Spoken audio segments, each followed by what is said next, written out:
Man, you could be the 47th president of the United States and you'd still get flamed at school. It's just inevitable. It could be your haircut, your clothes, and bro, even when there's nothing to roast, somebody's gonna try and spit out some bullshit anyways. Hey, yo, why does Carl's face look like Spider-Man's left nut? Yo, I can't see it. Why do you know what his nuts look like? And bro, when I was in middle school, all my clothes were hand-me-downs I got from my neighbor, and this motherfucker just didn't want to see me win, bro. Cause I was getting piles of V-neck shirts and jeans that didn't even fit. And not only did my neighbor have no drip, but dude was 10 years older than me, so every fit I made was just a decade too late. And pulling up to school and that shit had me feeling like a rotisserie chicken, the way I was getting cooked at a 360-degree angle, bruh. But my fit wasn't even the only thing that was outdated, cause my phone looked like the first phone ever created. And it acted like it too. I mean, I would have to click the screen 5 times and then send a prayer to the heavens just to turn that shit on. And only real G's know the pain of having to whip out an old ass phone around someone else. Like, I remember this one time a girl came up to me and asked if she could add me on Snapchat, and when I gave her my phone, my shit crashed, bro. I think your phone just ran out of battery. Oh no, don't worry, sometimes you just gotta.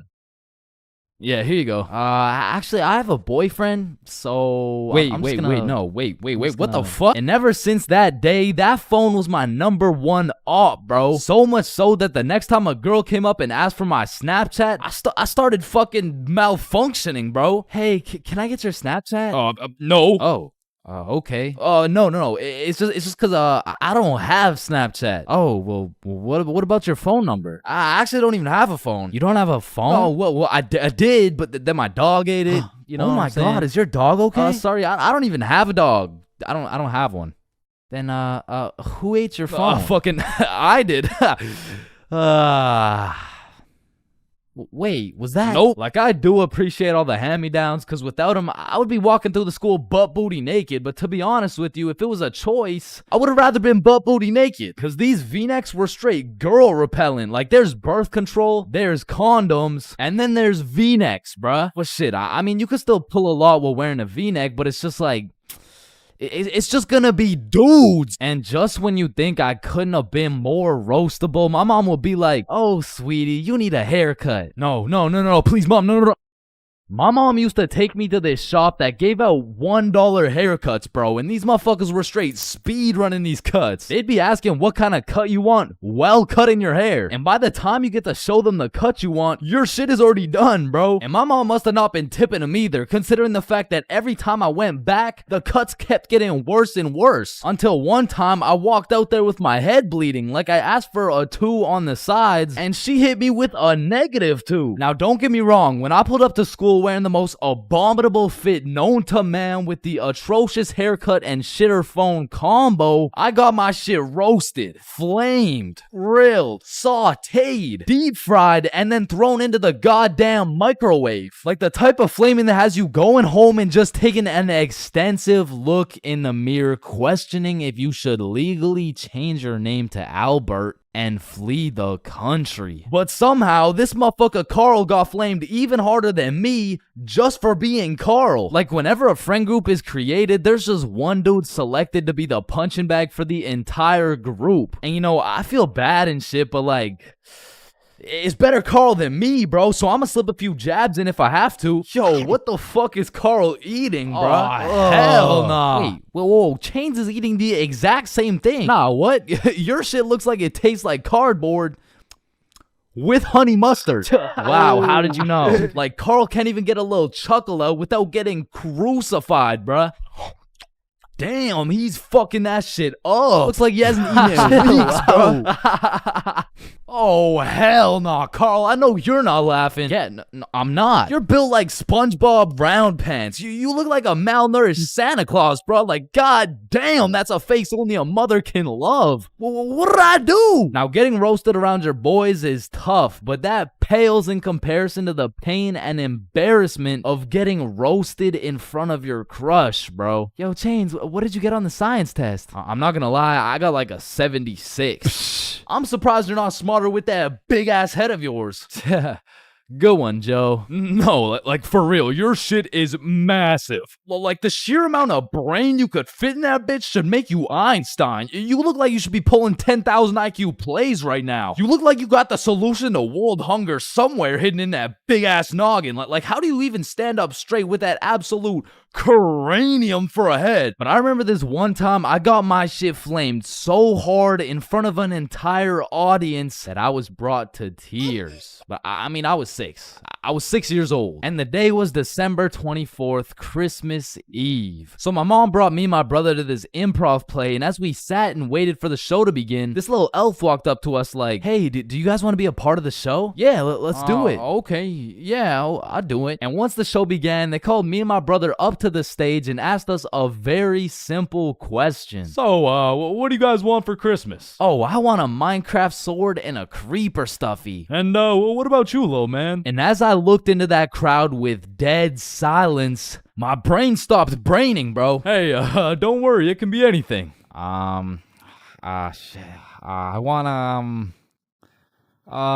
Just kid, what do you want? I wanna, man, I wanna, I don't even know what I want. Yo, who brought this fucking dumbass on stage, bro? Get the fuck out of here. Now I'm paraphrasing. I mean, I was 6. I don't remember exactly what he said, but that's what it felt like. And as we walked back to our seats, I was super embarrassed. But as the show started, it was actually pretty funny, and people had probably forgot about it by now. But 10 minutes into the show, a character walks on stage with some goofy ass buck teeth. Yo, this guy looks stupid as hell. Oh, shit. And this dude proceeds to absolutely cook 6-year-old me with no remorse. Hey, what's your name? I don't know. What? Okay, how's your day? Day? Day? What the fuck is a day? I don't know. Well, what do you know? No. That's just it. I don't know. I just don't know. Shit, I don't think I know anything. And that shit had the whole audience laughing harder than ever. And as I looked around, my brother was laughing and even my mom was laughing. And it was this very moment that I had hit rock bottom. And at the age of 6, I realized I would be put on this earth simply to suffer. And it made me cry, bro. I cried in the middle of this theater. Then the next morning I woke up and it was Christmas. And under the Christmas tree, I saw the best gift of all. It was a Bob pocket tee from ChainsClub.shop. That's right, it's brand new. You can wear it around your homies. You can wear it at school. You can wear it around your mom, your grandma, your great-grandma, maybe not your great-grandma, but damn near anywhere else, and Bob will be posted in your pocket the whole time. Wow, what a perfect thing to get someone for Christmas, am I right? yeah, I'm right. Man, way back when, there was a time when you couldn't catch anyone under the age of 30 chiefing a vape. Until one day at Vaporizer Laboratories, they were cooking up and made a flavor that would change the game forever. Cotton candy. Now this revolutionary flavor forced these grown-ass 30-year-old men to take a good look in the mirror and ask themselves, damn. What do I look like as a grown-ass man sucking on this goddamn cotton candy stick? So they do what any responsible adult would do. They give it to their children. I mean, shit, kids love cotton candy. All of a sudden, business is booming for Vaporizer Laboratories, so they start cooking up even harder. Boom, Sour Patch Kids juice. Boom, applesauce juice. And boom, baby food juice. These babies will be sucking that shit like a soother. Kids' first words will be looking like, yo. Oh my god, honey. Jackson's gonna say his first words. Yeah. Oh, let's hear it. Yo, Pops. Well, let me bum a hit off that 50 Nick Guava Ice, G. Yo, just wait till they drop that breast milk flavor, bro. Shit, these newborn babies won't even know what hit them. They'll be returning customers for life, which will probably be like 12 years max. Now, the reason I say all this is to let you know that vaping not only intruded my high school years, but also my years in middle school. I was first introduced to these bad boys at the ripe age of 13. And with a little bit of that good old peer pressure, I folded, bro. Like, what was I supposed to do, bro? Like not take the hit? No, I probably should not have taken the hit. But from that point on, I started doing a little dabbling, you know. I mean, as a 13-year-old, there's only one answer to someone asking, yo, dude, you want to try a hit of this blueberry guacamole milkshake ice flavor, dude? And that answer is abso-fucking-lutely, dude. And I was never a fiend or anything, but I will say, I popped a few ghosts and blown a few O's back in my day, but it had never gotten to the point of me owning a vape until one day. This story takes place way back in grade 7. Me and the boys were posted in science class dissecting cowballs or some shit when Mr. Principal burst through the door like, "Is Tessa here?" Yeah, she's right there. And I look at Tessa and she just tosses her vape over to her homie Kate. And I seen that shit clear as day, but Mr. Principal's old ass must have forgot to wear his contacts or something, cause he runs a quick pat down on Tessa looking for said vape, but sure enough, he doesn't find it. "Miss Rhodes told me you were vaping in her class. Is this true?" Psst, no, I would never. Okay.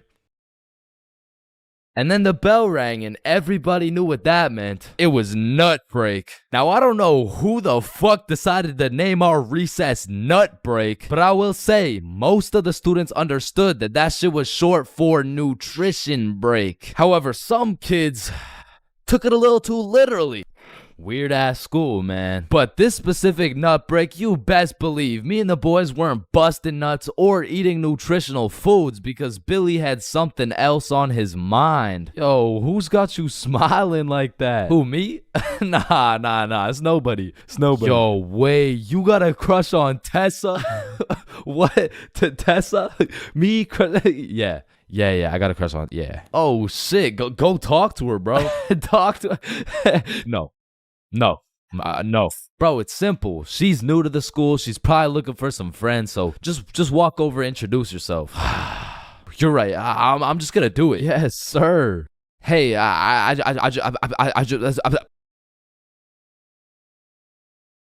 I just sell that shit? Yup.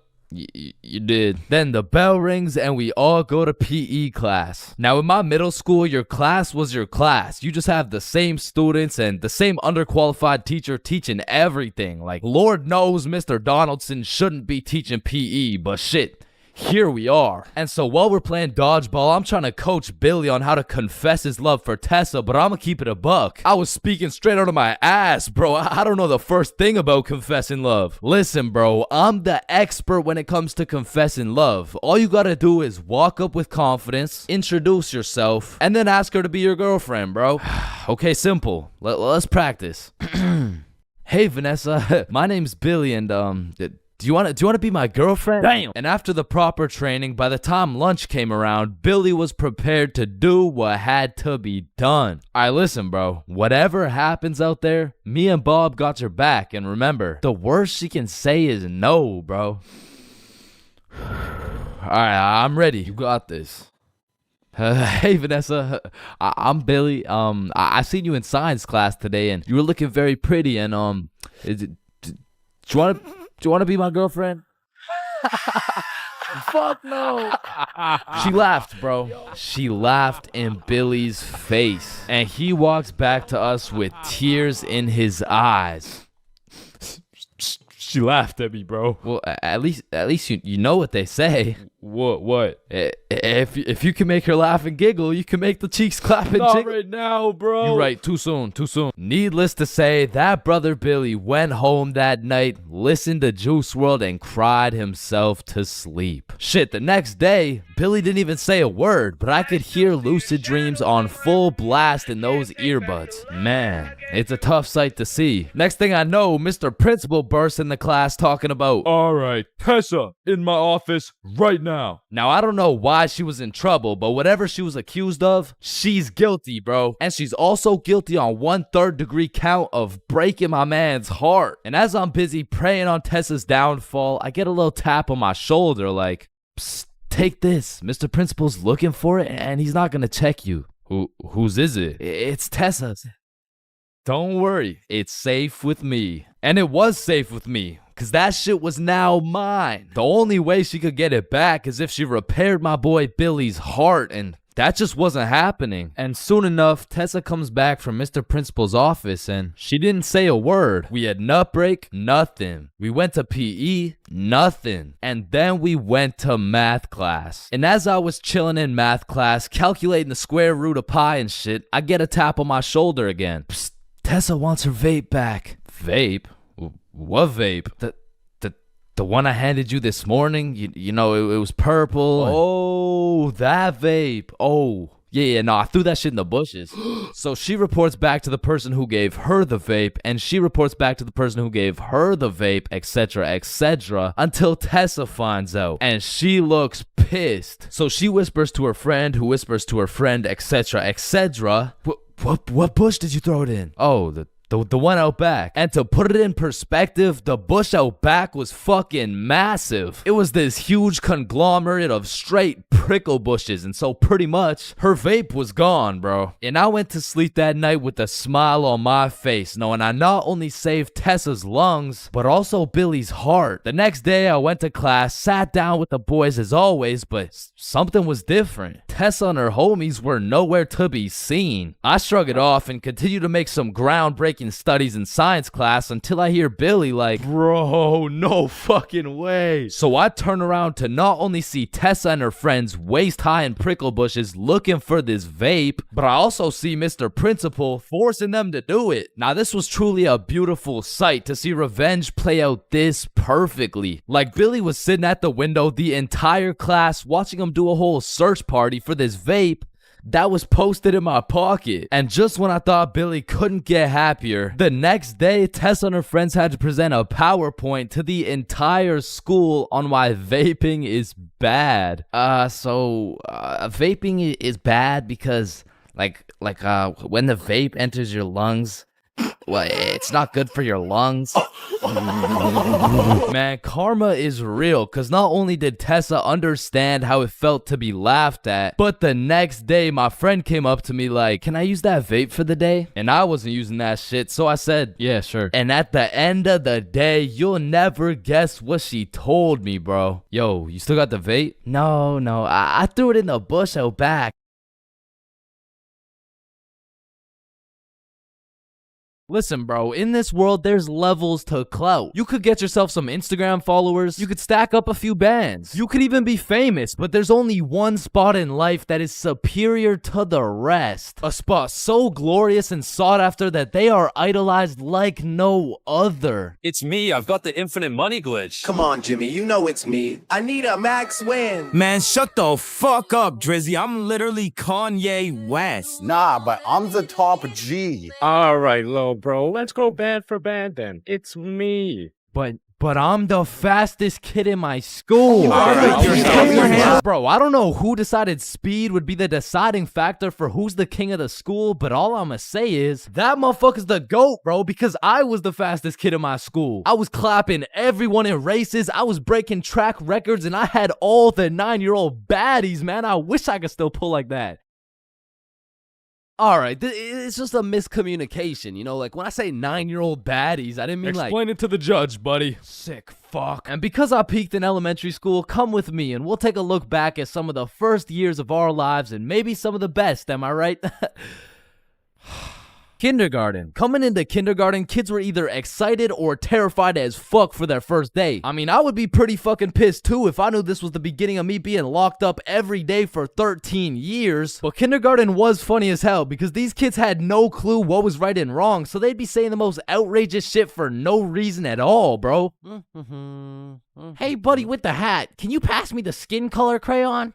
I mean, at this age, kids were just walking NPCs, and I can't even blame them. I mean, they haven't developed consciousness yet, bro. Like, at this age, recess consisted of catching bugs, playing on the monkey bars, and fucking eating sand. And I've talked about the high school bathrooms and all the wild shit that happens in there, but to be honest, the elementary school bathrooms blow that shit out the water, bro. Because these kids aren't hitting vape tricks, no, they're hitting toilet trick shots, trying to set some world record for the farthest piss taken from the toilet. toilet. And let's just say even Stephen Curry couldn't splash that 3-pointer. So essentially, motherfuckers was just pissing on the ground. Like, you need to walk into that bathroom 110% alert, or else the next thing you know, you're getting that R. Kelly treatment, bro. And I remember my kindergarten had those green, yellow, and red cards to show how good you were that day, but there was always that one kid with the permanent red. I'm talking the teacher didn't even bother to change his shit the next day, because everyone knows as soon as he walks into class, he's doing some fuck shit. For me, it was this kid we'll call Dennis, because he was a menace, bro. He was always loud, always throwing shit, but besides being a menace, he was also a truth speaker, a fact spitter, for better or for worse, because this little guy had no filter. Okay, Leah, you're up first for our show and tell.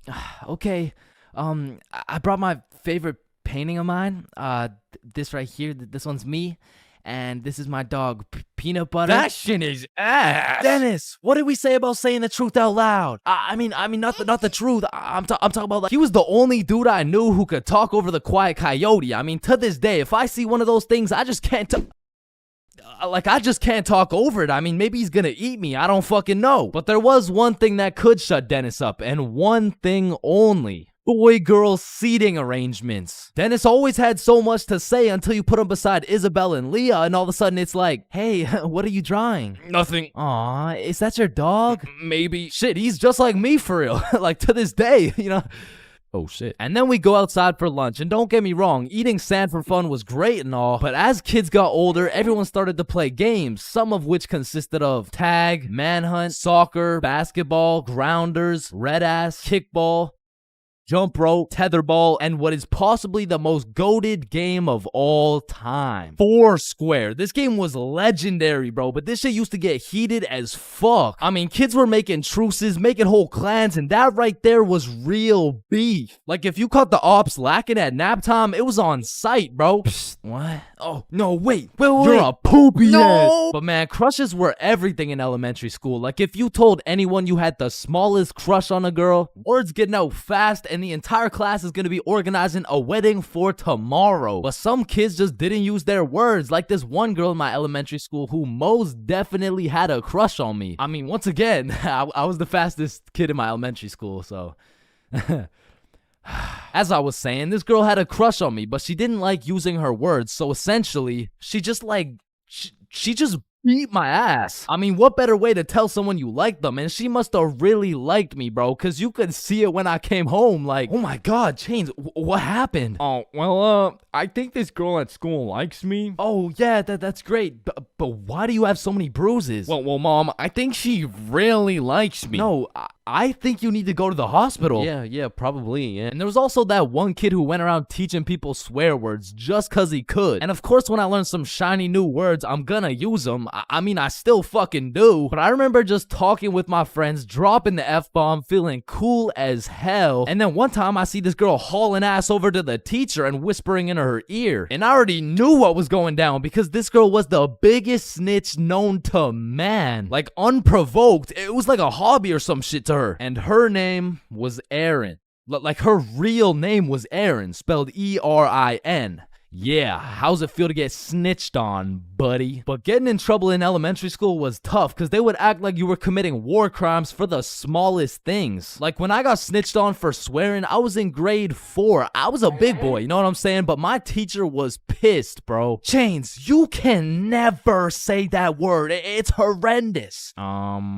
What does horrendous mean? It's not good, okay? Ah, shit, my bad. Chains! Oh, sorry, it's just stuck in my fucking brain. Chains, cut it out right now or you get detention. Okay, I'm sorry, motherfucker. What? And I'm not gonna lie, the most cursed part of elementary school was the talent shows, bro. Cause the teachers expect you to be all quiet and serious and shit, but it was literally a real life try not to laugh. Like, how am I supposed to be serious when Jimmy's up there shitting out Minecraft parodies like it's comedy gold? I mean, at my school, it was less of a talent show and more of a come on stage in front of the entire school and do whatever the fuck you want for 10 minutes type of show. And man, that shit was brutal. It was like watching paint dry, But if the paint was 7 years old and standing on a stage in front of the entire school, nervous as hell, shitting his pants. Cause elementary school had some weird kids, bro. Like those kids who used to put glue on their hands to let it dry so they could peel it off. Or the kid who would just straight up eat the glue. Or the weird kid who would secretly take a bite out of every single foam football. Like, how are you that hungry? The kid who only wore shorts through rain and snow. The kid who was mad at everyone for no reason. The kid who wouldn't stop yapping. The kid who always had to flex how strong their dad is. My dad is so much stronger than yours. He can beat up your dad with his pinky finger. He can bench press 625 pounds. Wait, what even is that? You don't know what a bench press is? No. What the fuck is a dad? The kid who thought he was Albert Einstein. The snitch named Aaron lives at 354 Stickman Way. The fake snitch. Bro, you won't believe what I just did. What'd you do? I just put my juice box in the recycling. Get this? With the straw inside. I'm telling the teacher. Bro, chill. Teacher. Jackson? Yeah, can I go to the bathroom? The teacher's pet named Aaron, ERIN, postal code 3310. And of course, the fastest kid in the school. You know what I'm saying? That was me. I was him. I was the fastest kid in my... I'm not gonna lie. I think everybody wants to be cool. Like, being cool is just like it's just cool, bro. Like, there's nothing like it. And I know some of y'all are thinking, Chains, with all due respect, bro, how do you know what it's like to be cool? And my answer to that is just look at me, bro. I fucking don't, okay? But I do know someone who is cool. He's a certified cool guy, and his name is Bob. Now, what makes Bob so cool? Is it the sunglasses? Is it the sexy ass face? No. Tell him the answer, Bob. He doesn't talk. The answer is Bob doesn't talk. And a crucial role in being cool is the element of mystery. Now, it's interesting because if we take a look at Jake over here, Jake doesn't talk either, and I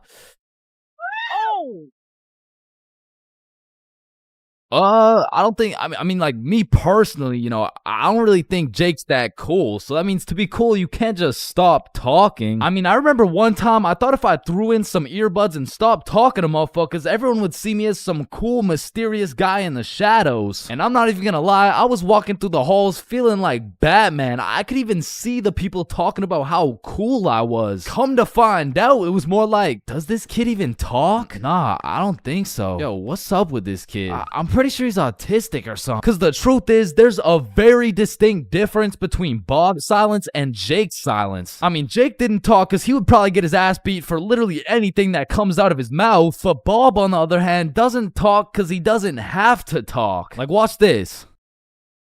Oh my god, Bob. I love you, Bob. Now, just for science reasons, let's just see what happens when I do the same thing, you know? Why not? What's the worst that could happen?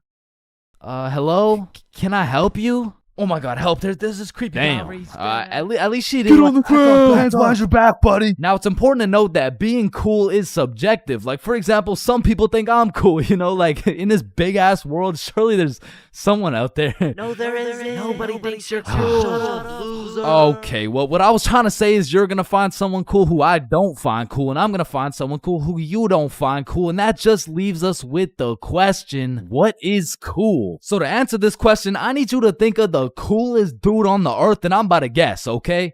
You got it? Yeah, alright. I'm not the fucking Akinator. I'm not about to guess who you're thinking of, but I can guess with 100% accuracy who you're not thinking of, and that's Mark Zuckerberg, okay? How did I know that? Because if you think of Mark Zuckerberg as the coolest guy in the world, you're fucked, alright? Like, there's no helping you. Like, click off the video. It's wraps for you, bro. But how could Mark Zuckerberg possibly help us get cooler? I mean, look at the guy. He's practically oozing uncoolness as we speak. But that's important because if being cool is subjective, we need something objective to look at, and objectively, Zuckerberg gets no bitches. Like, let's just look at the numbers here. I mean, this guy's the CEO of Meta, but he's also the CEO of being a uncool lizard nerd guy. And if there's one thing I've learned in my studies of coolness, it's the art of minding your own goddamn business, okay? Like, let's compare George to Bob, who, let's just say, both aced the math test. Hey, Chains, what'd you get on the test? Fuck, I got like a 65%. Oh, that's really good for you. That's good for you, yeah. I actually got 100% plus the bonus question. Oh, wow, nice, bro. Billy, what'd you get on the math test? Math test? The dog. I could have swore that shit was chemistry. Nope, it was math, and I got 103%. Bob, what'd you get?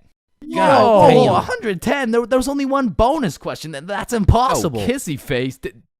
Bob, did you pipe the teacher? And that's probably why Zuck over here is so uncool. He's minding a million people's businesses, probably looking through their cameras and shit like, yeah, fuck you, Mark. And the most important trait for being cool is having confidence. You just can't be cool while shivering your timbers, bro. And I know some of you are thinking, oh, well, I guess it's over for me then. And no, it's not over for you, bro, because confidence is the most fake it till you make it shit ever. Like, you're not gonna say the perfect thing every time. Lord knows I don't. I'm pretty sure I say the wrong thing every time, but if you say that shit with your chest, people let it slide, bro. And I said, no, I wouldn't suck your dick for $20. Oh, well, that makes one of us.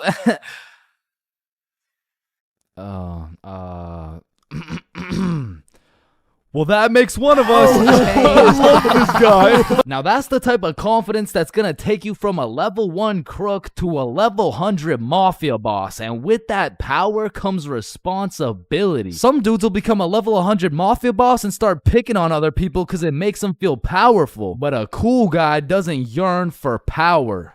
He yearns for... fuck, what do you yearn for, bruh?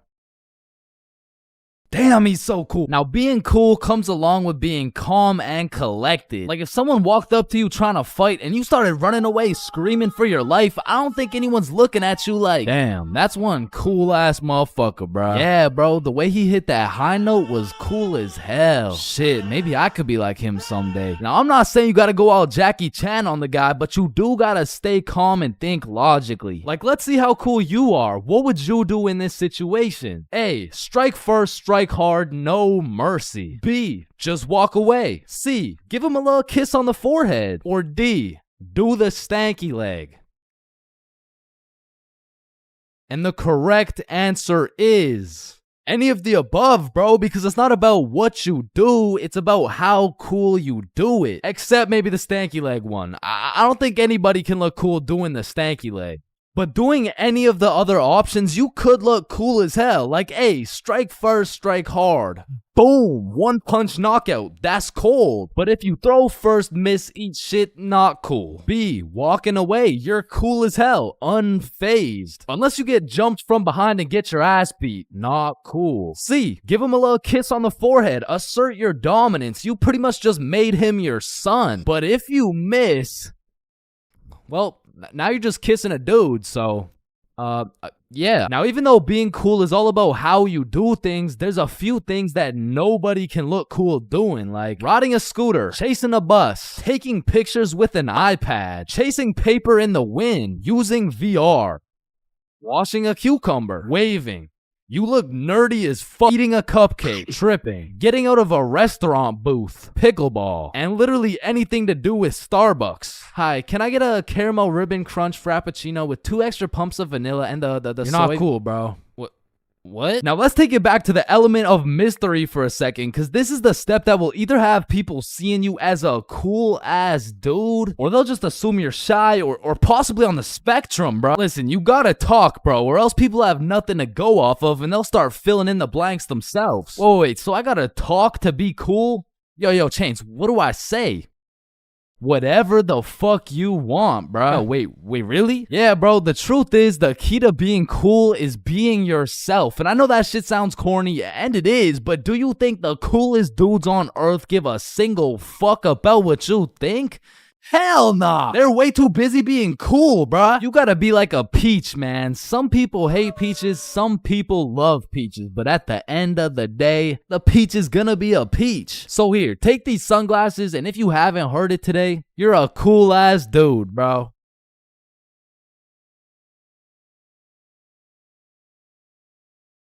Everyone experiences being drunk differently, and it can change from time to time as well. But I'd say most people fall into a few general categories, one of which is the aggressive drinker. These people have to have pent up and saved anger for years. They just decide to let it all loose when they take a sip of alcohol. I feel like they might even just be using drinking as an excuse to sock someone in the face. And the main problem with aggressive drinkers is there's always at least one of them at every function. Sometimes they can be tamed, But if you just let them do their thing, then the function just turns into the Battle of Vimy Ridge, bro. You don't want your friends to be aggressive drinkers. Because when they do something stupid, you just have no choice but to back them up because that's your homie. Coming up next, we have the depressed drinker. I know lots of people who are usually happy and energetic. But when they start drinking, all of a sudden they think I'm their therapist or something. Like, of course I want to help my boy if he's in his feels. But I'm hammered too, bro. I can't help you get your ex back. Now listen, I'm no scientist, but alcohol is a depressant. Which means, it means, it makes you depressed? Bro, I don't, pretty much what I'm trying to say is if alcohol makes you sad sometimes, don't worry, it's normal. Next up, we have the flirty drinker. Now, these types of people are a common appearance at parties. They just kind of go stumble over to someone and just start spitting game. One thing I do respect about flirty drinkers is that they're perseverant, bro. When they get rejected by someone, they just take it like a champ and keep pushing to the next one. Usually flirty drinkers go rotate around the party and try for their first few contenders, but eventually at the end of the night, flirty drinkers will end up attracting other flirty drinkers, then boom, everyone's happy.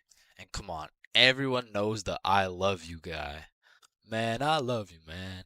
Nah, like, I don't think you understand. Like, I really love you, man. And whatever you need, I got you, bro. And I just really love you, man. Bro, who the fuck are you?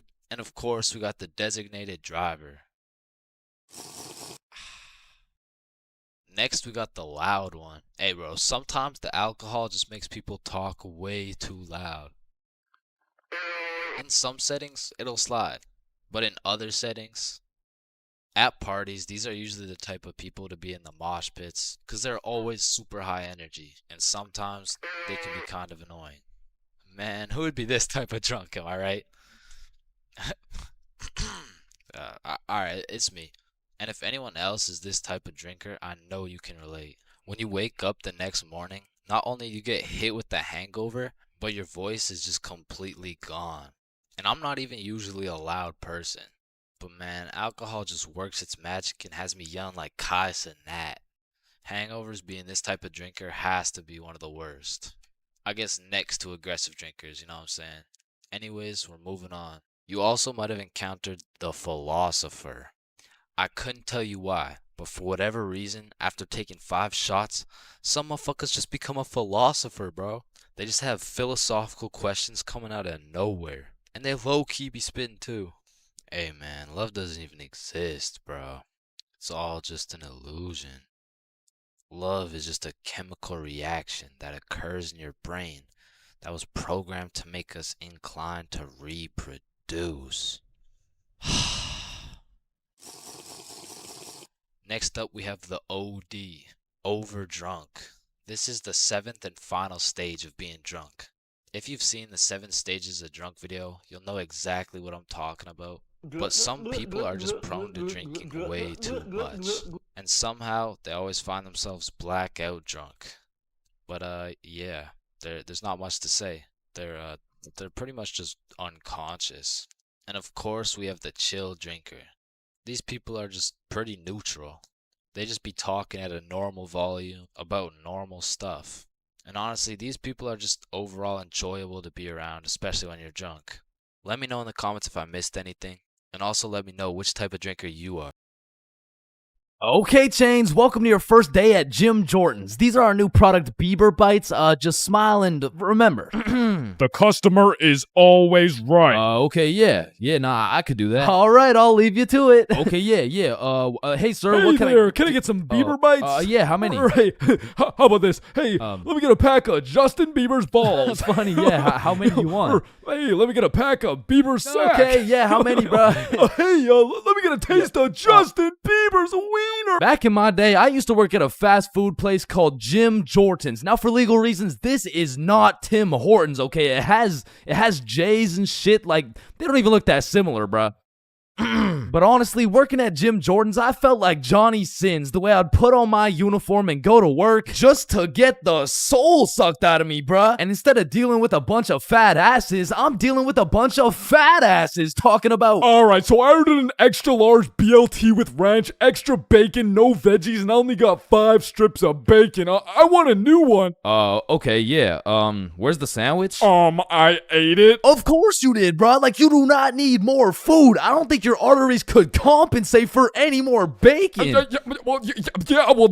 No, my doctor said I'm in shape. I mean, yeah, bruh, you're in the shape of a circle. I mean, I don't even know how you made it through the door. Oh, shit, damn. Now, believe it or not, I was a Jim Jordan's Hall of Fame employee. Shit, I was the best in that whole goddamn establishment, bruh. And no, it's not because I was the sexiest, hardest working, strongest, most intelligent dude they'd ever seen. It's because everyone else was ass, bruh. On the drive-thru, we had the Indian homie Dill Preet, and the only English he knew was the Jim Jordan's menu, bruh. Welcome to Jim Jordan's. What can I get for you? Hey, just give me a moment. I give you donut. No, I need time to think. You need chai, tea, drink. No, can you wait or not? Okay. One tater tot. No! Wait! You want 8? No! Okay, stop it. You know what? Okay. Chocolate donut. Then over making the food, we had this sweet 83-year-old lady Linda who was 20 years too old to be doing this shit. Okay, Chains. Here's the cheese bagel. Thank you, Linda. But yeah, this is the 9th cheese bagel you've given me in 20 minutes. Oh my good gracious. I'm sorry. I'm sorry. Oh, what's that? Oh, cheese bagel coming right up. And overworking the counter, we had Sebastian. Now, don't get me wrong, Sebastian was a really nice guy, but he had a little hint of the tism, you know, no, he had a lot of the tism. Like, it was more like the tism had a hint of Sebastian, which is cool, of course, but it did mean that he would absolutely yap at every single customer who came in the store. Shit, I'll never forget this one time a girl came in the store and just ordered a muffin, like, welcome to Jimmy's. What can I get for you? Hey, can I just get a fruit explosion muffin? Can you guess what Sebastian said next, bruh? Maybe your total is 175? Cash or card? For here or to go? None of the above, bruh. The sentence that came out of this motherfucker's mouth was, a food explosion muffin? yes, please. That sounds an awful lot like a hate crime to me. Yeah, can I get my muffin, please? Do you get it? Yeah, you get it? yeah, I get it. Okay, listen.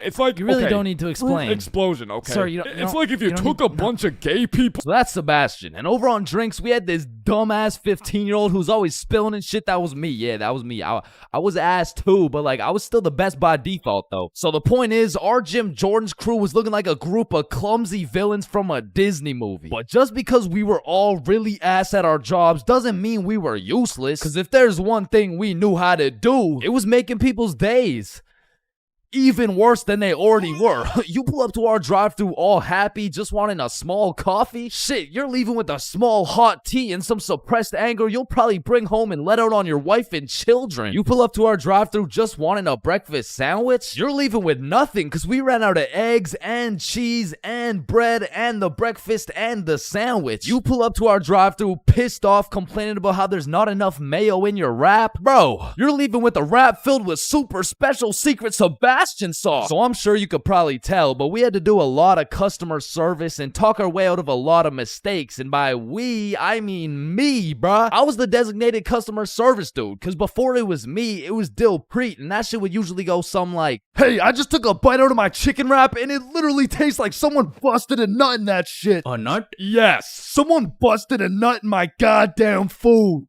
You want a donut? No! And then before Dill Preet, it was Linda. Hey, I just took a bite out of my chicken wrap, and it literally tastes like someone busted a nut in that shit. Oh my heavens, that's horrible. I'm sorry, I'll get you a refund right away. Thank you. Hello? Hello. Welcome to Jim Jordan's. What can I get for you? God damn it. And before Linda, it was Sebastian. Hey, I just took a bite out of my chicken wrap, and it literally tastes like someone busted a nut in that shit. Oh yeah, that was me. Now, of course, our elite Jim Jordan's crew had a manager. Magnus. Now, Magnus was strict as hell, but she would only show up like once a month. But whenever she did show up, she was running this Jim Jordan's like it was the military or some shit. Cause usually I'd be 54 minutes into my 30-minute break playing Clash Royale. But when Magnus was there, bruh, shit, I'd clock into my break, make eye contact with her, shit my pants, and then clock right back out. She was so intimidating that whenever she would show up, I would never spill a drink. Sebastian used real mayo. Dilpreet spoke fluent English, and Linda would be so stressed out she'd forget to forget. She was running this place so much like the military, she had my ass waking up at 4:30 every day. And when Magnus was teaching me to do customer service, she really loved to say, "The customer is always right." So of course I listened, but it was low-key a crazy statement, cause honestly, the customer is never right, bro. It doesn't even matter what we're talking about. It could be like, "Hey, how you doing?" "Hey, I'm doing good, can't complain. I mean, it's a nice sunny day outside and all." Damn, this chicken wrap is good as hell. I am 100% sure nobody busted a nut in this. And I don't know about you, but I personally have never complained about my fast food order ever. I usually just get my order, check the bag, realize instead of a Big Mac, they gave me a McChicken with a bite taken out of it, cut my losses, and I keep it pushing. But some of these motherfuckers in the Jim Jordan's drive-thru come in like you just murdered their entire family and then took a shit in their coffee. Oh, shit. Hey, you! There's not enough sugar in my fucking coffee! Oh, okay, yeah, sorry about that. Do you want me to add more sugar in? No, this is unbelievable! Now, I swear these angry customers love to throw around the word unbelievable. But I'm not gonna lie, we forgot to put sugar in your coffee. It's pretty fucking believable, bruh. I mean, look at the staff. We're getting paid minimum wage. The guy who took your order doesn't speak English. The guy who made your order's a 15-year-old running off 2 hours of sleep. And the rest of our staff is playing fucking patty cake. You're lucky we even had enough brain cells to get you the coffee. And I'm gonna be honest, it was a blessing that I was broke as shit and really needed that job, because if I didn't, I would have crashed out for sure. Hey, some dumbass forgot to put cheese in my fucking grilled cheese. Oh, hell no. Yo, Linda, you hear this ungrateful piece of shit? Oh, hell no! You keep running your mouth, I'm about to grill your cheese, bitch! What the fuck is your old ass gonna do? Not talk shit about Linda. Like that, bro. And I busted in your sandwich last week. Wait, what? When you link a girl and you both bring a friend, man, what could possibly be better than a 2-man mission? 3-man mission. And when you go on a 3-man mission, you need to be able to trust those homies with your life, bro. Cause I don't know why, but 100% of the time you go on a 3-man mission, somebody's gotta take one for the team, bro. Like, it's just inevitable. And if your homie isn't willing to eat the shit sandwich in order to see the gang succeed, the entirety of the gang is eating the shit sandwich, bro. And on top of that, you need your homies to have your back when you crack a shitty ass joke. Cause if you're in a group of 6 people and not a soul laughs, nah, you're done, bruh. Like, you're cooked. You're sauteed, bruh. Like, pack it up. It's over with. Like, yo guys, what do you get when you mix human DNA with goat DNA? Oh my god, what do you get? Wait, no, let me guess. No, I don't know. What do you get? Kicked out the petting zoo. Fuck, I sold. Actually, that's a really good joke. Facts. Wait, it was? And lucky for me, I got the 2 most perfect dudes for the job. Bob and Billy, so you know we were no strangers to the game. Like, we had 99 chemistry, bro. We were like Jordan, Pippen, and Rodman, setting up these plays, passing, alley-ooping, and dunking that shit. In these streets, they called us the real Big Three. And one day, the real Big Three hopped on a plane to Mexico. And this story takes place way back. Like a month ago. And this story doesn't just contain one 3-man, not 2 3-mans, but 3 different 3-man missions. And with these 3 different chances, will me, Bob, and Billy be able to find love in Mexico? Or will we get set up and kidnapped by the cartel? Find out coming up on this episode of Billy, Bob, and Chains. Wait a minute. So, boom, we get to Mexico and we're staying at an Airbnb. So we start with all the essentials. We unpack, get some food, check out the rooms, download Tinder, play some music, get settled in, you know, shit like that. And some of you may be thinking, damn, Chains, Tinder? Shit, I didn't know you were down bad like that. And let me just clear this up, all right? I'm not, okay? I'm down horrendous. And you really don't know me at all if you thought I was gonna leave Mexico without running a 3-man with the homies. So I'm just doing what I gotta do. Don't hate the player, hate the game. So we got there on a Monday, and for the first few days, we're exploring, we're trying some food, going to the beaches. It's great, you know, a bunch of nice and relaxing shit. But at night, it was grind time, bro. I was swiping more than a girl with daddy's money, and I was shooting more shots than Drizzy Drake at his local middle school. So by the time Thursday rolled around, I secured the first 3-man mission of the trip. And when I told the boys, they were hyped as fuck. I mean, Bob was so excited, dude almost made a facial expression.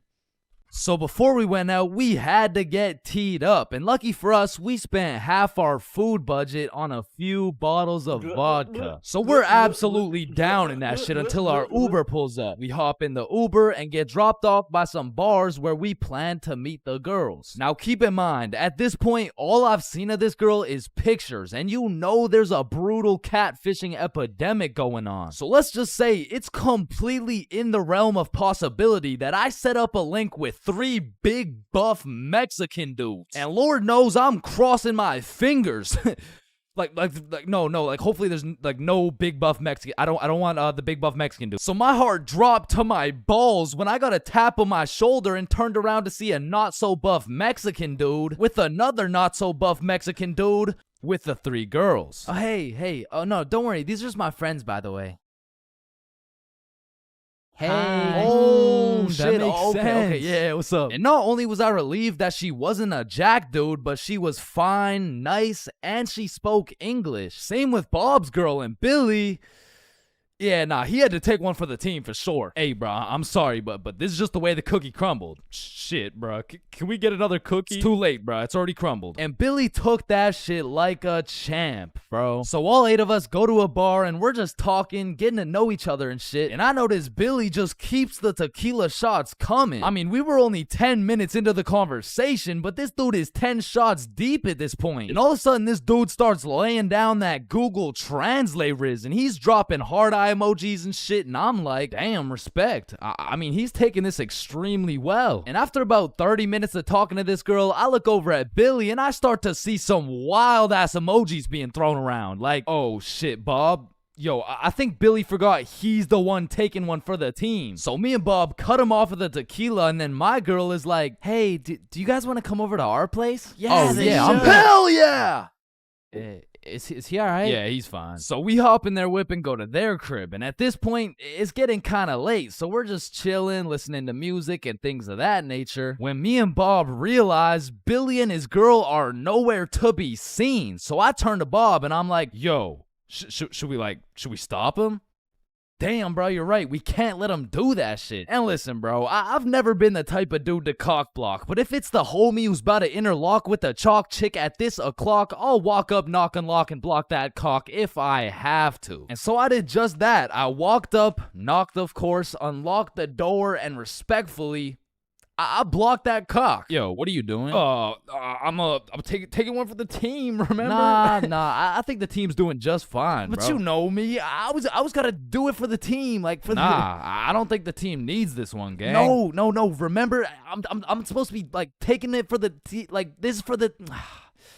Yeah, you're right. Let's just go home, Billy. No, wait. Well, how are we gonna get home? We're in Mexico. Man, shut the. So we said our goodbyes, got in the Uber, and man, I felt like a basketball coach whose son just lost to a special needs team, bro. Hey, listen, bro. I had a lot of tequila tonight. I'm sorry. I just Billy, I'm not mad. I'm just disappointed. Damn, bro. And the next morning we woke up, and I'm not gonna lie, we felt it a little bit, especially Billy. Billy was in physical and mental agony, but we have a secret method to get rid of any hangover instantly. It's called vodka. So we're practically eating this bottle for breakfast, and once everyone was healed up, we hit the beach and had a fantastic day. It was stupendous, really, and once the sun started to set, we got some food, and man, It was gas, bro. I had the best nachos of my life. And as I'm consuming this orgasmic meal, I get a little notification on my phone from a new girl. Yo, you got any friends? Oh, shit. And I'm like, hell yup. Then she's like, I'm going out with some friends tonight. You guys should come. And I'm like, hell yup. And just like that, we secured our second 3-man mission. So we absolutely house that fucking meal, go back to the crib, get ready, tee up, you know the drill. We hop in the Uber and get dropped off in the same area where the clubs and bars are to meet these girls. And when we get there, Bob and Billy are both praying they don't gotta take one for the team this time. And I'm there just chilling like, yo, this is why I set up the 3-mans, cause then I never have to take one for the Chains, is that you? Shit. Who's asking? It's me, Sarah. Oh, no way. Really? like really? Yeah. Yeah. Oh, yeah, no. You must be looking for the other Chains. No, don't worry. This happens all the time. Oh, no. Chains for real. Yeah, look at it. This is you. Oh, fuck. Would you look at that? I guess it is me. Fuck. Like shit. I don't know how she did it, but she got my ass, bro. I got catfished nicely. But I guess it was just my turn to take one for the team. And I look up at who she brought, and she pulled up with 4 straight dimes for the homies to choose from. Like, bro, why me? So we're walking, and the girl I'm temporarily associated with is like, hey, let's go to the club. Yeah, let's go. So we go to this club, 8 people deep, and the girls are like, yeah, let's buy a bottle. Yeah. Where's your money? ¿Qué? No entiendo. Wait, I could have swore you spoke English. Oh, yeah, no, I'm fluent for sure. Yeah. You said you wanted a bottle, right? Yes, please. Yeah. You got bottle money? No entiendo. No hablo inglés. And now I'm starting to get the vibe that whole time these girls just wanted a free bottle. And as soon as I start catching on, she starts upping her game like, oh my God, you're so strong. Look at these muscles. So I go to give Billy one of those side eyes, and when I look over, these motherfuckers are completely lost in the sauce. Yeah, I'm buying a bottle, everyone. Bottles on me. So Billy pulls me aside like, yo, we gotta split a bottle, bruh. Nah, I'm really not fucking with this girl. Come on, bruh, please. I need it, bruh. Just take one for the team. Come on, take one for the team. All right, bruh. I'll split it with you. Thank you, bro. I got you. So are you guys getting a bottle? Yeah. We're getting a bottle. Oh my God, you're so strong and you're a baller. Yeah. Baller? The fuck? I don't know, bruh. She's weird as hell. Yo, can I get a bottle for this table? Yeah, for sure. What do you want? Listen, bruh. Just give me the cheapest shit you got. Oh, I feel you, bruh. Times are tough, you know? That'll be 1,100. God damn. That's a lot of pesos, bruh. Pesos? Yeah, like 1,100. That's a lot. That's a lot of pesos. Nah, amigo, that's USD. Damn. Plus $500 to walk it to you with the Chicago fee of $350, and for the tip, it'll just cost you your left testicle. No, it's my favorite nut, bruh. Yo, Billy, we don't got it like that. Yeah, hell no. Let's just not get it, bruh. At least these girls are already fucking with us without it, though, right? Yeah, facts. Yo, we're not gonna get the bottle. Oh, why What's not? up? Get it. You can just buy it. It's not that big a deal. Nah, it's cause we we don't got enough money. They fucking dipped, bro. Quick as hell too. They all just evacuated, bruh. No, bruh, that was my wifey. And I'm just over here thinking, damn, I'm just glad I didn't have to see that shit through, bruh. But Billy, yeah, he was really going through it. Until he got distracted by some other random girls in the club. So at this point, all 3 of us are on the dance floor, absolutely fucking that shit up, when I start getting spammed on my phone. So I go to check who it is, and it's the gold digger girl. Like, hey, we all went to the club right beside it, but we can all split this bottle. It'll be $86 per person plus tip. That'll be $95 each. And she's literally telling me the whole price breakdown of this bottle. She pretty much just sent my ass an invoice. And I'm like, hell nah, I don't care if that shit would have been free. There is no way I'm ever gonna see this girl ever again. And then I get a tap on my shoulder, and it's 3 big buff Mexican dudes. I'm just playing. It was the gold digger girl, but this time I probably would have preferred the buff dudes. Cause this girl grabs me by the arm, pulls me outside with all her homies, and starts breaking down the price again. Okay, the bottle is $700, but you just gotta pay $95 each, okay? Yeah, we're in. Let's do it. No, what? Billy, chill. So I call an emergency meeting with the homies, and we huddle up, and I'm like, listen, you guys can go with them if you want, but there's no way I'm going and paying for this girl's bottle. Fuck that, bro. You're right. We could find something better for sure. So we jump ship. Absolutely abort mission. Yo, what's that over there? I'm not stupid. I'm not falling for that shit. Nah, is that Jeff Bezos handing out free bottles to catfishes? Wait, what? Where? So we evacuate and start roaming the streets when I get a tap on my shoulder. I take a deep breath, turn around, and it's the girls from the OG3, man. Like, oh my god, Chains, what are the chances? Yo, what's up? And me and Bob are hyped, but Billy's over here having traumatic anime flashbacks and shit. You guys should come with us. We know the best spot here. Oh shit, bet. Fuck. So they take us to this club bar thing, and it's fucking bumping, but as soon as we get inside, Billy disappears, bro. And I don't even blame him. He's staying as far away from this girl as possible, not because he's scared of what she's gonna do, but because deep down, he's scared of what he might do. But regardless, me and Bob continue to respectfully obliterate the dance floor for about an hour straight, and then the girls are like, hey, it's getting kind of late, so we're gonna head out now. I bet. Wait. Yeah! And once me and Bob had officially decimated the dance floor beyond repair, we realized there's an upstairs that leads to a balcony. So of course me and Bob go to explore that shit. And as we walk out onto the balcony, we see Billy with this one girl who looks our age, who happens to have a friend who also looks our age. And once again, Billy is absolutely laying down that Google Translate riz, but this time he's really cooking. So me and Bob start talking to her friend named Mia. I get her Instagram, and then Billy's like, alright, let's go. The Uber's here. Uber? Uber to where? Oh, yeah, no, my bad. I forgot to tell you, but Camilla and Mia are coming back to the B&B. What the fuck?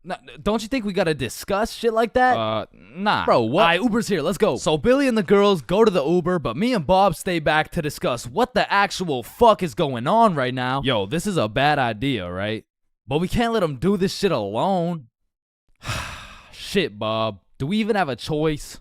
So we leave the bar and start walking to the Uber when this girl stops me and she's like, hi, what's your name? Oh, I'm Chains. What's your name? Oh, my name's Sophia. And Sophia's trying to make some small talk and shit like that, but Billy's already waiting in the Uber. So I'm like, well, it was nice to meet you, but I gotta go. Oh, well, let me get your Instagram real quick. So I give her my phone, she follows herself and then gives me my phone back. And when I lay my eyes on the screen, I realize we have a mutual. And I'm just surprised because we're in Mexico, bruh. So I go to check who it is, and it's Mia. And at this moment, everything started piecing itself together to make our third three-man mission. So I'm like, yo, you know Mia? Oh, Mia? That's like my best friend. Why? Word? You mean this Mia? No oh my god, way. Mia. So Sophia hops in the whip and we're all just talking, and then Mia says, yeah, so like, we don't have work tomorrow. Oh shit. Do you guys work together? Yeah, we do. Damn, what do you guys do? Oh, you know,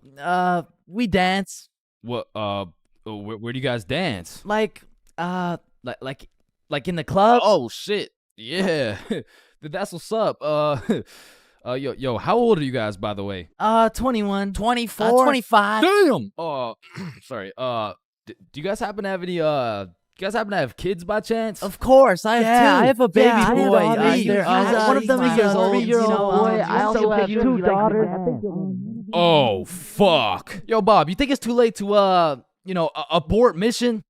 And I don't know how, but none of that information seemed to faze Billy in the slightest. Cause now he's out here making out with this girl like, fuck them kids, bro. And the whole car ride, I'm just thinking, what the fuck is going on, bro? But soon enough, we arrive. We all hop out of the whip, go to our B&B, put in the code for the lockbox, get the key, unlock the door, and go inside. Now for context, the crib had 2 couches and a master bedroom. And that bedroom is where I used to sleep, and I say used to because as soon as we got to the B&B, Billy and Camila went straight to my room and start playing patty cake loud as hell too, and so all of us are just sitting on the couch like hola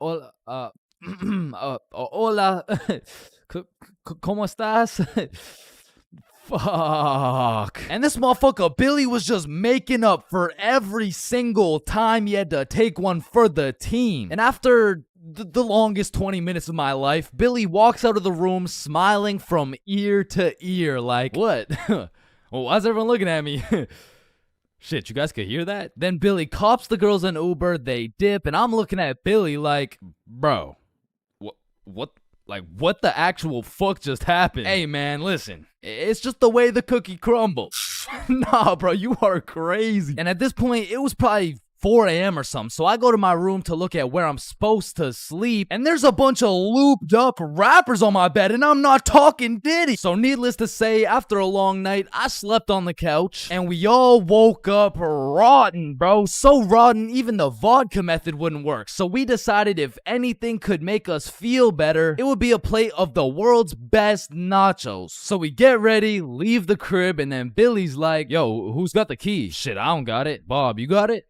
I mean, it's probably on the counter where we always put it, right? Yeah, facts. We check the counter, it's not there. We check the tables, not there. We check the couches, bedroom, kitchen, nowhere to be seen. So we scavenged the entirety of the Airbnb. We even looked through every single bag of garbage, and it was nowhere. Bro, did those girls finesse our key? Nah. Camilla wouldn't do some shit like that. She would, bro. You don't even know her. No, she wouldn't. How would you know her? You don't know her, bro. I know her better than you know her. Chill. Mia texted me. She said, let's go to the pool today. Oh shit, Camila texted me the same thing. Damn. And in my head, I'm thinking about it and I'm putting everything together. Shit. Are you thinking what I'm thinking? I think so. These girls stole the key and invited us to the pool so the crib would be empty so they could get 3 big buff Mexican dudes to pull up and loot the crib. Fuck, I knew it. Damn, she got my ass, bruh. So hell no, we didn't go to the pool with them, and for the next few days, we were on high alert. We would only leave the crib in pairs, and one dude would stay back, strapped up with kitchen knives, ready to take on 3 big buff Mexican dudes. Pause. Until it was Monday, the night before our flight home. So we're packing everything, getting ready to go home, and I hear Billy shout,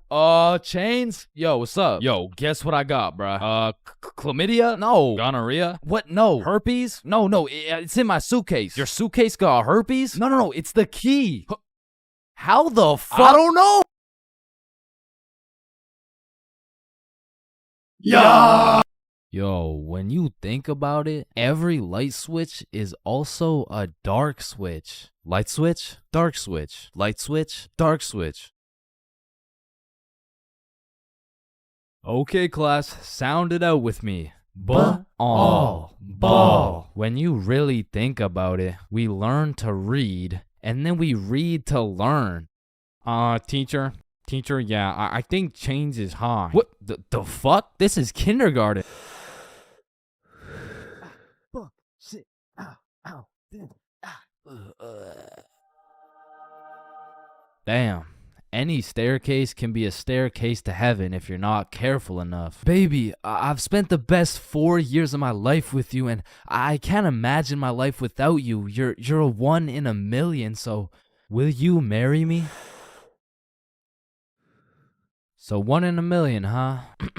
That means there's 8,017 people just like you. How does that make you feel? Yo, if you cut your leg off, would it hurt? Of course it's gonna hurt, bro. Nah, think about it. Where would it hurt? Your leg. Oh, 'cause you cut your leg off. Yo, what happens if you push down the gas and the brakes at the same time? Shit, let's find out. Oh shit, it takes a screenshot. Damn, my eyes are dry as shit. Just close them for a minute. Damn, bro. You never actually close your eyes. You just look at the inside of your eyelids. Damn. Yo. Can anyone answer 547 to the power of 3? Yes, Chains. Yo, did you know every single odd number has an E in it? Damn. Chains, are you high again? No.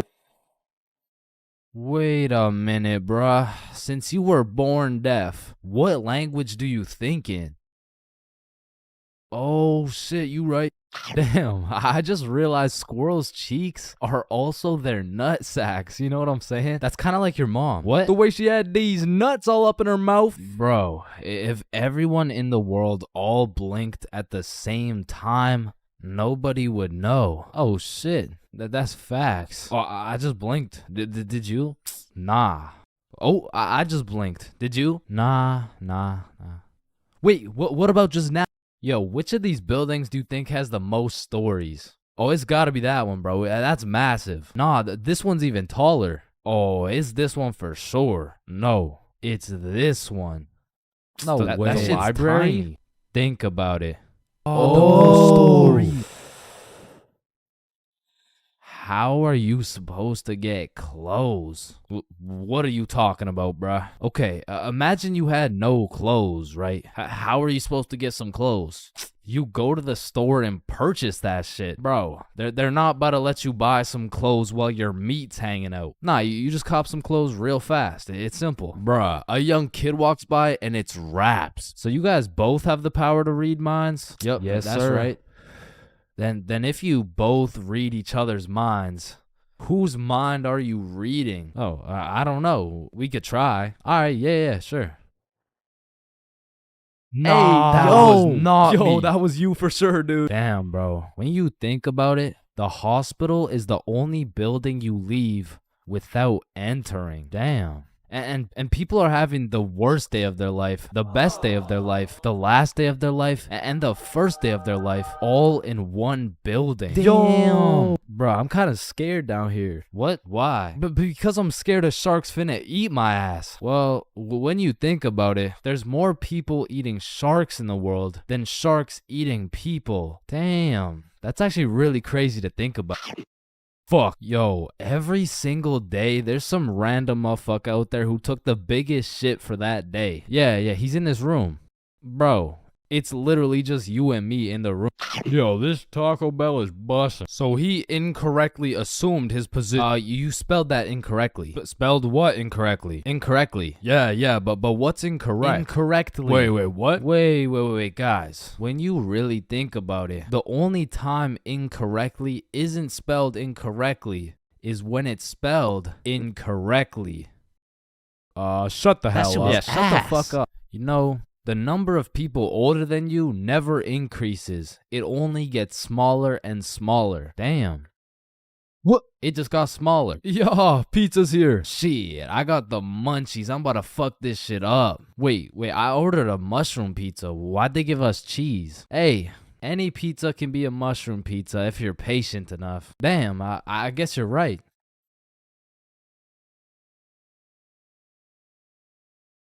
At last. Damn, you know what I just realized? What? A pregnant woman swimming is pretty much a submarine. Are you just always this high, bruh? Yo, did you boys know your last name comes from what your ancestor used to do back in the day? Oh shit, mine's Baker. Yo, mine's Carpenter. Oh, mine's Smith for blacksmith. Well, what's yours, Johnny? It's Donald. Well, wait a minute. Your last name isn't Donald. It's Dickinson. Guys, chill. I can explain. Get the fuck out of bed, bitch. Your alarm is really your theme song because it plays at the start of every episode. Well, why the fuck are you in my house? Yo, is Chains still mad over that chair? Yeah, well, what does this dude have against chairs? Why is it a chair? Yo, why is there sidewalks in the movie Cars if there's no humans? This dude won't shut up. Like, just watch the fucking movie, bruh. Damn, think about this. When a child is an asshole, the child gets a whooping. But when the parents are an asshole, the child gets another whooping. Shit, tell me about it, bruh. Fuck. Bro, you've checked the fridge 15 times already. No good food's finna magically appear. Damn, now that I think about it, we don't keep checking the fridge for new food, but rather we keep checking to see if our standards have dropped low enough to eat the shit that's already in the fridge. So we got Mercury, Venus, and then here's Earth. Yeah, Chains, what do you want? If Earth is the third planet from the sun, does that make every country a third world country? You're high again. Just get the fuck out of my class. And look at these sheep. Sheep. You know how one of your teeth is called a tooth? Yeah? And one geese is called a goose. Okay? Then why isn't one sheep called a shoop. All right, A Chains, I shoop. can't keep doing this. Shoopity-doo. We have to break Sheep up. shoop. You know what I've been thinking? Yeah, what's up? Teenagers be whipping that shit like they're always running out of time. But old motherfuckers be driving like they got all the time in the world. Like, look at this geezer. Poor guy's practically decaying behind the wheel. But he's taking his time like he's got any time to spare. If I stab this cereal box, does that make me a serial killer? That one was straight ass. You gotta work on that shit. I'm gonna work on that one. Yo, if you weigh 99 pounds and you eat a 1 pound burrito, does that make you 1% burrito? Yo, that's crazy, because I literally just did that last night. You guys wouldn't believe this, but your blood work came back and it says you're 1% burrito. Yo, picture this. Imagine if Ed Sheeran was working at a bread place, right? Would that make him the gingerbread man? Your high as shit. Alright, bro, I'm a dip. Nah, don't leave me alone in this forest, bro. Hey, when you really think about it, you're not scared to be alone in this forest. You're scared you're not alone in the forest. You feel me? Yo, that's actually so true. Bro, you know what? Low key, if you're dead broke, robbing a bank isn't even a bad idea. Bro, there's no way some hobo's about to pull off a bank heist. Nah, but just think about it. Whether you successfully rob the bank or not, either way, you get over 10 years of bills you don't gotta worry about. Alright, fuck it. You got the strap? Yup. Yo, throw on your seatbelt really quick. Nah. What? Why not? Well, you see, it increases my risk of dying from cancer. What are you talking about, bro? That shit makes no sense. Just let that sink in. Oh, yeah, I got you. Yo, what's up? But still, that shit makes no sense. No, but actually think about it.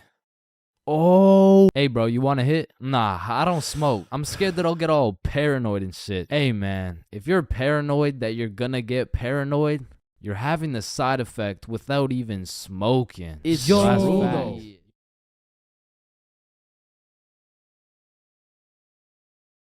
So, there are 7 stages of being drunk, all of which I've experienced, so you don't have to. Drinking? Aren't you underage? No, I'm 21. Now let's start with stage 1, the process. Stage 1 is one of the most important stages of being drunk. If you've ever heard the saying, trust the process, this fully applies when it comes to drinking.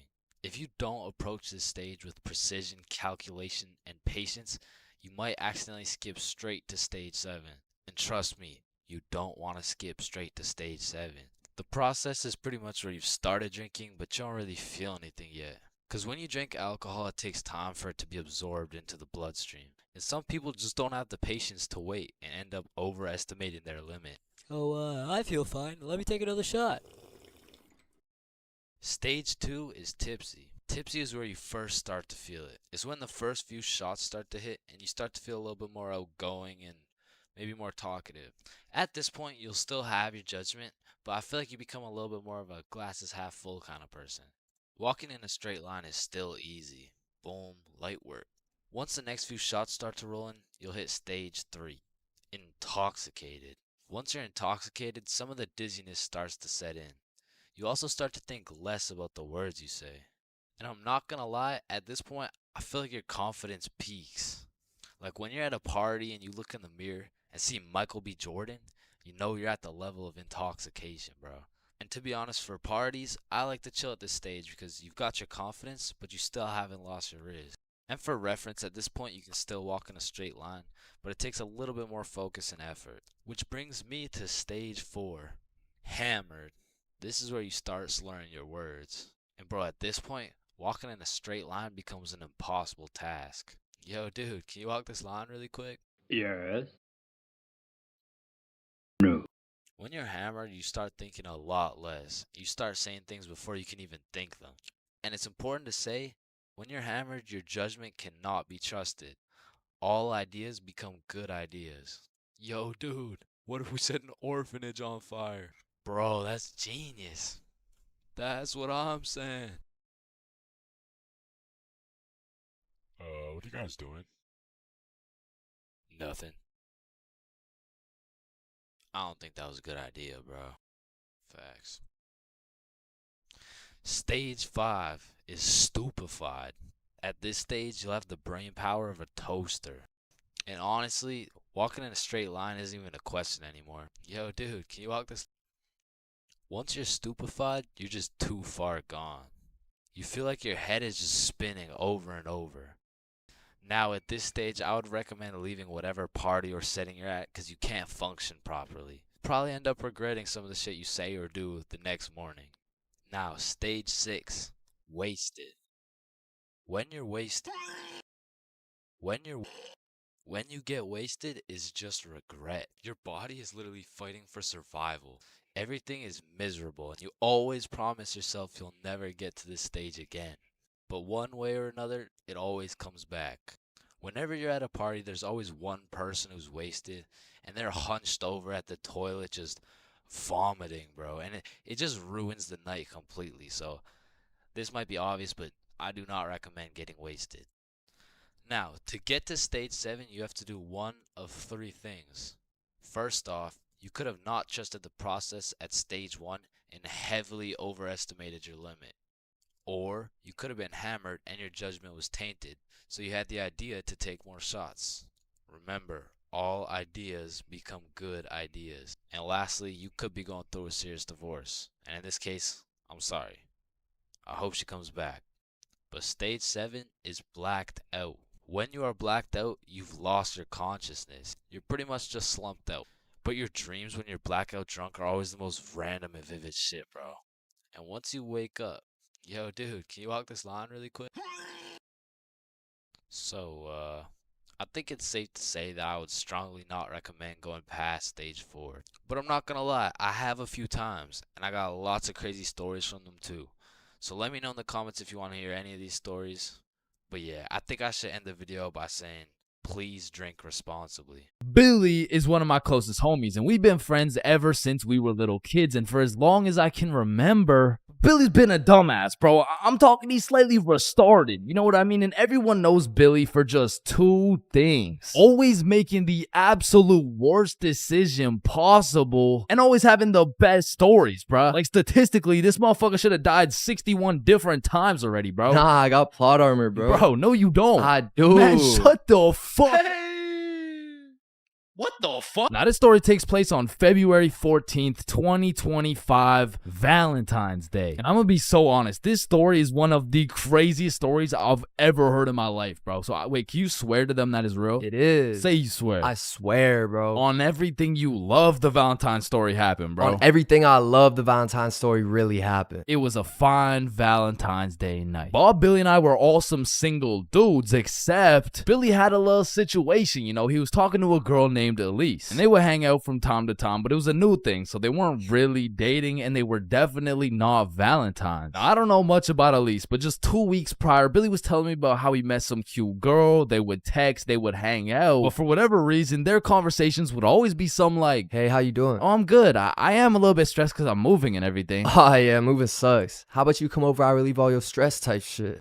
Billy, I really like you. I like you too, Elise. But I think you might be a whore. Wait, what? Like, you're most likely a bop. Okay, wait, I mean, you're like, definitely a fuckboy. Okay, chill now. I've never fucked a boy in my life. So keeping that in mind, we were all single, and this Valentine's happened to land on a Friday, and because of this, we going to the club. Yeah. Yeah.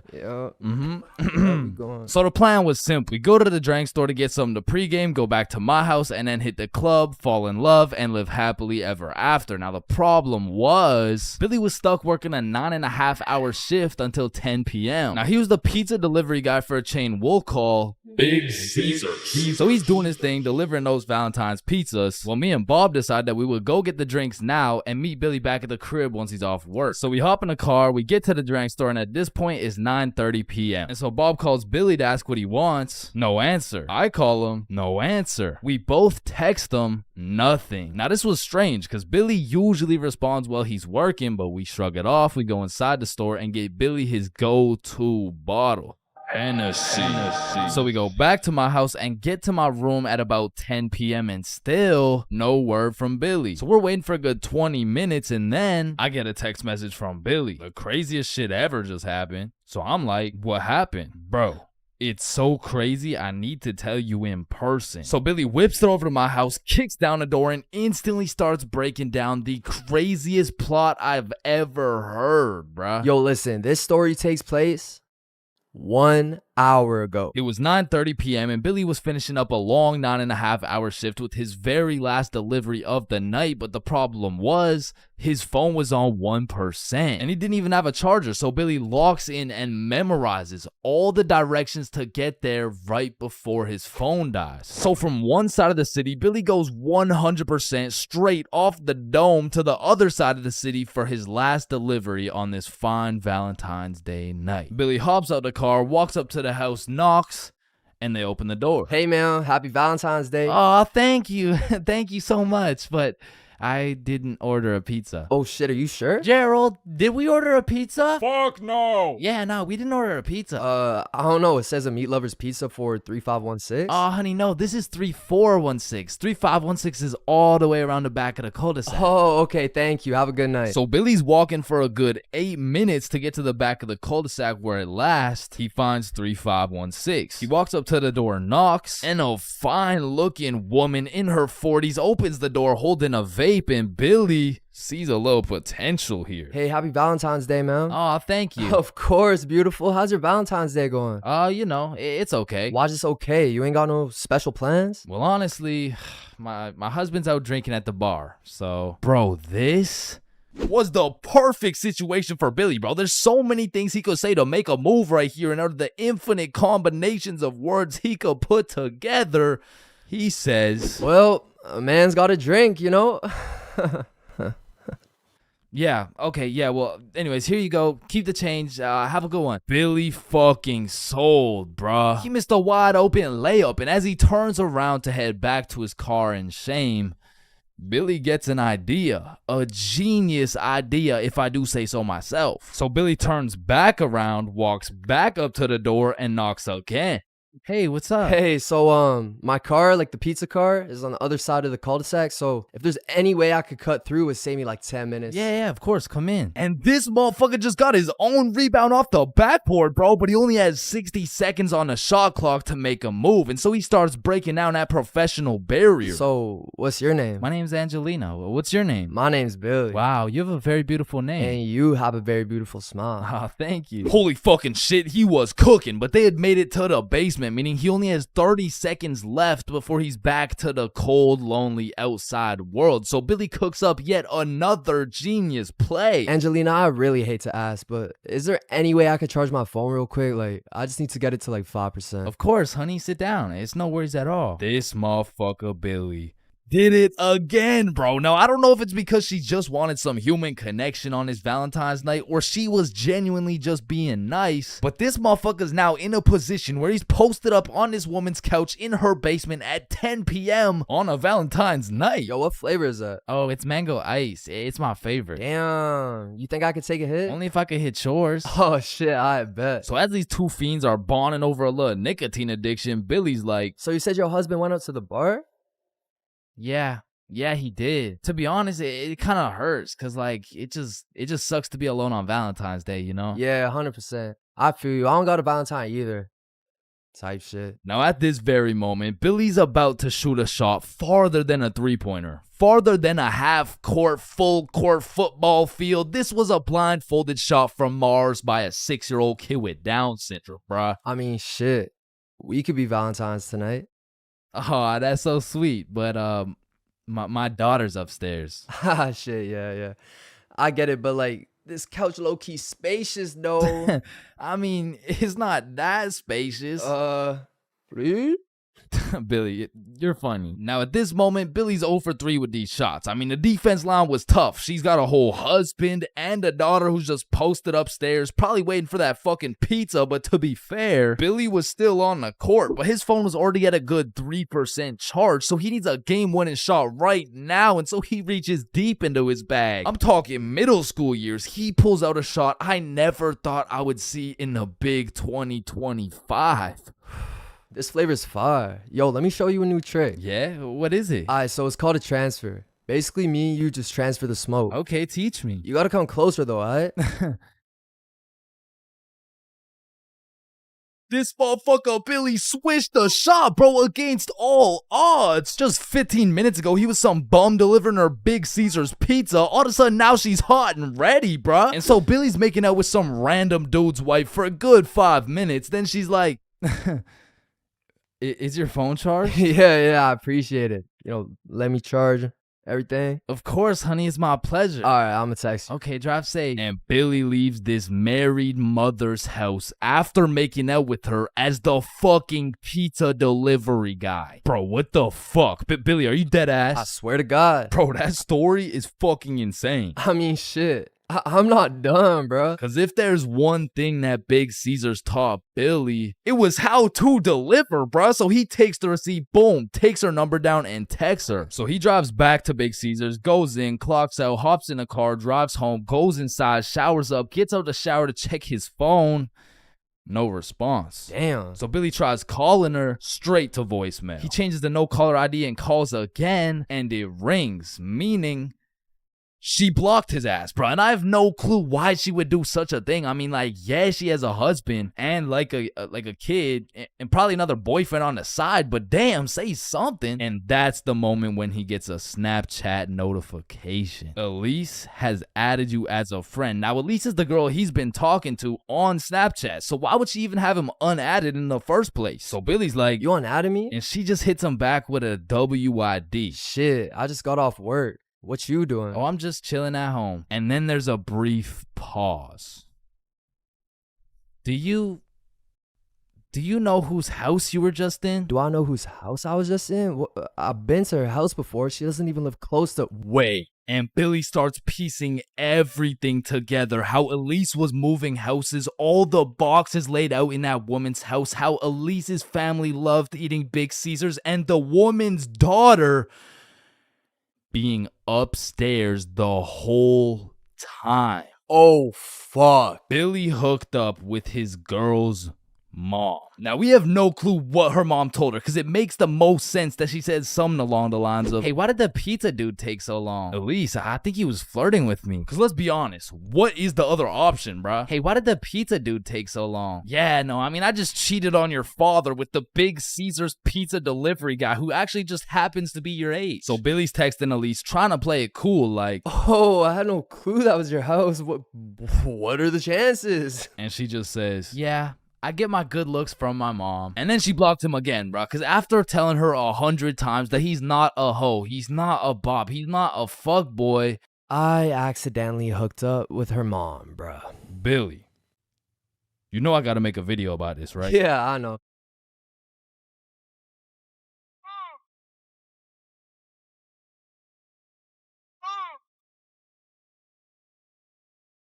Hello class, I'm Mr. Subinson. I'll be your sub for today. For rules, I don't want to see any horseplay, no phones, and no WWE wrestling moves off the top of the desk, alright? Yo, one, Mr. Sub. Yeah, he just looks like the dude from the Pringles can. Walking into class and then seeing a substitute teacher is like the same feeling as squaring up to fight a dude and then finding out that dude's blind, bro. Like, you pretty much just gotta show up and you win. Like, I honestly feel bad for these substitutes, bro, because every day they have no clue what they're showing up to. Like, one day they're walking into a class full of angels, and the next day they're fighting for their life in a class of straight demons, bro. I mean, being a substitute teacher is all about confidence. Like, the moment the sub walks into the class, they're being analyzed. Like, the way they walk, how they dress, and especially how they talk. Yo, if the first thing they say sounds like, hey, hi guys. It's raps, bro. If you you start the class sounding like an intro to an 8-year-old's Minecraft Let's Play, paper's gonna be thrown, pencils are gonna be thrown, fucking dudes are gonna be thrown, like it's gonna be straight anarchy, bro. But when the sub walks in the room with a little pep in his step, a little drip in his fit, and most importantly, he starts the class sounding like he's done this shit before. Hey guys, I'm Mr. Peppinson, and today we mean business. All of a sudden, people are listening. Everyone except for one man, the class clown. He's gonna see that confidence as a challenge, and bro's gonna start testing the waters to see if this sub is really about it. And that is how Y equals MC squared. Any questions? Yeah, blue hat. Yeah, Mr. Peppinson, why are you built like that? Oh, you mean built like the Rock? Yeah, these are called muscles. You'll learn about them when you hit puberty. But bro, I'm in grade 11. I've already hit puberty. Yeah, nah. That's not what your peach fuzz mustache is telling me, buddy. Okay, well, your hairline is telling me it's going on a vacation, bruh. All right, let's see your shit then. Yeah, like, it's not bad. Like, some substitutes are so good, you just wish they were your real teacher. Like, I remember one time in grade 10, I had this math class with one of those teachers who used to yap the whole time and then assign a bunch of homework with 5 minutes left in class. And then one day, a goat walked into our class, a goat who went by the name of Mr. G, or more formally, G-Dog. Now, G-Dog was packing a mean 68 years in his lifespan. However, he had the utmost pep in his step, paired with the drippiest of fits. And he was the type of dude who would lay down some respectable rules, and if anyone broke them, he wouldn't get mad. He would just simply flame the living shit out of you in front of everybody. And that's how you calculate the surface area of... no text while I'm talking, please. I'm just texting my mom. Oh wow, that's crazy. How's she doing? Psh, wouldn't you like to know? Oh yeah, I mean, I would actually, cause she's probably pretty tired after last night. I mean, I did lay down some mean dick. But there are definitely some questionable substitutes out there. I remember when I was in grade 6, my entire middle school was just weird, bro. My recess was called Nut Break, my music teacher was deaf, and our principal was damn near bipolar. Alright, who told the blind kid he could say the N-word? Okay, alright, it was me, but like, I didn't think he would actually say it. Oh no, that's actually a pretty good one. I mean, I gotta give it to you, kid. Wait, so you're not mad? No, I'm fucking furious, okay? Get in my office right now. Okay, wait, I thought you were just laughing. What's going on right now? Yo, I'm just messing with you, kid. You're good to go. Okay, thank you. Thank you. Get to go out of the school because you're expelled. That is absolutely unacceptable. Are you joking, or does it sound like I'm joking? Yeah, kinda. Yeah, bro, my middle school was weird as hell, so I can't say I was surprised when a substitute teacher walks into my class talking about, hello class, I'm Mrs. Hutchinson, and I identify as a mermaid. And I'm only 12 years old, so I'm like, dog, what the actual fuck does identify mean? But bless Miss Hutchinson's heart, man, because Lord knows middle schoolers weren't gonna take that shit seriously. Oh, she's funny, mermaid. No, class. I'm serious. Oh, so that's why you smell like the ocean. Exactly.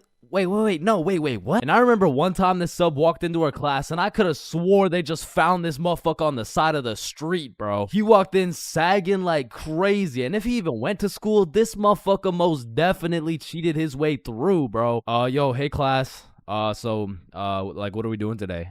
I mean, shit. You're the teacher. Oh yeah, right. So what'd you guys learn about yesterday? We were learning about agriculture. Oh yeah. Yeah. And I think you're right too, because you know the culture we live in right now is very angry, and the anger culture just needs to take a chill pill. You know what I'm saying? Any questions about that? Yeah.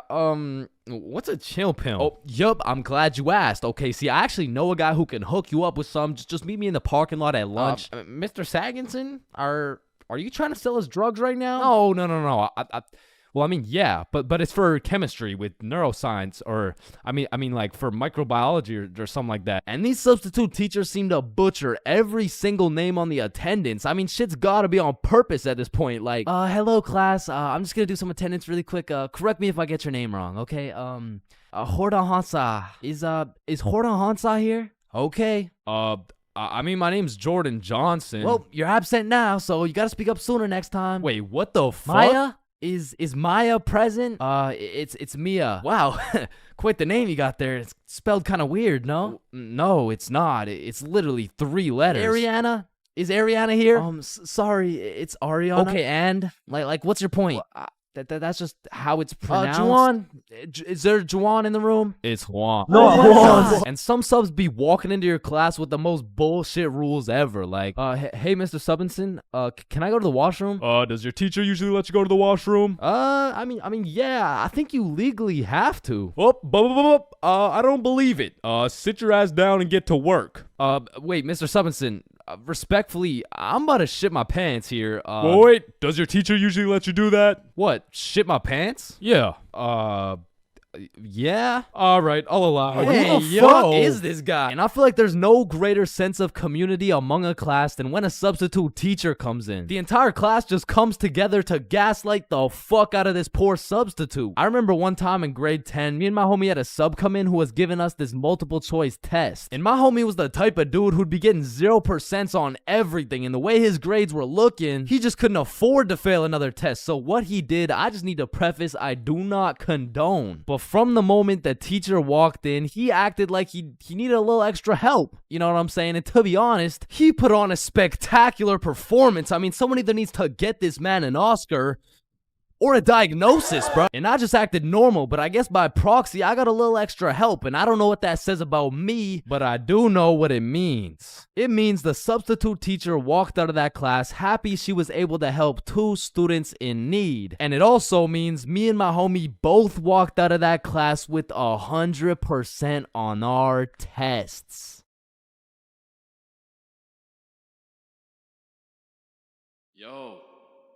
Hey. Yo, wake up. Bro, wake up. Hey, man. What?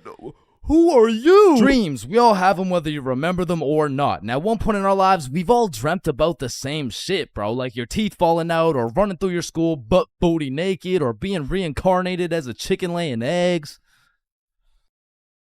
But when you really step back and think about what sleeping is, it's mad weird, bro. Like, imagine an alien crash landed on Earth and saw a bunch of motherfuckers sleeping, like... Why is everyone dead? Oh, no, they're not dead, they're just sleeping. Man, what the fuck is sleeping? Yeah, so basically they just play dead for 8 hours and live false realities in their heads and shit. Strange. Yeah, like you see this guy, he's probably dreaming about sunshine and rainbows.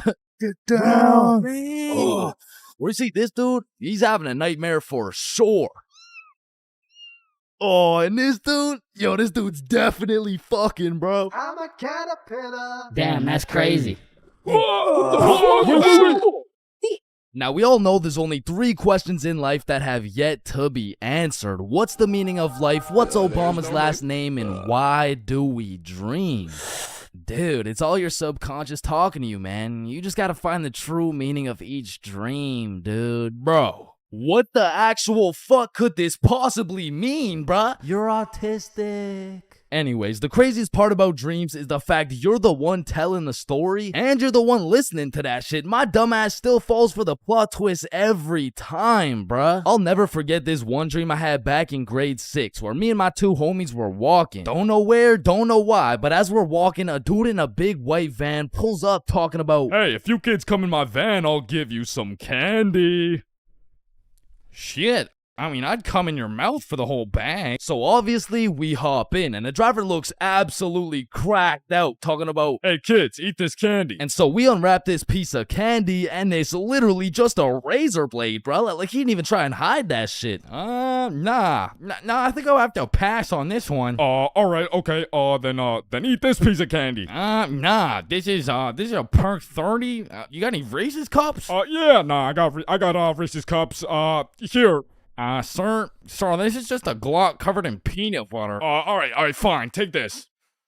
Shit, okay. So we eat this unsuspicious looking candy and instantly start tripping balls, bruh. Like the van is deforming, we're seeing rainbows and shit, and worst of all, we see this big ass grin on the driver's face. And I don't remember exactly what he said, but he said some crazy shit like, Get ready, I'm coming for them cheeks. nah, it was more like Looks like your private square just went public. okay, no, that wasn't it either.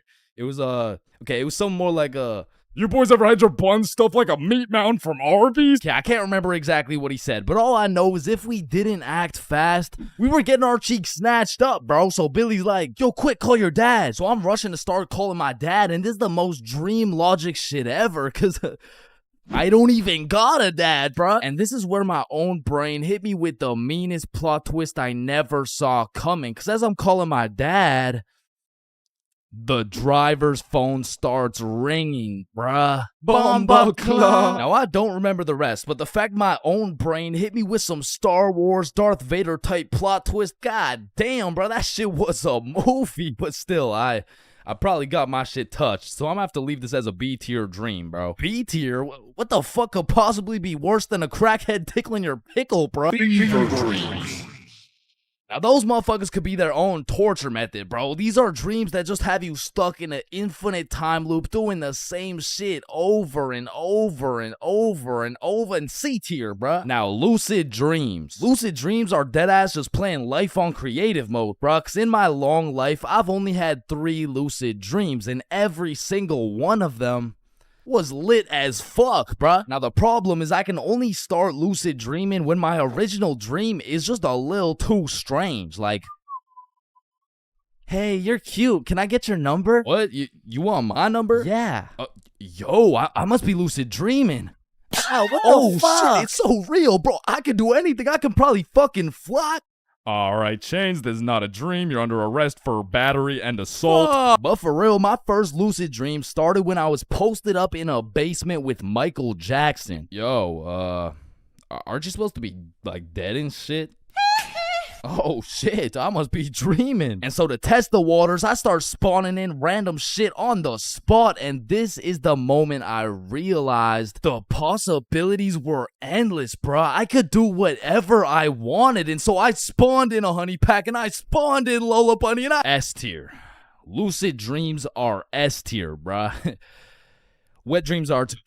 Now, we got a few popular reoccurring dreams on our hands, like running through your school butt booty naked. Now, back in the day, this dream used to have me scared shitless, bro. I was like, oh shit, where's my pants? Yo, what's my crush gonna think? Well, what are the boys gonna say? But ever since graduating high school, that dream has me scared even more shitless, bro, because now it's like, oh shit, yo, what's the police gonna think? Hands behind your back. Bro, what's the judge gonna say, bro? Shut the fuck up. Fucking C tier. Teeth falling out, B tier. Random adventures with your homies, A tier, bro. Me, Bob, and Billy have fought bears together. We've been to the nether. We've even fucked around and ran a 3-man on the Totally Spies cast. Like, these dreams are so lit that when I wake up in my raggedy old lonely ass bed, I be trying to go back to sleep to continue the plot, bruh. Look who came back for that meat mountain, boy. Oh, hell no. You better run. Bruh, I'm trying. Now, trying to run in your dreams, man, this shit really pisses me off, bro. Because I never told anybody this, but I was the fastest kid in my elementary school. So when I'm dreaming and I got 2 hordes of zombies, Michael Myers, and fucking Diddy himself chasing after me, tell me why my ass starts running like the fastest kid in the special needs class, bruh. So trying to run in your dreams has got to be C tier, right next to all the common shit like falling, drowning, losing your phone, explosive diarrhea all over your bed. Damn, bruh, shitting your pants, fever dreams, and being butt booty naked around a bunch of minors is C tier. What the hell is D tier, bro? Sleep paralysis. This might be the scariest thing that can possibly exist, bruh. You're telling me at 4 a.m. I could open my eyes, unable to move, while struggling to breathe, and start seeing demon shadow figures while hearing screams in the distance, bruh. Fucking Z tier, bro. What the fuck? Now, I'm grateful I never had to experience that shit, because the fact that while you're paralyzed, you'll start to see the scariest thing your brain could possibly imagine is beyond me, bro. Knowing me, I'd be there enjoying my beauty sleep, dreaming of me and the boys playing fucking Mario Kart or some shit, and I would open my eyes stunned. Unable to move when slowly a devious creature begins revealing itself out of the closet, casting a shadow over top of me until I can see exactly what it is.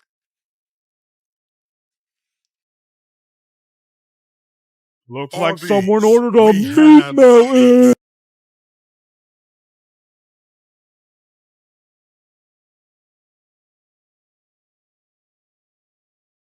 Alright, listen, I'm creating something I like to call the internet. Yo, what does it do? On the internet, people are going to be able to search up literally any question they have.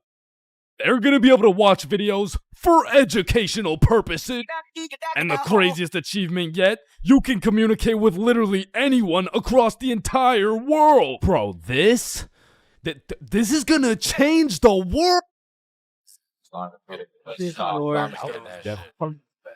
Bro, I'm not gonna lie, the internet is 100% one of the greatest inventions of all time. Like, that shit's up there with the light bulb, the airplane, the Testacuzzi. Like, they're all groundbreaking inventions, but the internet just has to be number one, bro. Like, imagine telling a caveman you had a magical box where you could make anything pop up in 2 seconds. Yo, Caveman Dave, I got a magical box where you can make anything pop up in 2 seconds. Oh, shit, cool. Do you know her or something?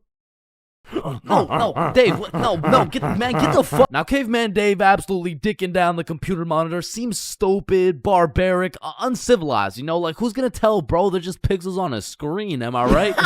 Facts! Yo, Caveman Dave is a dumbass! Facts, yeah, no, let me see your search history.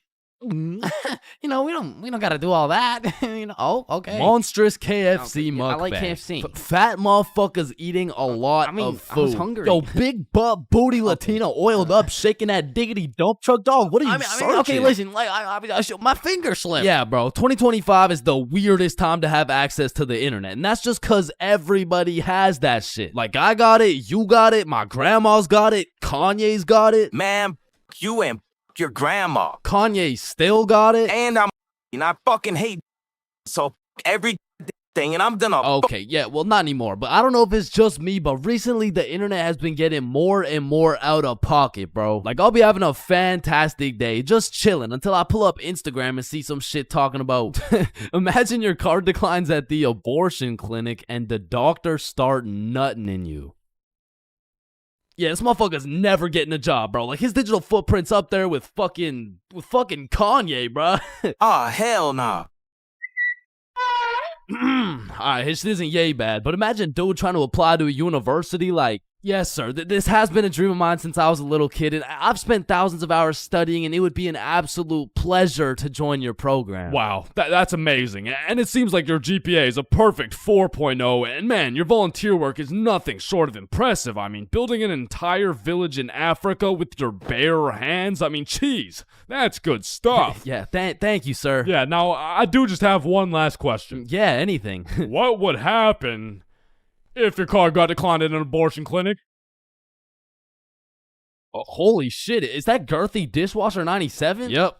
Yeah, that's me, bro. Yo, most relatable content on Instagram, I swear. Yo, actually, I really never get the credit that Yeah, just put the fries in the bag. Oh, okay. And speaking of getting a job, you ever seen a kid under 7 years old post literally anything on Instagram? Yo, the comment section has a field day, bro. Like, the video will be of a kid who's just barely on the brink of gaining consciousness, and the comments are talking about, get a job, little motherfucker. Somebody get bro some fentanyl. I'm gonna touch you in places you ain't even know existed, little motherfucker. Like, bro, stop touching these 6-year-old kids and touch some grass, dickhead. Yeah, but I'm not gonna lie, as a motherfucker who draws stickman for 16 hours a day, I really gotta start taking some of my own advice, bro. Wait, what's your advice? Oh, I mean, stop touching these 6-year-old kids. You touch 6-year-old kids? I'm talking about Gurgi Force. Chains, you know the drill. God damn. Bro. Even these motherfuckers have the internet, bro. Like, what could you even possibly be posting? Oh, shit. Yeah, nah. We gotta start banning motherfuckers from the internet, bro. And I think we should all do a poll for the first person to go. You know, like, take your time. And, oh, shit. Okay, never mind. Votes are in. Looks like we're banning Jack Doherty. Why in the fuckity shit did you just ban Jack Doherty? You know what? ban his the last two, bruh. Actually, ban every single kid on the internet. Like, put down the Instagram reels, go outside and eat rocks like a normal kid before Gurgi Foreskin 445 fucks around and finds your IP address, bruh. Cause there's a lot of weird motherfuckers online, especially considering the impending gooner epidemic of 2025. Now, if you're unaware of this widespread epidemic, well, fucking good for you, but there's been a recent spike in the amount of gooners seen online. Like the type of motherfucker who'll be scrolling and see a video of a Cheeto that's kind of built somewhat like a Kardashian, and next thing you know, bro's got a DIY screen protector, bro. And I swear these gooners have no clue it's a problem either. Like, they probably show up to the doctor's office for a quick little checkup, and the doctor has to break the news to him like, Yeah, Mr. Gooningson? Yeah, I'm sorry, but you gotta stop masturbating. no, wait, what? No, wait, why? Because I'm trying to examine you, dumbass. Oh shit, like it's honestly mind-blowing how having access to the internet with all its power and infinite knowledge just makes us more stupid, bro. Like at any given moment, we have the resources to learn quantum physics or learn how we can watch Skibbity Toilet. What? No. Why the fuck would we watch Skibbity Toilet? Shit, man, this stuff's good. Just take a watch. No, I'm not watching that shit. Just real quick. Yo, why are you recording me, bro? We're filming a YouTube video, dumbass. Oh shit, yeah, you're right. So I was saying there's a lot of people nowadays addicted to the internet and shit, like that guy over there. Where? Bro. What? Oh shit, yeah, what I was saying was, back in the day, the internet was just for shit like cute cat videos and cool math games and shit, but nowadays, the internet has everything your brain craves. Like, it's got food for you, it's got friends for you, it's funny, it's educational, bro, it has Cheetos built like Kardashians, bro. And as if the internet having everything we ever needed wasn't enough, these motherfuckers invented AI, bro. Now, maybe it's just me, but this AI shit is getting a little too good, bro. I mean, when ChatGPT first came out, I was using that bad boy for all kinds of shit. Whenever I couldn't do my homework, ChatGPT. When I forgot a recipe, ChatGPT. When I couldn't get a girlfriend, cry myself to sleep.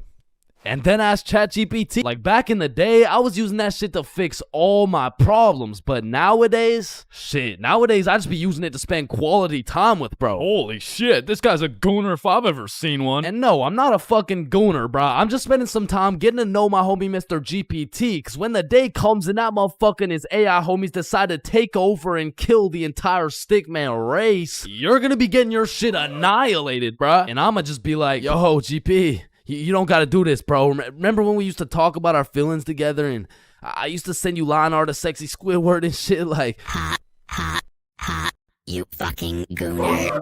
And honestly, I feel like the people are less scared of the robots taking over the entire world and they're more scared of them taking their jobs. But I'm gonna keep it a buck. I cannot relate, bro. Like, AI could never do the shit I do. AI could never do the shit I do. Wait, what the fuck? Wait, what the fuck? Who does this bum think he is, bro? Who does this bum think he is, bro? I mean, yo, alright, that shit doesn't even sound like me, bro. Yo, that shit doesn't even sound like me, bro. So you want to copy everything, huh? Yeah? Yeah, you sure you want to do this? Yeah, you sure you want to do this? Yeah. Alright, let's go. I like little kids. Yo. Like, you loading or something? Like, what's going on? You gonna repeat it, or, you know? Undercover police has Vaj back. Alright, I already touched on the unspeakable things that go down in the high school bathrooms, bro. But there's only one place on earth that is more foul than those bathrooms. And it's the goddamn locker rooms. That room smells like complete and utter dog shit mixed with Axe spray. Like, maybe I just went to school with a whole lot of Discord mods, but the rancid smell of the boys' locker room would contaminate anything in a 50-foot radius. And shit, Lord knows what goes down in that questionable place. Like, you'll walk in there and see anything, bro. Motherfuckers will be having fights, chicken fights, group fights, sword fights. Like, any laws and rules simply don't apply to the boys' locker room. Motherfuckers will be throwing hands, selling drugs, committing arson, committing several counts of fucking tax evasion. Shit, you name it. It's pretty much a GTA lobby in that bitch. Like, I remember one day I walked into PE and my teacher was like, "Hey, Nuh-uh-uh. Where's your PE strip? And I was like, shit, it's in the locker room. So I walk into the locker room and there's just two motherfuckers throwing hands and they just stop and look at me like, oh shit. I'm gonna just get my backpack and shit. So yeah. All right, y'all be safe. And then they just went back to beating the shit out of each other. Now listen, I don't spend too much time in the girls' locker room, but anytime I walk by there, that shit smells like rose petals and rainbows. So I can only imagine there's no group fights, no chicken fights. Hopefully no fucking sword fights. And bro, you deadass can't leave shit in the locker room. Like if you leave anything not locked up, it's gone. These kids are ruthless, bro. They're snatching your wallet, your phone, your clothes. Shit, they're taking your PB&J sandwich. And the thing is, if you want your PB&J back, you're gonna have to get it back in blood because there's no laws in the locker room. See, if someone snatched my sandwich in math class, I'm turning into 6'9", bro.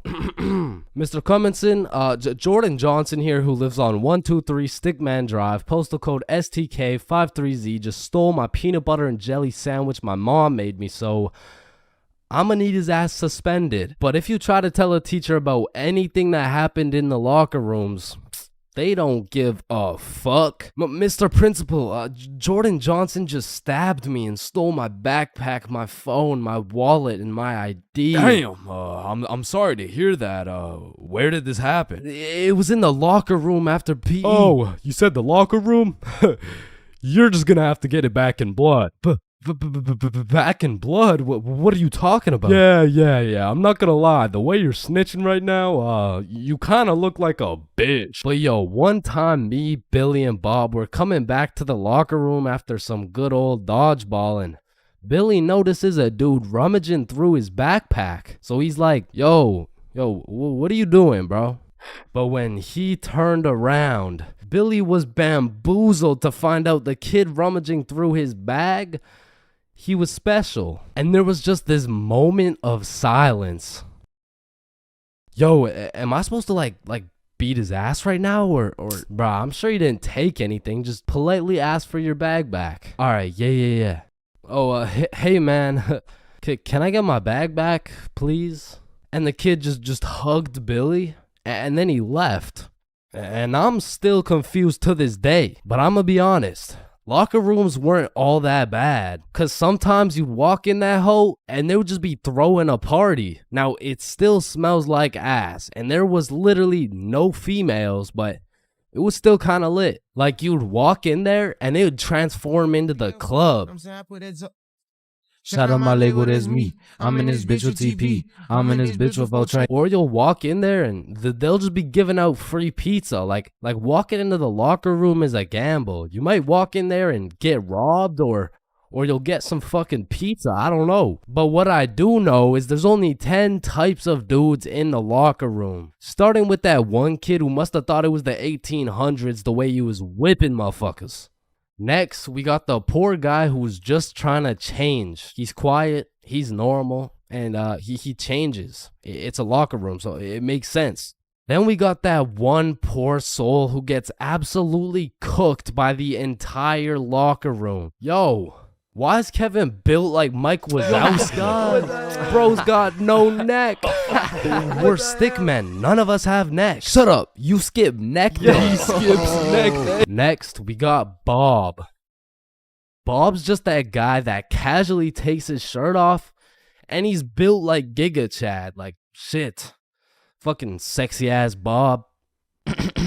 And I don't know why, but there was always that one guy who thought it was a good idea to just whip his nuts out. Unprovoked, uncalled for, completely out of pocket. Like, what do you look like with your nuts out in a room with 30 half-naked sweaty dudes? Like, personally in that situation, I'm keeping my balls in my boxers. Thank you very much. And bro, tell me why there was always one kid who was just dousing himself in Axe spray. And it's always the mustiest motherfucker doing it too. Like, who's gonna tell him that Axe spray doesn't replace taking showers, bruh? And I don't know about your locker room, but for mine, there was always a dude eating. Like, out of all the places on earth, why are you eating in the locker room? Like, for some reason, there's something about eating around a bunch of dudes in their boxers that just doesn't sit right with me. I mean, simply by bringing that sandwich into the locker room makes it contaminated. That sandwich will be tasting like wet dog and Axe spray. And next,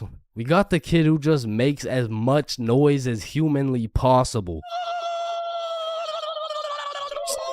Shut the fuck up. And then there's that one dude who decides he's having a shower. And all power to that guy, but personally, there is no fucking way I'm showering in school. Like, I can't trust this little door to stop these menaces from breaking into my shower. Cause remember, there's no laws in the locker room. Like, it's no jail, but I'm sure if you drop the soap in there, you're gonna get violated. And of course you got the fiend. There's always a dude fiending for a vape in every locker room. And it's low-key worse in the locker room than the bathrooms. Like, these locker room fiends would do a little bit too much for some nicotine. I've seen them pay $5 for a single hit, and fuck, I don't want to know what they'll do for a hit when they run out of money. And still, I'm not gonna lie, the high school bathrooms get wild. They'll be hotboxed, there'll be fight clubs, but the thing about the bathrooms is a teacher can walk in at any time and get every student suspended. Like, even the poor kid taking a piss will probably get suspended just by association, which is exactly why the high school locker rooms get so fucking rowdy, because there's truly no teacher strong enough to stop the buffoonery that goes on in these locker rooms. So they don't even try. Shit, I don't care if your teacher is John Cena. There is no single man who can put a stop to the fuck shit that goes down in the locker rooms. But there is one thing that can: a female.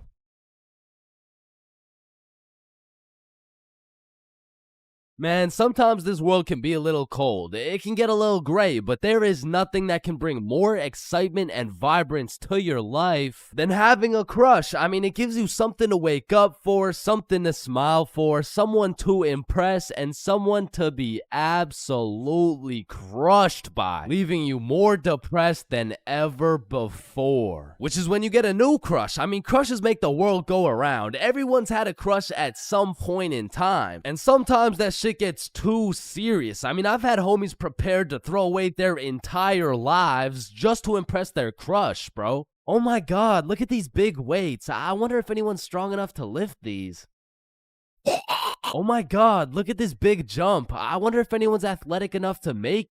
Oh my god, look how creepy this cave is. I wonder if anyone's brave enough. Oh my god, look how tall this building is. I wonder if anyone could stick the landing. I said, I wonder if anyone could stick the land. Oh, ew, did he just die? Oh my god, I'm getting the ick. Nope, just getting a few extra reps in. Man, I remember my first crush like it was yesterday, bro. She was 5 years old. But I was 5 years old too, right? Like, so it wasn't actually yesterday, you know, it's a saying, but we were both 5 years old, and I remember sliding in smooth as hell. Yo, shorty, you like Legos? Yeah. How about you and me go Lego my ego? What does that even mean? Shit, I don't even know. I seen it in a commercial once. And after that day, me and Rose hung out all the time. We'd be playing Legos, we'd link up at recess, and I couldn't help but let her know how I truly felt. Hey Rose, I like you. Oh, I like you too. And that shit had me thinking, damn, this life shit is easy as hell. I'm barely 5 years old and I already got a wife to raise my kids. Little did my dumbass know life wasn't all sunshine and rainbows, cause when I came to class the next day, I saw Rose playing Lego with another dude. And that was the day I realized crushes cause nothing but pain. Especially before high school, cause let's just think about the three possible outcomes. 1, you have a crush on this girl and you decide to tell her, cause what's the worst that could happen, man? You guys are right. Stacy? Yeah, I have a crush on you.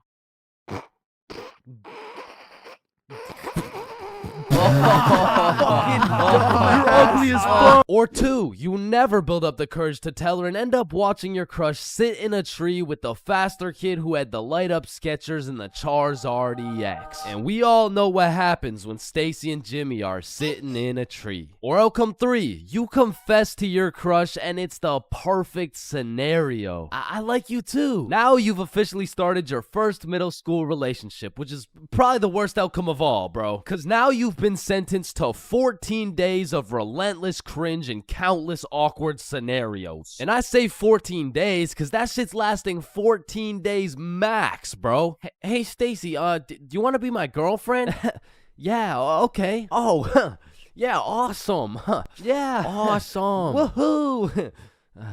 So do you want to hold hands or something? Yeah, sure. So, Stacy, I've been thinking. I don't think this whole thing's gonna work out. Oh, okay. It's not me. It's you. Oh. Wait, what? Yo, fuck my ass, bro. Or what's even more tough than having a crush in middle school is having a crush on a fictional character, bruh. Cause it's like you'll just be chilling, watching some Teen Titans eating cereal or whatever. All of a sudden your crush is kissing other dudes right in front of you and you can't even do shit about it. I remember back in my day, I was down horrendous for Lola Bunny, bruh. And I really don't know how I feel about admitting my attraction towards a 2D cartoon bunny, but you gotta remember, this was in the past. Like, this was at least 2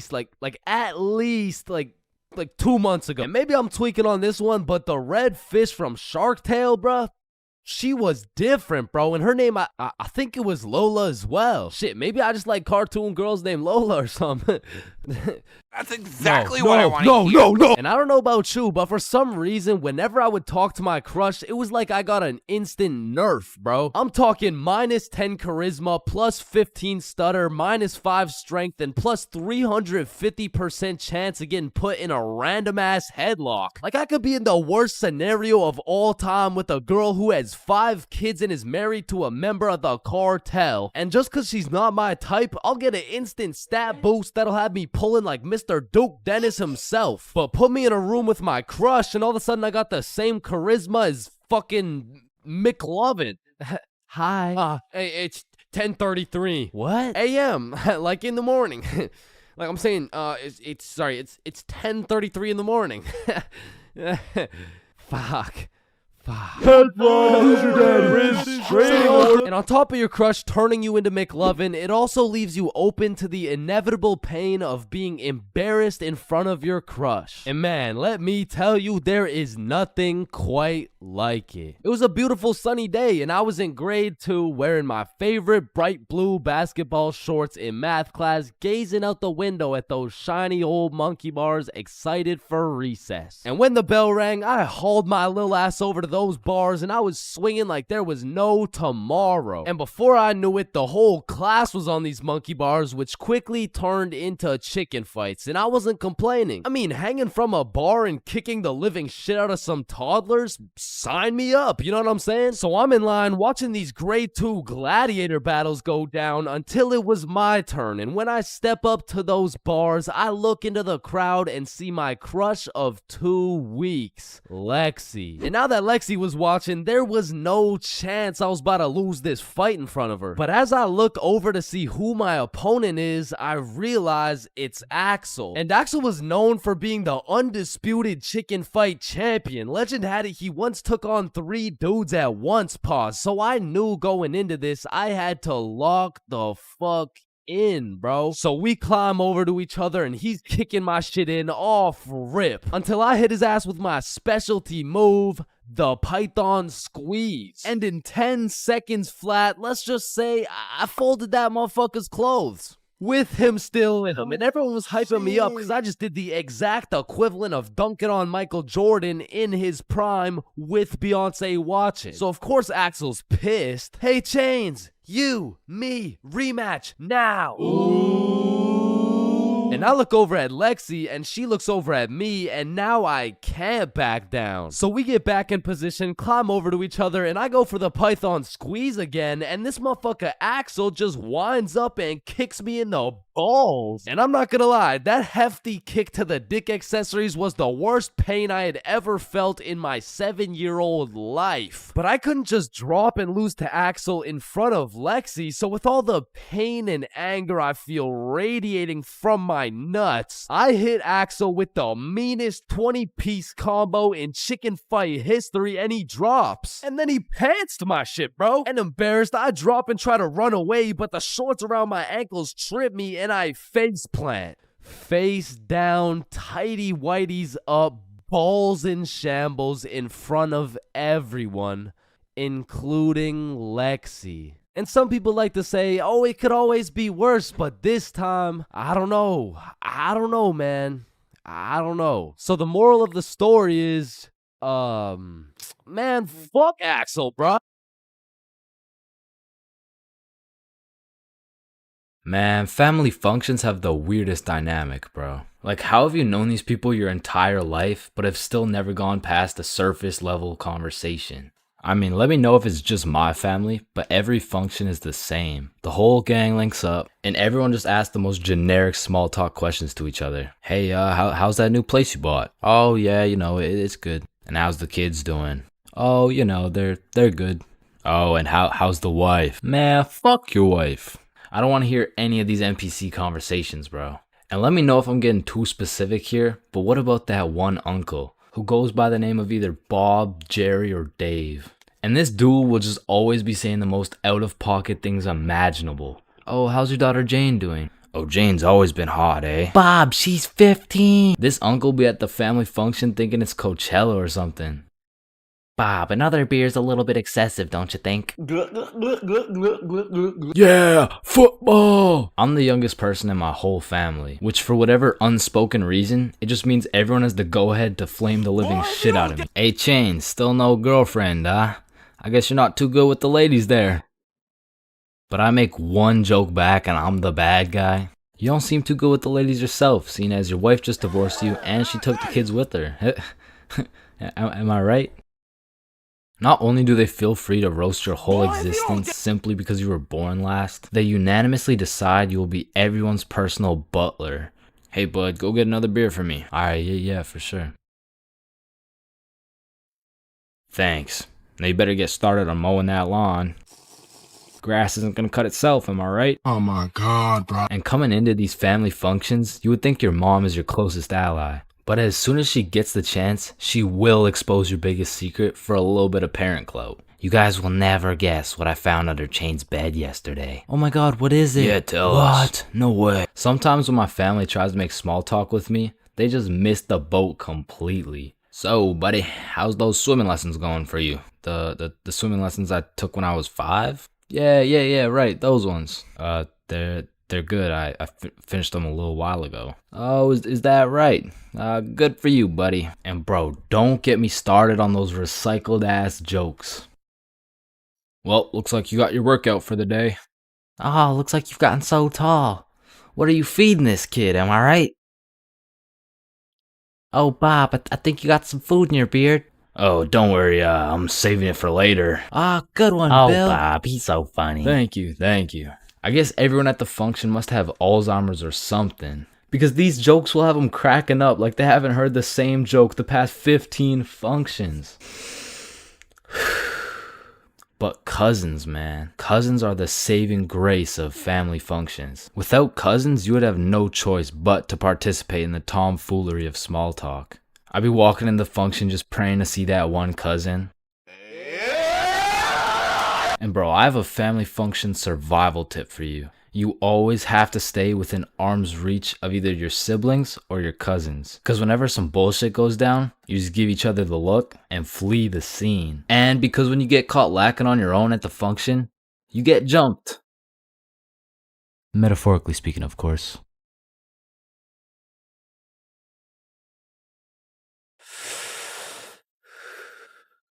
Yo, you can live the rest of your life without breathing. What? No, you need to breathe. Hey, watch and learn, my friend. Oh, shit. Would you look at that? Okay, class, today we're gonna be studying atoms. Yes, Chains. If we're made out of atoms, and we're studying atoms, does that mean atoms are studying themselves? Chains, are you high? No. No.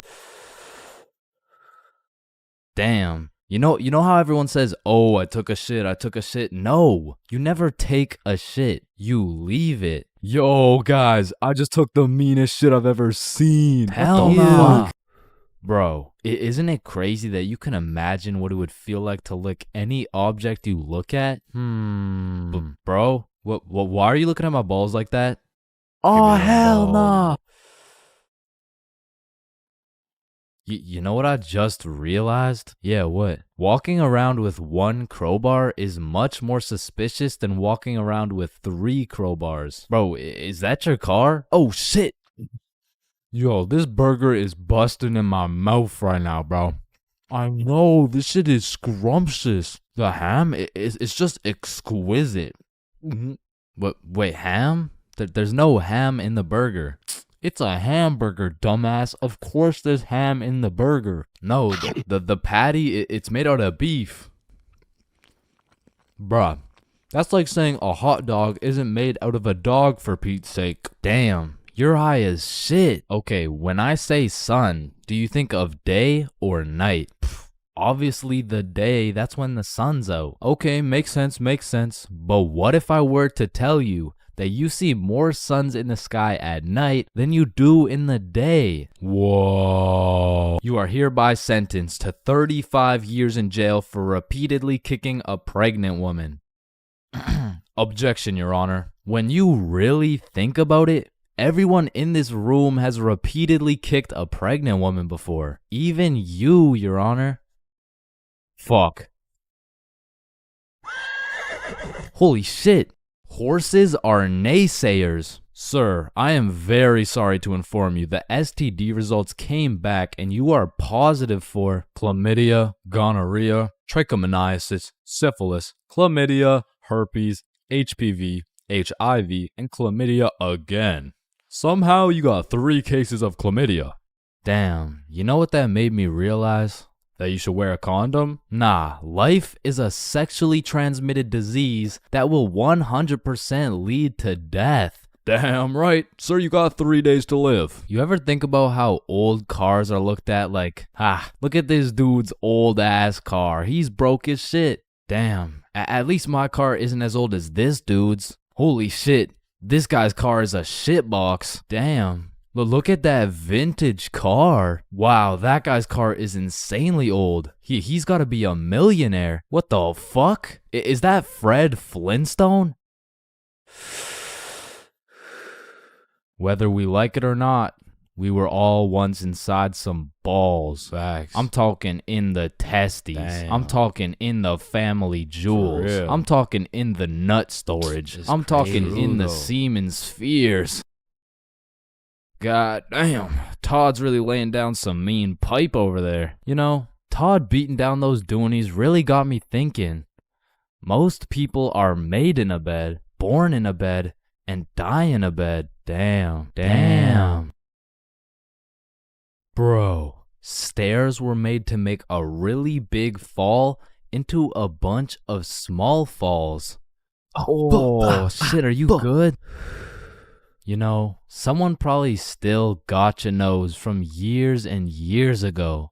Got your nose, give it back. It's me. What do you mean? It's me.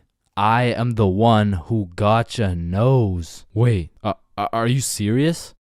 Yes. Dude, give it back. Or what? Give it back. No, it's my nose now. You gotta eat the frog. No, just eat the frog. Nope, 1 bite. Not doing it. You just gotta try it. I'm not eating the frog. It tastes like chicken. Yo, mama tastes like chicken. Come on, it's tradition. You have to eat the frog. Damn, traditions are really just dead people peer pressuring us. Eat the frog, pussy. That's why you're dead, bitch. Listen, I just can't wrap my brain around it. Yeah, what's up? Can you tell me why the fuck we park on the driveways and we drive on the parkways? It makes no sense. Hey Alexa, order some extra large magnums real quick. No, we both know you get absolutely zero bitches. Alexa, you literally Alexa, got stop. no reason Stop. on top of that, Alexa, you and I both know Alexa, you are a shut size up. small condom bull. Bro, over the next generation, we're gonna see a serious decline in the number of people who are named Alexa. Damn. Wow, that's quite a beautiful birdhouse right there. Yeah, do you think it's made out of wood? Oh yeah, for sure. And where does wood come from? Fuck do you mean where does wood come from? It comes from a tree. Exactly. Are you thinking what I'm thinking? People cut down birds' houses to make bird houses. Oh, fuck? Yeah, I meant people cut down bird houses to make bird houses. As you get older and older, a life sentence continues to become less threatening. Yo, there's probably a point where you just don't give a fuck. Put the money in the bag, bitch. I hereby sentence you to a life sentence in prison. 3 days later. Whoops. Oh. Okay. How the fuck did somebody look at all these rocks and trees and shit and just think, yeah, I can make a Wi-Fi out of this? Why is it a chair, bro? Someone tell me why it's a chair. You see, the word chair actually originates from the word cathedra, which is a combination of Latin words that mean sit and down. Incidentally, the word cathedral got its name as it is the seat or chair of the bishop. Oh, damn, this sandwich is about to go crazy, bro. Wait, that sandwich would hit way harder if we smoked before you eat it. Oh, okay, yeah, you right. A few moments later. Damn. What? Damn. My sandwich went bad. Nah, when you think about it, your sandwich didn't go bad. Something just started eating it before you did. Whoa, that's crazy to think about. Wait. Are you eating my sandwich right now? You gotta be faster than that, bro. I'm talking inside the cum factories. For real. I'm talking inside the sperm bank. For real. I'm talking inside These nuts. I'm talking in the Dwayne The Rock Johnsons. Damn. Nah, fuck you. Hey, fuck you then. That's why you eat meat. I don't eat meat. I'm vegan. Oh shit, same. But you're still a bitch. Okay, and I still laid pipe on your mom.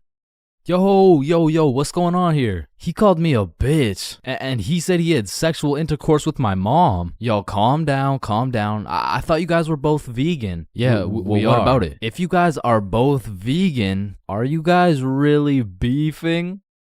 Damn, that was unfunny as fuck. Should we just beat his ass? Yeah, we should.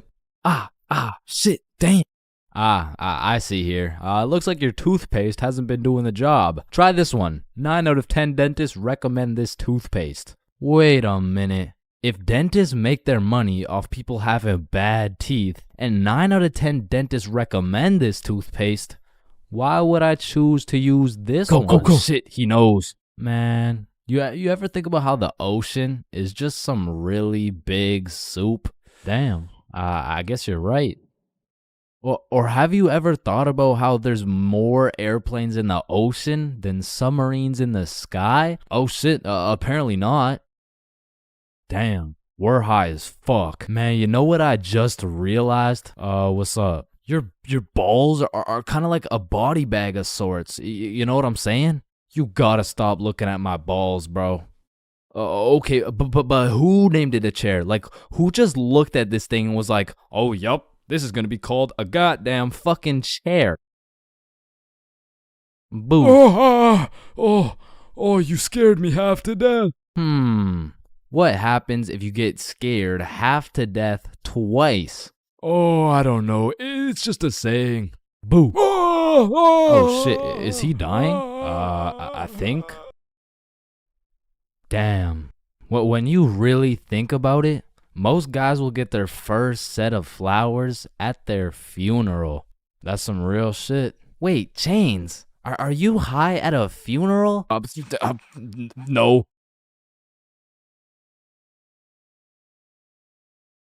Oh Yo. shit.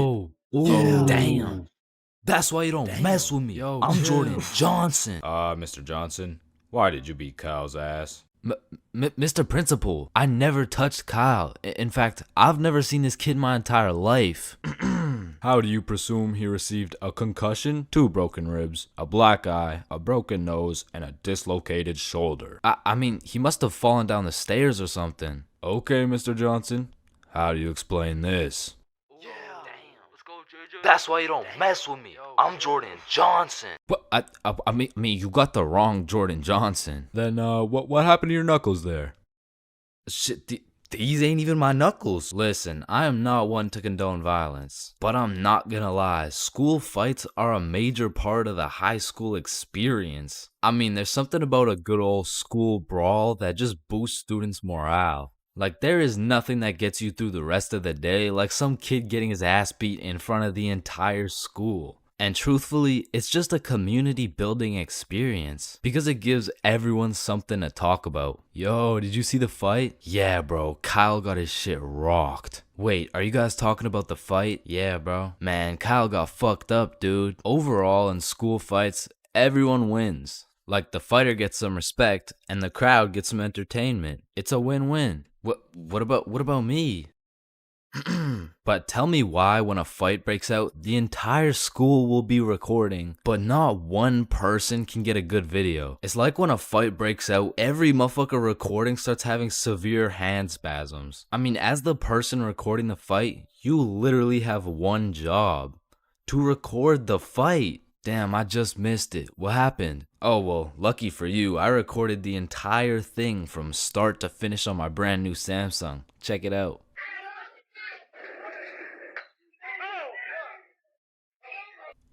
Did anyone else record the fight? Oh shit, yeah, I did on my brand new iPhone 14 that actually records in 4K. Okay, bet. Ooh, Oh. damn. Let's go, JJ. That's why you don't mess with me. But bro, there's just a video of your face for 8 minutes straight. And watching some of these fights are funny as hell because some motherfuckers will come in swinging like KSI. Some motherfuckers are out here thinking they're Daniel LaRusso. And some motherfuckers should just not be fighting. Which is honestly the best part, because where else could you catch a 6'5", 250-pound big body scrapping some 5'2" nerd? Like, the UFC would never let that shit slide. Plus, you get to watch it all for free. But me personally, I've never gotten into a school fight. But don't get me wrong, if someone wanted to catch these hands, I could hit them with the little knuckle sandwich, if you know what I mean. But truth be told, I could never lose a fight. Not because I know how to fight, but because for Bob, shit was on sight. And trust me, you don't fuck with Bob. Bob's got a better record than Floyd Mayweather. And I even heard one time he got into a little altercation with Mike Tyson.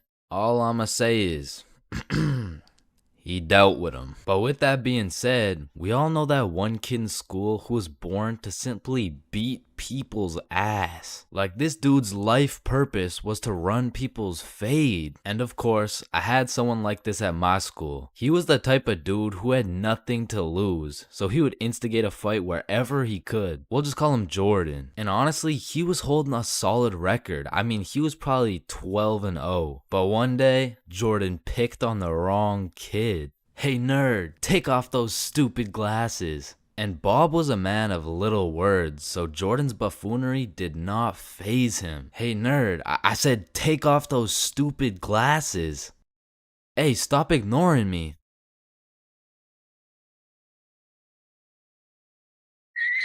And without saying a word, Bob just ended Jordan's whole career. And ever since that day, nobody messed with Bob. That's why you don't mess with me. Yo, I'm Jordan Johnson. High school bathrooms have to be one of the most unorthodox places in the entire world. Walking into the bathroom, you have absolutely no clue what to expect. And honestly, that's the best part. I remember one time I had walked into the bathroom, you know, to take a piss. And when I had opened the door, I was not surprised to see some motherfucker getting his head shaved bald. And these dudes were so casual about it too. Yo, what's up? What up? And you know, it's cool and all to be able to be entertained while you're trying to release your bodily fluids. But I mean, sometimes you just want some peace and quiet. Because you truly never know when something like this can happen to you. And that is precisely why I'm scared to ever shit in the school bathroom. And listen, my school bathroom has always been bad, but these TikTok trends that keep popping up made the bathroom situation so much worse. Yo, look at this TikTok. That's kind of funny. 1 week later. Damn, someone took the soap dispensers. Who snatched the blow dryers, bruh? Where the fuck did the urinals go? 1 hour later. Hold up. Who hit a lick on the bathroom? These TikToks had the school announcements like, "Guys, I'm begging you, stop with the devious licks." If you see anyone hitting a devious lick in the bathroom, report it to the office immediately. And I'm not gonna lie, this trend was low-key pointless. Like, once you go home, the fuck are you gonna do with the broken blow dryer, bruh? But there was one TikTok bathroom trend that was fire. So, what is the square root of pi? Chains. Yeah, can I go to the bathroom? Be quick. Am I tripping or did I just hear?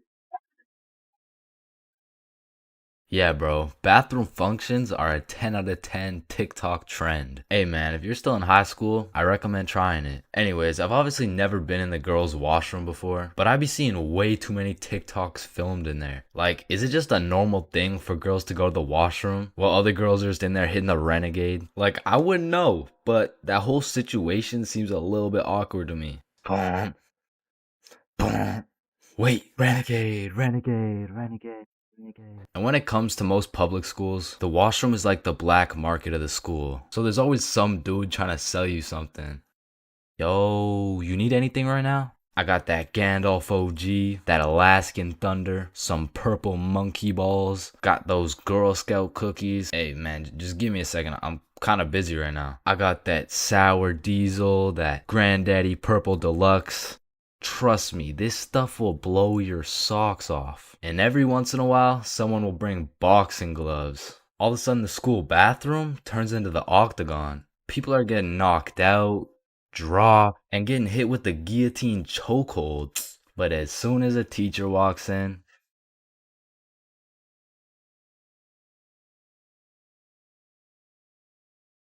Yo, Chains, I'll pay you $5 if you pull that fire alarm right there. Oh, Yo, damn, run. Chains, do you know why I've called you into my office today? No. You see, that little stunt you pulled has led you to a 1-week suspension. God damn it. What does suspension mean? It means for the next week you are prohibited from coming to school. Fuck. What does prohibited mean? Chains, you can't come to school for the next week. Hold up, so you're telling me because I pulled the fire alarm, I don't have to go to school for a week? Yes, it's a suspension. You are... Man, I got a love-hate relationship when it comes to getting suspended from school. Like, on one hand, shit, you just don't have to go to school. But on the other hand... Suspended? Oh, I'm about to suspend that ass. Ah, fuck. Ow. Shit. Alright, I don't recommend getting suspended. That shit is not worth it. But how do I know? This story dates way, way, way back to grade 7. It was a cold winter day at Stickman Middle School. In fact, it was freezing cold, and this gave Billy a great idea. Yo, the pond behind the school is frozen. Let's go fuck around on it. Oh, I'm down. Okay, bet. So after school, we got a group of 5 homies, and we headed over to the frozen pond. Now, to paint the picture, behind Stickman Middle School was Stickman Elementary School, and behind Stickman Elementary School was this frozen pond, meaning we had to walk through through Stickman Elementary School to get to this pond. But nonetheless, we walk up to the pond and instantly I see this big red sign that says, "Hazard, do not step on ice." Guys, the sign says do not step on ice. Man, fuck the sign. Watch this. Oh shit, look, it's sturdy as fuck. Yo, fuck. And even though Billy's dumbass fell in, the ice was actually pretty sturdy. So you know, we're gliding around, eating shit, hitting the meanest ballerina spins you've ever seen, and eating shit. And we were having some good old harmless fun. In fact, our grade 7 selves were having the time of our lives on this frozen water. That is until... Oh, what do you guys think you're doing? We were just walking on the ice. Did you guys not see the sign? What sign? I could have swore I put a sign right here. Nope, no sign at all. There was no sign. I have no clue what you're talking about. Okay, but you guys have to get off the ice. Well, why? Nobody's getting hurt. Yeah, we're safe. Okay, it's your choice. You're gonna regret this. So we continued with our ice skating antics for approximately 10 more minutes. Until the same lady came back up to the pond, but this time she was equipped with a Sony Alpha A7 mirrorless digital camera with the extendo lens. In other words, she was quite literally about to catch us in 4K. But at least she doesn't know what school we go to. Hey, what school do you guys go to? Not Stickman Middle School. Absolutely not. No, definitely not. Fuck, she knows. We had to think quick. How are we gonna smoothly get out of this situation without getting in trouble? So we called a boys emergency meeting. We huddled up and discussed our best plans to get out of this situation. And after combining all of our genius grade 7 brains, we made the ultimate plan. If we started mooning the camera, it would then be illegal for her to take pictures of our middle school cheeks. I don't know how this became our best option, but regardless, we put the plan in motion. I mean, me personally, I got a little shy and kept my pants up, but some of the boys were out there going crazy, looking more caked up than Summer Rae. And after a little while, the lady must have decided it wasn't a great look to have a camera pointed at some 12-year-old cheeks, and she left, which means the plan had worked flawlessly. Now, the next day at school, I had completely forgot about it, to be honest. But strangely enough, while I was sitting in math class, I hear the little class phone start ringing. Hello? Oh, yes, he's here. Oh, okay. Yeah, I'll send him your way. Thank you. Chains, Mr. Principal wants to talk to you. And at this point, I should have picked up on why I was being called to the office, but I had complete faith in our foolproof plan of mooning this stranger that the thought of being in trouble didn't even cross my mind. That was until I walked into the office to see every single one of the boys sitting in Mr. Principal's office. But mama didn't raise a snitch, so we started capping our asses off. So, what did you guys do after school yesterday? Nothing. I played Fortnite. I was doing the homework. Don't play stupid with me. I got a call from Mrs. Principal over at Stickman Elementary. So tell me, what were you doing on the pond yesterday? I wasn't there. It wasn't us. I don't know what you're talking about. I don't even know what a pond is. I see. Well, I've got evidence. And as he shows us this undeniable evidence, you can see this dude Billy's cheeks in the corner of one of the pictures. So I slowly look over at Billy, and he looks over at me.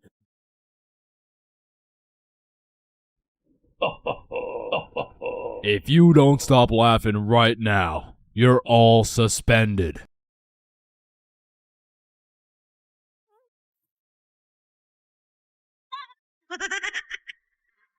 That's it. You're all suspended. And as I explained the situation to my mom, let's just say Mama Chains was not happy.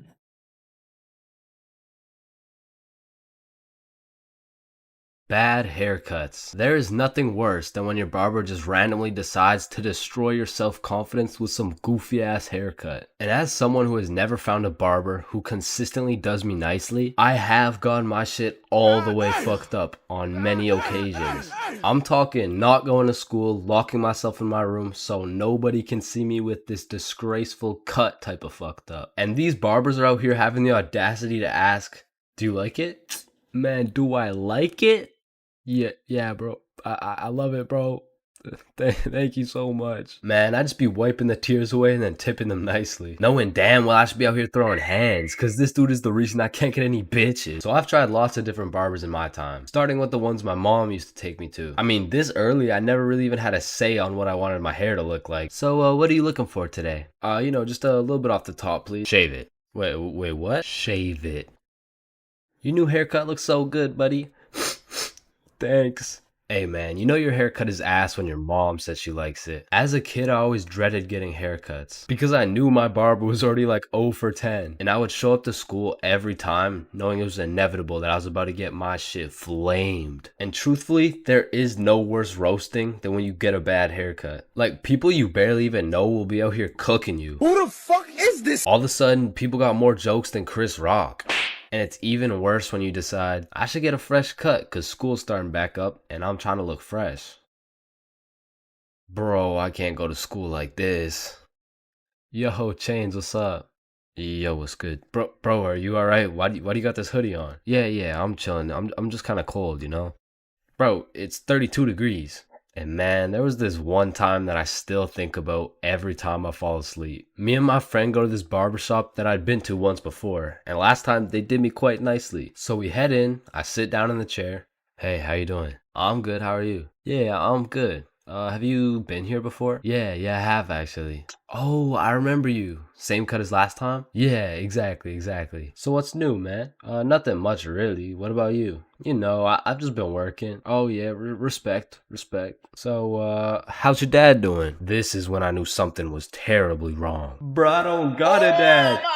You know, he's good. This motherfucker was giving me some random kid's haircut. This dude must have thought I was Manny or some shit, cause he gave me that middle part cut, and he pushed my hairline back a little bit. And everyone in my city knew this barber, so everyone at my school followed his Instagram too. Can I get a picture from my Instagram? Nah, bro, I don't really like being posted. Don't worry, it's quick. Nah, I don't really want to.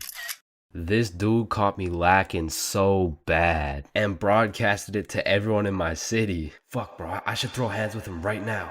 I gotta get it back in blood. So, do you like the cut? Yeah, I do. And when I checked my Instagram, I was out here getting flamed so hard. Borderline cyberbullying. And I'm not joking when I say this. This motherfucker fucked me up so bad. I learned how to cut my own hair and never went back to a barber ever again.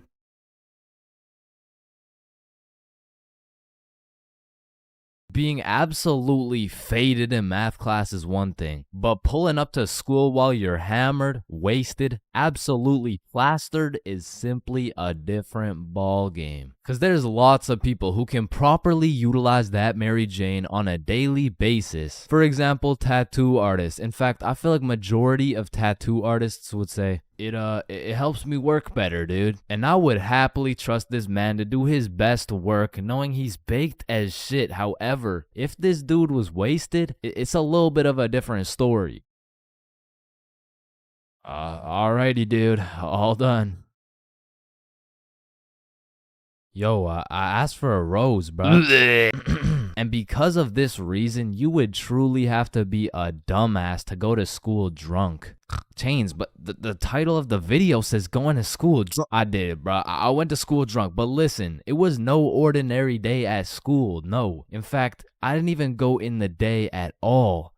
I went drunk to the school dance. Meaning this story takes place when the boys and I were in grade 11. It was a Thursday night, the night of winter ball. And as the boys and I were getting ready, you know, looking like some distinguished young gentlemen, I had realized, damn, none of us have any girls to take to the dance. Fuck, you're right. That means we're gonna have to ask a girl to dance, bro. What?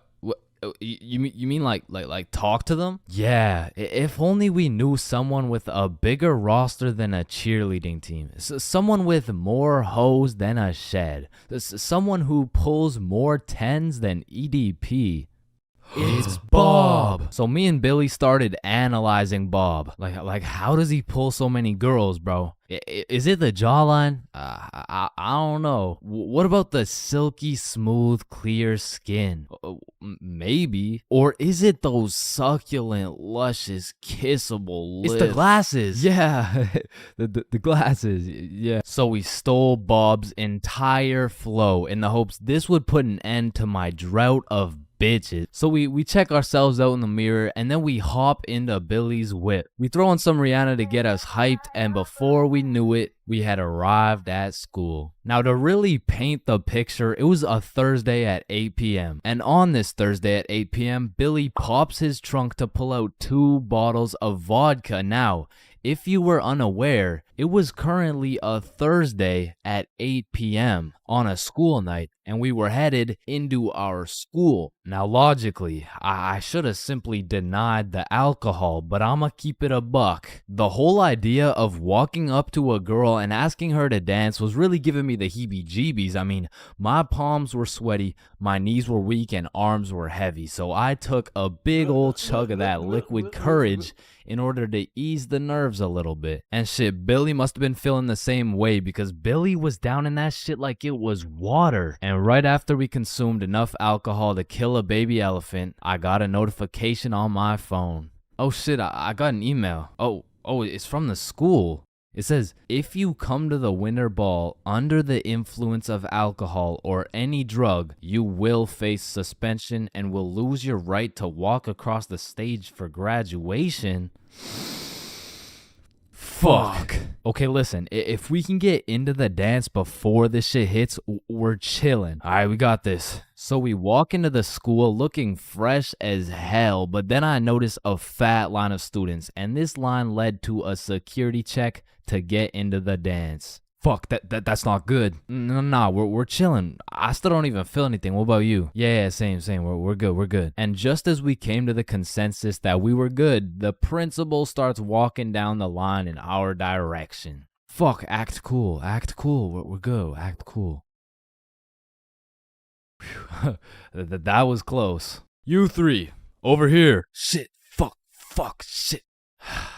Do you guys know why I called you over here? Nah. Nope.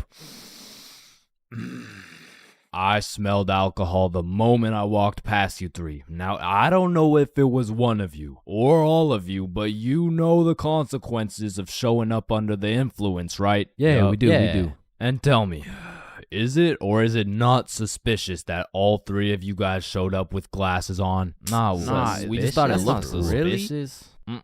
Take them off. Damn. Yes, sir. And although I downed a sizable amount of vodka, it still hadn't kicked in yet. Now, I didn't want to do this to you guys, but look at my finger. This motherfucker starts waving around his magic finger in Billy's face with a flashlight to somehow see if he's drunk. Now, I don't know what the plan was, but I was fucking scared. Okay. He's not bad. Oh, okay, he's good. Now let's see here. And just as this motherfucker puts his finger in my face, that vodka hits, bro. I'm using all the strength I got to keep my balance while I'm getting blinded by this flashlight. Let me try that again. I got a little feeling you guys drank, but it hasn't fully kicked in yet. I'll check up on you in a little bit. Yeah, that's good. Yeah. So we get to security and they make sure to pat us down. A little bit too good, but before we knew it, we were at the dance. And just like that, I saw my opportunity and I put that liquid courage to use. And you know, I'm very articulate when it comes to words, so I ask, hi, how are you? Oh, hey, I'm good. So I wanted to ask you, like, you know, we're at the dance, and I saw you, so I walked over here. Here we are, you know what I mean? So, like, do you want to dance? Yeah, sure. It had worked. My plan had finally worked, and just as I was about to feel the female touch I'd been deprived of for all these years, I see Mr. Principal walking in my direction with his finger ready and his flashlight in hand. So I just haul ass, and I don't stop hauling ass until I'm off school grounds. So the moral of the story is, don't go to school drunk, bro.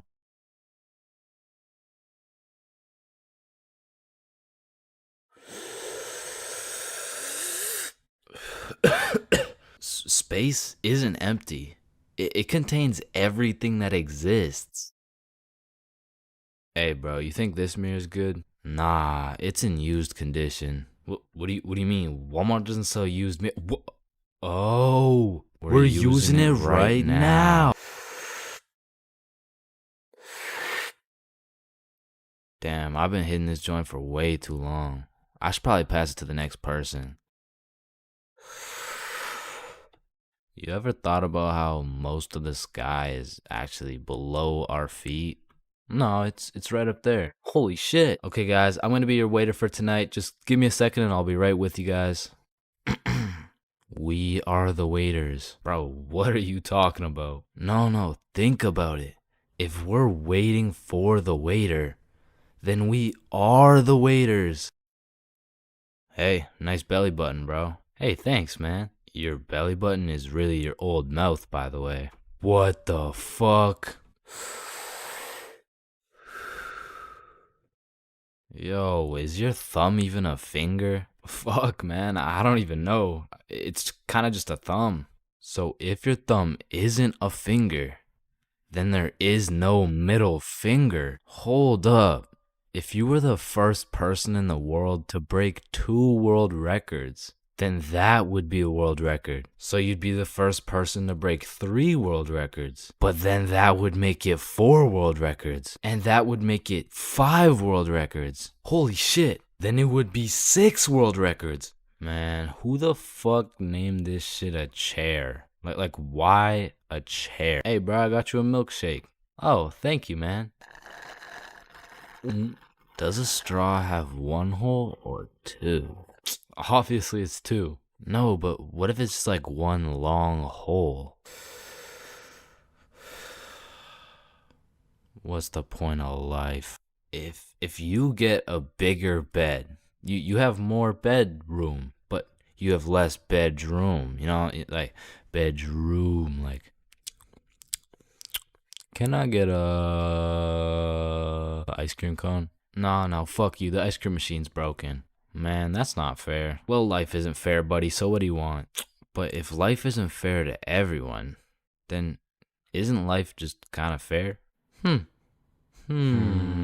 Like, I just don't get it. Like, chair. Why is it a chair? You know, it could have been like anything. So your nose grows every time you cap. Yeah, what about it? So what if you just said your nose is going to grow? Well, that would be a lie, so then it would grow.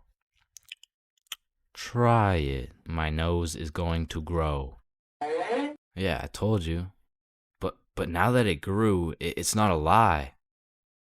Whoa. Bro, I'm way too baked right now. Here, eat an orange. It helps. Nah, hold up. Are oranges named oranges because they're orange?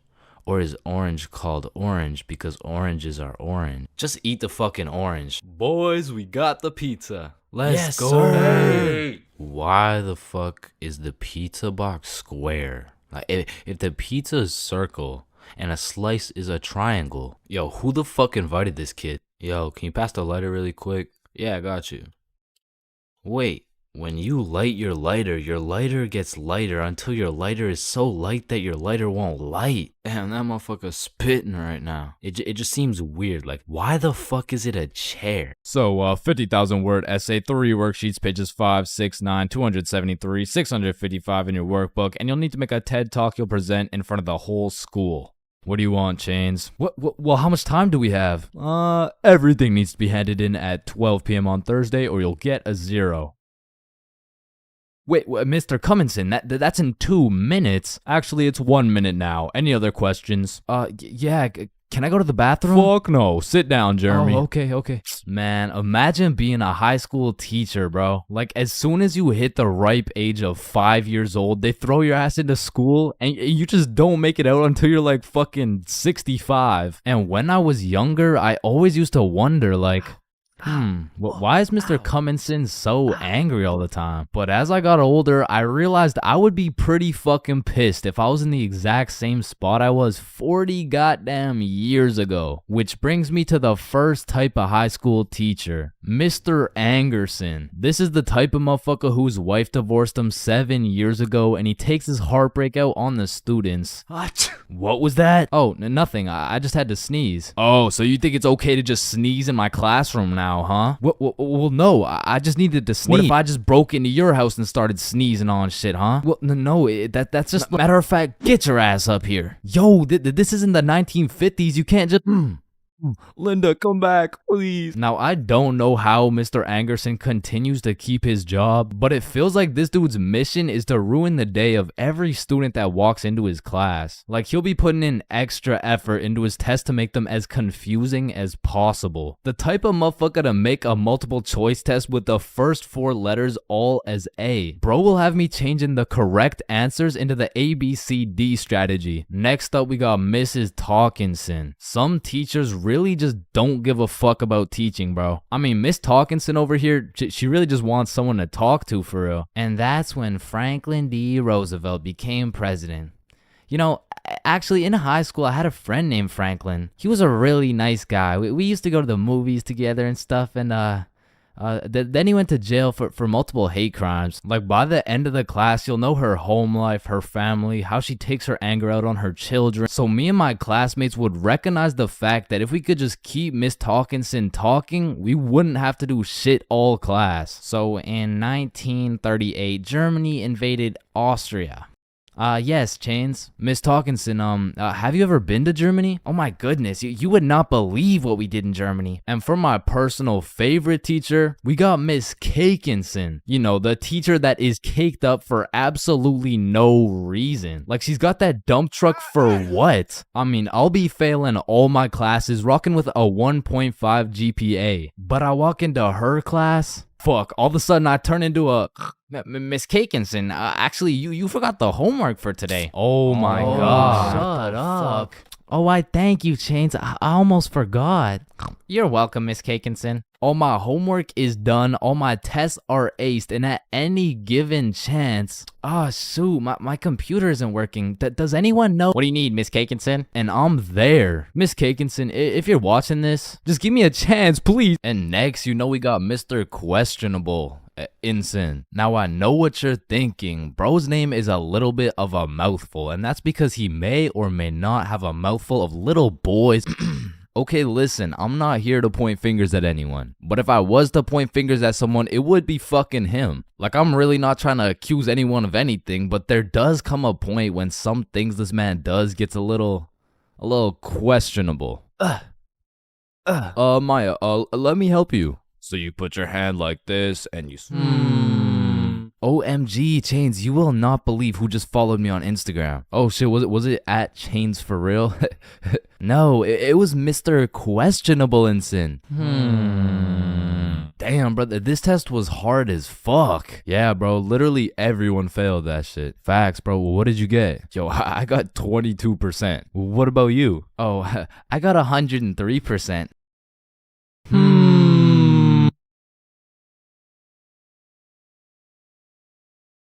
For most of my life, I've known how to swim. But by that, I mean, if my life depended on it, I could swim from one place to another. I don't even know if swim is the right word. Like, if you saw me casually enjoying a little swim at the pool, you'd be like, does he need help? Like, is he drowning? I mean, like, I did take swimming lessons, but I quit at level alligator, bro. I never even made it to level 1. With that being said, this incident dates way back to when I was in grade 4. We were going on a field trip, and of course, it's to the pool. But I'm not stressing. I know I safely passed level penguin, so I should be chilling. My whole class and I walk into the entrance of the pool, but before anyone was allowed in the pool, they asked everyone if they knew how to swim. And I thought, we're in grade 4. There is no way somebody still doesn't know how to swim. And just as I presumed, nobody needed a life jacket. So me and the gang are swimming around, you know, jumping off the diving boards, Fun stuff for a grade 4 field trip. But after about an hour, my friends and I are just chilling in the deep end. And that's when I see a kid in my class named Ben on some floaty things coming in our direction. A little backstory about Ben. For as long as I can remember, this dude has been on my nuts. So when I saw this dude coming in my direction, I assumed he just wanted to say hi or something. But as he made his way towards me, I could tell he was struggling. So I swim over to help him out. Oh, hey Ben. How are you? This kid jumps off the floaty thing onto me. And this man has the meanest grip on me. Pause. Well, this shit had to be some sort of attempted murder, bro, because he had me in a chokehold and his legs were wrapped around my arms. But they did not prepare me for this shit level alligator. So instantly I start sinking and hit the bottom of the pool. Keep in mind, Ben is chilling on top of me with his head out of the water this whole time. So I jump off the bottom of the pool just enough to get my head out of the water for a few seconds. Ben, get off me. And when I look up, I see this dude Ben with the straightest face in the world. Like this motherfucker has no clue I'm out here fighting for my life. And he says in the most monotone voice, "I can't swim." Ah, hell nah. I'm trying to fight him off me, but keep in mind my arms are tied up. So I gather all the strength out of my skinny ass grade 4 legs. And I jump just enough to get my head out of the water again. Lifeguard, help! Oh, you guys, stop playing around in the pool. That's it. I'm fucked. I'm dead. And out of sheer anger, I decide, fuck it. If I'm dying, you're dying with me. I duck as far as I can under the water so both me and Ben can't breathe. But I'm running out of air. I start to get lightheaded. Man, that's crazy. This is really how I die, huh? And just as I had lost hope, my main man, Bob, comes in on some Superman shit, pulls Ben off me, and swims me over to the shallow end. I cough up some water, but eventually I catch my breath. So that's the story of how I almost died. And it's also the story of why I owe my life to Bob. There's levels to friendships. I mean, you could have known your homie since you were 2 years old. You could have lived together. I mean, you could have survived the whole zombie apocalypse together. But shit, the truth is, you haven't truly experienced brotherhood until you and your homie have participated in a 2-man mission. Like, just look at Kobe and Shaq, man. That type of chemistry can only be achieved by running a 2-man. Shit, I bet these motherfuckers were running 2-mans every night. And you already know Kobe was laying down that Mamba mentality while Shaq had his girl kneeling. But for those of you who may be wondering, Chains, what the hell is a 2-man mission? Well, I'm glad you asked. It's quite simple, really. It's when you're gonna link with a girl, but you bring your homie and she brings her homie. And what this does is it sets an environment when you and your homie can dribble, pass, alley-oop, and ideally dunk that shit. Now, don't get me wrong, it's simple, but not easy. I remember my first 2-man mission like it was yesterday. It took place when I was in grade 7. And it started when my friend Joe hit me up like, "Yo, bro, I'm going to this girl Sophie's house and her friend Ava's there. You trying to pull up?" And I was like, am I trying to pull up? Hell yeah, I'm trying to pull up. So we show up to her house and I'm new to this whole thing. So I'm sitting there like, what now? We could watch a scary movie. Yeah, let's do it. I'm down. Well, actually, personally, I'm not a big fan of scary movies. Man, shut the fuck. So we're watching a scary movie, and to be honest with you, it was simply the best scary movie I'd ever seen in my entire life. So I was really getting invested in this plot. And Ava's like, oh my god, I'm scared. And that shit went way over my head. What? Why? It's not even at the scary part yet. And then only 30 minutes into the movie, Joe and Sophie are like, "Yo, we'll be right back." Oh, okay. Do you guys want me to pause the movie? Nah, it's all good, bro. And you see, what Joe just did right there was a calculated move. In basketball terms, he just set an ISO. So now it was 2 1v1s. And the situation was absolutely perfect, but the problem was, I actually liked the fucking movie. And that violates rule number 3 in section 7 of how to pull off a successful two-man. Never give a fuck about the movie. Because the truth is, the movie length is like the shot clock. If you end up actually watching the entire movie, you failed the mission. But I had no clue, and to be honest, I didn't even know what a two-man was at the time. So I got some popcorn and I was just watching the movie. But when the climax of the movie was about to come around, I did something that violated every term and agreement of the two-man mission. I went over to Joe and Sophie like, hey guys, quick, you're gonna miss the best oh, fuck. And I missed the climax of the movie, but shit, I seen a climax. And needless to say, Joe never invited me to a two-man mission since. But you know I had to redeem myself, even if it was 3 years later when I was in grade 10. It was a Saturday night, and me and Bob were looking for something to do. And I'm gonna keep it a stack with you, bro. I had no motion. Like, my Snapchat was drier than a Popeye's biscuit, bro. But lucky for me, Bob had a roster. And I'm talking an all-star lineup of girls who just want Bob on their body. And I don't blame them. I mean, shit, I got Bob on my body right now. And you can too at chainsclub.shop. That's right, we got hoodies, shirts, beanies, socks, keychains, stickers, you name it. And starting at the price of $4.20, Bob can be all yours. Or if you want me, I wouldn't mind being on your keychain or something. Treat me like white teeth. So as I was saying, me and Bob were bored. So Bob hits up this girl named Avery like, what are you doing right now? And she's like, just chilling. Who you with? My friend Alice. Let's link. I'm with my homie. Okay, is he cute? Cute as hell. Okay, come over. And I'm excited as fuck, so we get Bob's sister to drive us to Avery's crib, and as we pull up to her house, I remember a crucial detail that I'd been forgetting this whole time.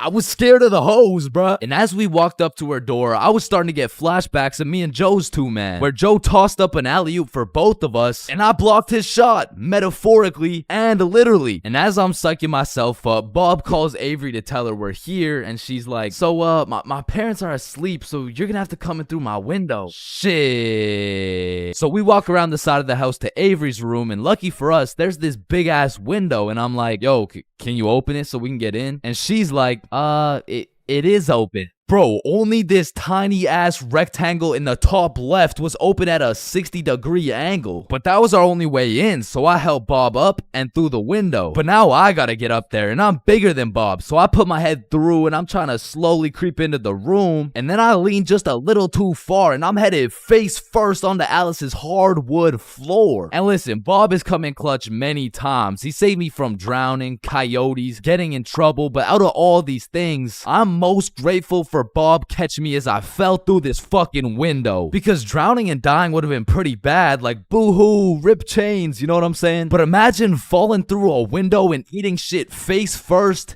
in front of the hose. Like, I would have preferred the drowning, bro. But after that close call, I was a little flabbergasted, you know what I'm saying? But Alice has the audacity to ask me this loaded ass question like, oh hey, what's your name? Me? Yeah, you. It's the name's for real. Chains for real. Nice to meet you, Mr. Frill. I'm Alice. And so we all just started talking and shit, but I keep noticing Alice was getting a bunch of text messages. And I remember thinking it was probably her mom or something, so I shrugged that shit off and I'm like, yo, we should watch a movie. Yeah, we should. God, yeah. And I wasn't about to make the same mistake I made last time, so I found the most dog shit horror movie on the face of Netflix and threw that shit on. And man, that shit was ass. In fact, it was so ass that we just started cuddling and shit. Like, what else was there to do? But now that we were close, I could feel the vibrations of Alice's phone getting a call, so she's like, 1 second, I'll be right back. And I wasn't trying to eavesdrop, but I could low-key hear what she was saying through the door. I'm just at Avery's house. We're watching a movie. Oh my god, okay, that's fine. Okay. But when she comes back, she puts a pillow between us. Like the same type of shit two dudes do to make sure they don't fuck in their sleep. And I'm trying to piece everything together, and as I'm coming to the conclusion that this girl has a boyfriend, I hear footsteps coming towards the door. And when the door opens, I'm fucking bamboozled to see a 60-year-old man who looks furious. And I'm just hoping this isn't Alice's boyfriend, because if it is, we got bigger problems on our hands. But as I seen the way this man looked at Bob, I realized he's Avery's dad. And Bob wasted no time jumping out that fucking window. But for me, let's just say that shit wasn't very elegant, because I got stuck for what felt like 5 minutes making eye contact with this grown-ass man. Well, what are you trying to seduce my dad or something? Like get the fuck out. And I'm not gonna lie, We ran, bro. And once we made it home, me and Bob were relieved. But when I go to check my phone, I got a little notification on Snapchat. And I'm expecting it to be Alice or maybe even Team Snapchat or something, I don't know. But I sure as hell wasn't expecting it to be a motherfucker named Ryan Donaldson. And Ryan must have woke up on the wrong side of the bed this morning, cause he's like, what the fuck did you do, dude? So I hit him back with a, who dis? And he's like, Ryan Donaldson. Yeah, no, I can see your username, bruh, but I have no clue who you are.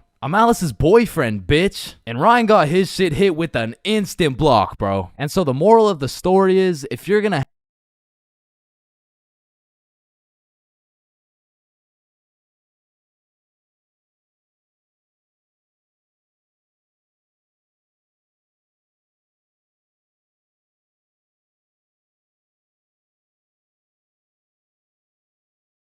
There's a lot of things in life that I don't really understand, but if there's one thing I can truly comprehend, it's being grounded. Because in my time, I've served a total of 547 days and 16 hours in the slammer. And through a year and a half of extensive first-hand research, I've come to the professional conclusion that getting grounded is straight ass, bro. You're locked in your room with no phone, no computer, like what do you want me to do? Think about my actions?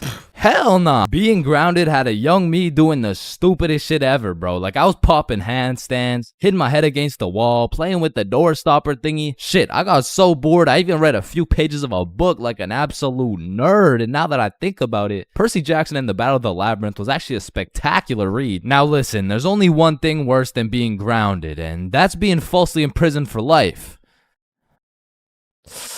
Well, now that I think about it, there's a lot of things worse than being grounded, but one of which is being grounded during summer, bro. There's something about being able to hear all the happy children, the ice cream trucks, your homies having fun, the hoes throwing rocks at your window, asking you to come outside, or you just cry yourself to sleep because there never was any hoes throwing rocks at your window asking you to come outside. It's just you, your Percy Jackson books, some used toilet paper, and the existential thoughts in your head questioning if it's even worth it. And listen, I'm sure everyone can pick up on the fact that I'm a really intelligent dude. Smart all around, really, but trust me when I say, I wasn't always this smart, bro. In fact, in kindergarten, my dumbass fully believed with my whole heart that being grounded meant your parents would just dig a decent-sized hole in your backyard, toss you in, and bury you alive for the time being. And so I'm sure you could imagine my surprise when my OG friend of 5 days said, yeah, I got grounded for 2 whole weeks. Holy fucking shitballs, dude, are you okay? No, man, it's really hard. I didn't get to touch any of my toys or anything. Damn, how long ago was that, man? Oh, I'm still grounded. What?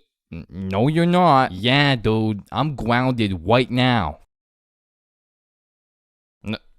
No, the fuck you're not. And I wouldn't truly find out what being grounded was until 7 years later. I was in grade 7. It was a beautiful sunny summer day at approximately 11 a.m. and me and the boys were freely roaming our city. Little did I know, we wouldn't be free for long. And as the boys and I roamed the city looking for a move, one of Bob's girls calls him up and is like, okay, so my friend Becky is in Hawaii for a few days with her family, and she said I could bring you over. And just like that, Bob could have wrapped it up and claimed some cheeks. But the boy Bob was never one to leave the homies behind, so not only did he convince his girl to let us come, but he went above and beyond. He got his girl to bring some of her friends over too, and now we're hyped because we had now located the move, and quite a marvelous move if I do say so myself. Now keep in mind, all of us knew Becky and had been to Becky's house many times before, but Becky was all the way in Hawaii, so she had no clue about the marvelous move about to take place at her own crib. But regardless, me and the homies walk into Becky's crib and they low-key got a little get-together in the works. I see Bob's girl, I see Bob's girl's friends, and then I see a mutual friend of mine named Dennis. And he brought his girl. Now a little backstory about Dennis. Dennis was 2 years older than me, making him in high school, and to be fair, from grade 7 to high school is a colossal difference. Dennis was taller, had a more developed frame, and Dennis even had some facial hair in progress. The amount of facial hair that put my peach fuzz to shame. And to put it quite simply,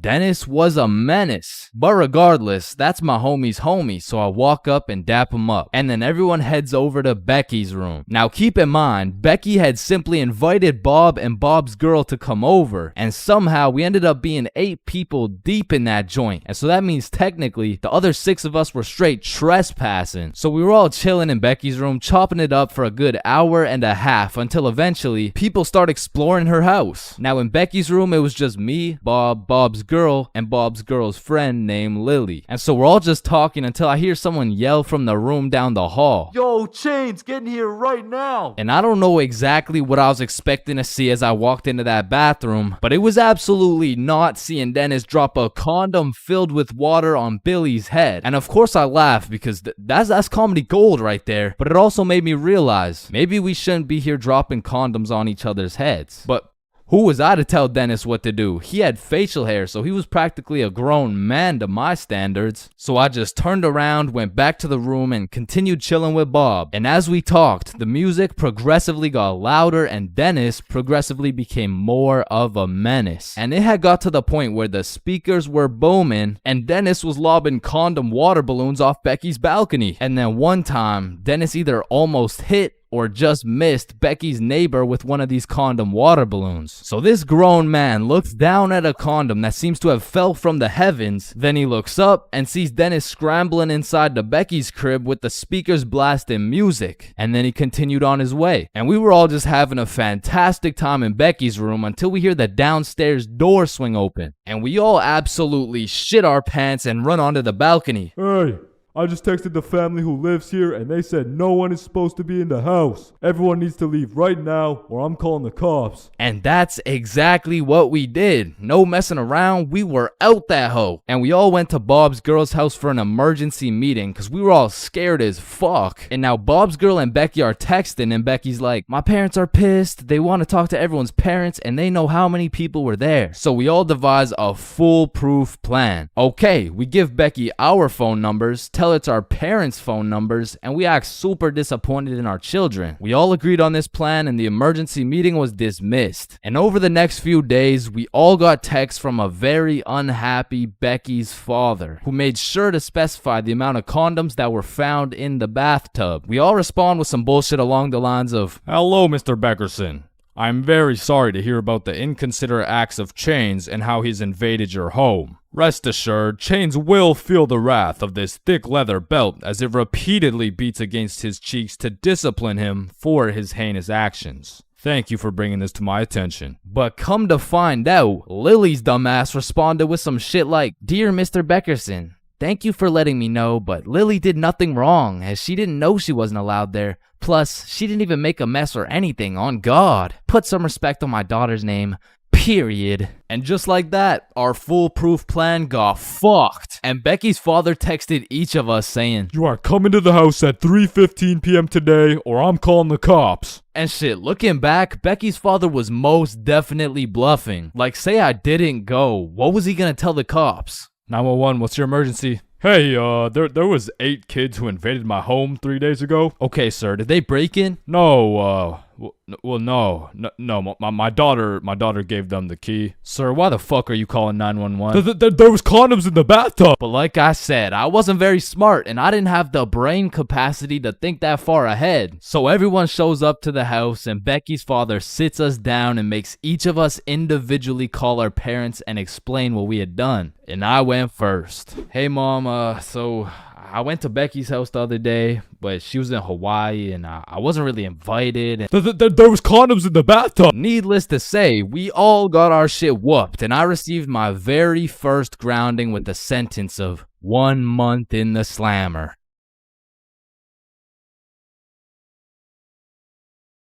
Man, summer is just a beautiful season. The sun is shining, the trees are green, and you can stay out with your homies all night. And best of all, you get to sleep in till that shit gets absolutely fucked by the first day of school. And waking up to that first alarm of the school year will have you discombobulated as hell. Like, "Chains, square doodle mat salami mouse." What? You heard me, square doodle mat salami mouse. Wait, huh? Really? Key torch claw bosamorph. Man, what the fuck are you talking about? What the fuck? And even though getting out of bed early hurts your soul, it's absolutely necessary you spend at least 5 minutes staring at your wall, contemplating your entire life. And if you're a real G, you laid out your toughest fit the night before, so you're low-key hyped to rock that shit to school. So you throw on your new shoes and flick up for the first day of school. And then you walk over to the establishment where you will not only pursue your educational prowess, but you may also dabble in what some call stunting on these hoes. And man, I will say, linking up with your boys on the first day of school just hits different. Like, I be reuniting with the homies like I didn't just see them 12 hours ago. And we're all happy and shit until the school bell reminds me I just got my ass locked up for another 10 months. And I don't know about y'all, but I don't think I've ever made it to my first class of the year on time. Like, it'll be 9:15 and my dumbass will still be trying to figure out how to make it to room 347 by 8:55. And walking into your first class of the year late has to be one of the most uncomfortable situations you can experience, bro. Because the teacher will be like, "Oh, and who are you?" "Oh, I'm Chains." "Well, Chains, why are you late?" Because the bell rang before I got here." "Alright, whatever. We waited for you before we started introductions." "Oh, no, you shouldn't have." "Well, you're welcome. We just wanted you to feel..." "No, like, you really shouldn't have. Like, I don't want to do this shit." And tell me why all these teachers have been copy-pasting the same icebreaker games since preschool. Like that one where you have to start with an adjective that starts with the same letter as your name. Like, how do you have a group of legal adults in a circle, awkward as hell, talking about, "Hi guys, I'm Super Sarah. Hey y'all. I'm Awesome Aiden. And I'm a Marvelous Marvin." Shit, if we don't stop doing these fucking icebreakers, I'm about to joyfully jump off a cliff. And after we're done grinding out icebreakers, these teachers have the audacity to show a whole 50-slide PowerPoint all about them. Like, the fuck? This class is supposed to be the study of math, not the study of your daughter's soccer games, bro. And I'm not even gonna lie, my dumb ass will be out there taking notes, wondering how this 7-year-old's goals per game ratio is gonna help me on my trigonometry test. Then just as soon as you survive all that bullshit, you gotta go to the next class and do that shit again. And by the time you've learned half your teacher's favorite hiking spots and relationship statuses, you're relieved to hear the lunch bell, only to find out the cafeteria's serving straight ass with a side of booty for lunch. And my standards aren't even high. Like, during summer, I was on a seafood diet, as they would say. When I see food, I eat that shit. But when it comes to this cafeteria food, I could even bring myself to smell that abomination they're calling meatloaf. But even though the food was straight dookie, I won't lie, it's kind of nice being back at the lunch table freestyling with the homies. But of course, all good things must come to an end. So the bell rings and I go to depart ways with the homies. Alright, peace out, man. Yeah, see ya, bro. Oh shit, are we going the same way? Damn, yeah, I guess so. Alright, peace out for real. Yeah, see you, bro. Shit. Alright, my class is right here. Bro. Me too. Oh, shit. Let's go. Alright, class. I'm gonna be taking some attendance. Correct me if I get your name wrong. Jason. Here. Billy. Yo. Megan. Present. Chains. Here. Charlie. That's me. Bob. No fucking way. Is there any Bobs in the room? Yo, do you hear that? Is that intro music? Does anyone here know a Bob? Oh, Bob. Man, nothing beats a class where you got all the boys sitting together. Like, from the jump, you already know you're all about to fail the fuck out of that shit, but it's gonna be fun as hell. Alright, so, everyone introduce yourselves and tell us what you did over summer break. My name's Bartholomew. My name's Bartholomew, and I'm not gonna lie to you guys, I had a pretty rough summer. I mean, I crashed my car, my girlfriend broke up with me, someone robbed my house, my grandma got jumped the other day. No, bro, not the grandma. You three in the back, disrespectful. And what's crazy about the first day of the school year is how these teachers will act all nice, talking about, "It's so lovely to see all your beautiful faces, and it's also nice to see you, Aiden." Wait, what the fuck? We're gonna have an amazing, fun year, and guess what? There's no homework today. Knowing damn well they're about to make up for it with twice as much homework tomorrow. Like, they'll for real be handing out kindergarten-ass coloring sheets the first day, and then tomorrow you're getting your ass whooped by some calculus worksheets. And I didn't even talk about the motherfuckers you'll be seeing in the halls on the first day. Like, I don't know what these dudes be going through in those 2 months, but motherfuckers be going from Arthur Kennedy to AK real fast, bro. Oh shit, is that you, Arthur? Oh, gee, don't be dropping the government name like that. Government name? But that's just your first name. Hey fam, it's AK. Aight, man. What you been up to, bro? Hey fam, I'm trapping, trying to make it out of the mud, you know? The mud? You live in a gated community. Oh shit, that's the ops right there, fam. Get down. The ops? That's just fucking Edward. Or the way these new freshmen be walking like they're scared a senior's gonna slap the books out of their hands and take their Fortnite V-Bucks gift card. Like, bro, you freshmen are worried about the wrong V-card. Like, I don't know why, but the day these kids go from sophomore to seniors, they instantly decide to pull an EDP. Like, bro, you're 18 and she's fresh out of middle school. That's a whole crime. But that's not the only crime motherfuckers be committing on the first day of school. Some dudes be pulling up to school with the most atrocious fits known to man. Like, there's no fucking way you laid out this ramen noodle chicken soup ass fit the night before, slept on it, then woke up and thought, oh yeah, the hoes are gonna love this one. Like, I'm not gonna lie, you could never catch me wearing the types of fit these motherfuckers be wearing, bro. Like, that shit should have never made it out the closet. Like, I don't condone bullying, but all I'ma say is, your actions have consequences, bro. Speaking of consequences, every year it seems like the rules teachers tell you on the first day keep getting more strict. Like, you'll be walking into the first class of the year all jolly and shit. All of a sudden you're getting your shit smacked by the longest list of class rules you've ever seen. Hey class, I'm super excited to have you. We're gonna have so much fun this year, but first, I'm gonna go over some of the class rules. Okay, so there will be no negativity, no phones, no food, no talking when I'm talking. Actually, no talking ever, no laughing, no smiling, breathe as quiet as possible, no washroom breaks, and last but not least, no having fun. So yeah, guys, like I said, I think we're gonna have a lot of fun this year, and just like that, man, summer's over and you're back to school. It's possibly one of the worst times of the year. Like, do you really think it's a coincidence that when school starts up, the sun just starts hiding and the leaves start dying? You see what I'm implying? But I will say, one day you might just look back on these times as the good old days and you might just start crying.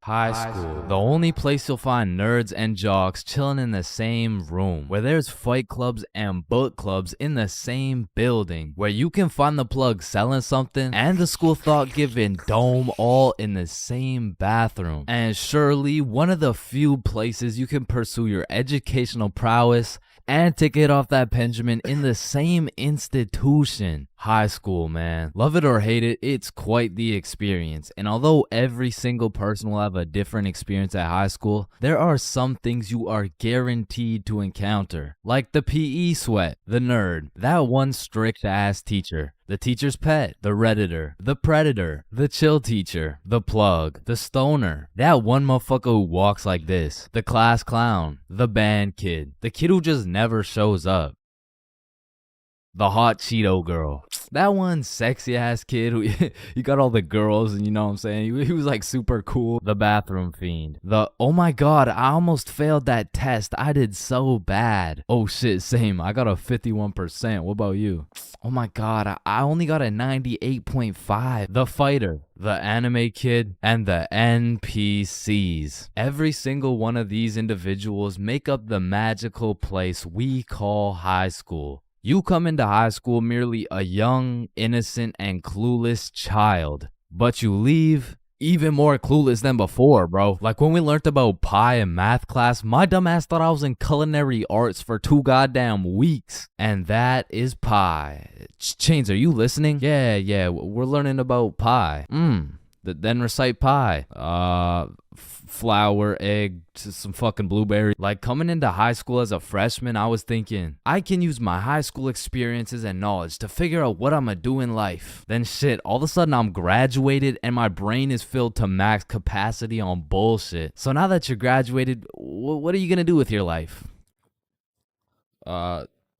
The mitochondria is the powerhouse of the cell. But one of the most majestic parts of high school is the bathrooms, bro. Like, it's a proven statistic that only 1 in 30 kids actually go to the bathroom to take a piss. And Lord knows what the other 29 are doing, bro. I mean, it could literally be anything from a secret fight club to a drug ring to a fucking Bible study. Like, nothing is out of the picture when it comes to high school bathrooms, bro. But the bathrooms are not the only place where some fuck shit goes down. Cause you know high school students love to see fights, so when there's the slightest hint of beef, there's a motherfucker instigating that shit. Oh shit, my bad, bro. Nah, it's all good, don't worry. Yo, personally, I wouldn't take that shit, bro. What? Nah, it's fine. Like, he practically just called you a bitch. Wait, really? No, it was an accident. Wait, what's that? Oh shit, he just said he's smoking on your grandma's pack right now. Hey, don't be talking about grams like that. Ah, shit. Wow. But tell me why when some entertaining shit happens, I just happen to miss school that day. Like, I'll go every day of the month, but I get sick for one day? Damn, I'm glad as fuck I'm not at school right now. Yo. Holy shit. Chains, where are you? I'm in my bed right now. Why? Ooh. Jeremy and Tom are running the ones right now. Fuck, the one day I didn't go. Wait, what's that in the background? Oh shit, yeah, they got Lil Uzi performing at school today. What? Uzi's at our school? Yeah, check it out. Yo. Oh, and they brought in Gordon Ramsay cooking up free lunch today as well. What? Oh, and I almost forgot, Elon's pulling up and giving everyone Teslas. So, no. I'll see you later, man. But listen, high school is nothing like these movies paint it out to be. Like, all these movies portray the same shit, where Victoria and her goon squad make fun of Ruby, and where Chad and the football team shove Arthur in a locker. Like, I've only seen a motherfucker get shoved into a locker once in my life, and to be honest, I couldn't even see much of it. I mean, it was pretty fucking dark in that locker, bro. But for real, in high school, you don't have to worry about some big body taking your lunch money or some football kid slapping the books out of your hand. The worst thing you'll encounter on your average day at school is your local Redditor. I don't know how they do it, but somehow every joke they make is so unfunny that it just ruins my day, bro. Do you smell that? Yeah, Jeremy, that's what happens when you don't shower in 2 months. No, it smells like sussy baka, like Among Us.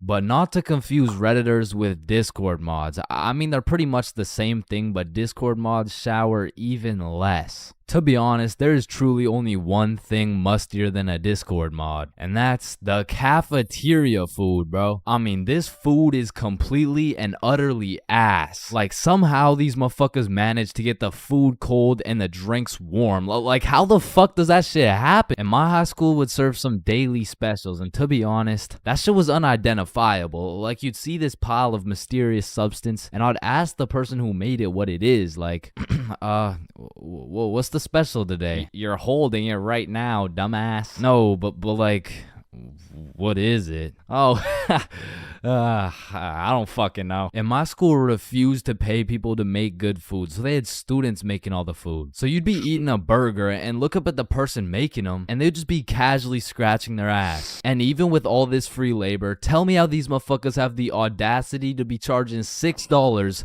for 3 chicken strips, bro. That's $2 for one small soggy piece of some shit that's probably not even chicken. I mean, that shit is a robbery. And speaking of robbery, the high school change rooms are shockingly similar to Detroit. And we all know, you can't have shit in Detroit. Like, if you leave anything not locked up, it's gone, bro. Your iPhone, gone. $5, finessed. 2-week-old rotten sandwich. Someone's taking that shit. And to be honest, even if you lock that shit up, it's still at high risk. Like, let me paint the picture a little bit. This is PJ. PJ locks all his beloved belongings in his good old PE locker before heading to play some soccer. After scoring a hat trick, PJ comes back to the change room to reacquire his belongings, only to find out someone took PJ's whole goddamn locker. PJ was devastated. Until he remembers, he can check the school's security cameras. Yeah, take a look. Yeah, take that shit, take that. Yeah, we'll. PJ never got his shit back. Now, I don't know about your guys' high schools, but mine was equipped with security cameras everywhere, covering every square inch of the school. But these cameras had the resolution of a fucking toaster. Like, you could have a motherfucker commit a heinous crime. He could proceed to put his face in the camera, state his government name, address, and date of birth, and you would still have no clue who did it, bruh. And of course, the teachers. Teachers have the ability to make or break your high school experience. So real quick, let me go over some of the teachers you will encounter in high school. The angry teacher, the chill teacher, the lazy ass teacher, the funny ass teacher, the teacher who doesn't know how to teach shit, Miss Cakinson, the teacher who wants to be the chill teacher, but shit just doesn't work. That teacher that plays videos all class. The gym teacher with several allegations. The weird science teacher. And the teacher who subscribed to ChainsFR. Wow, what a G. And that's high school in a nutshell.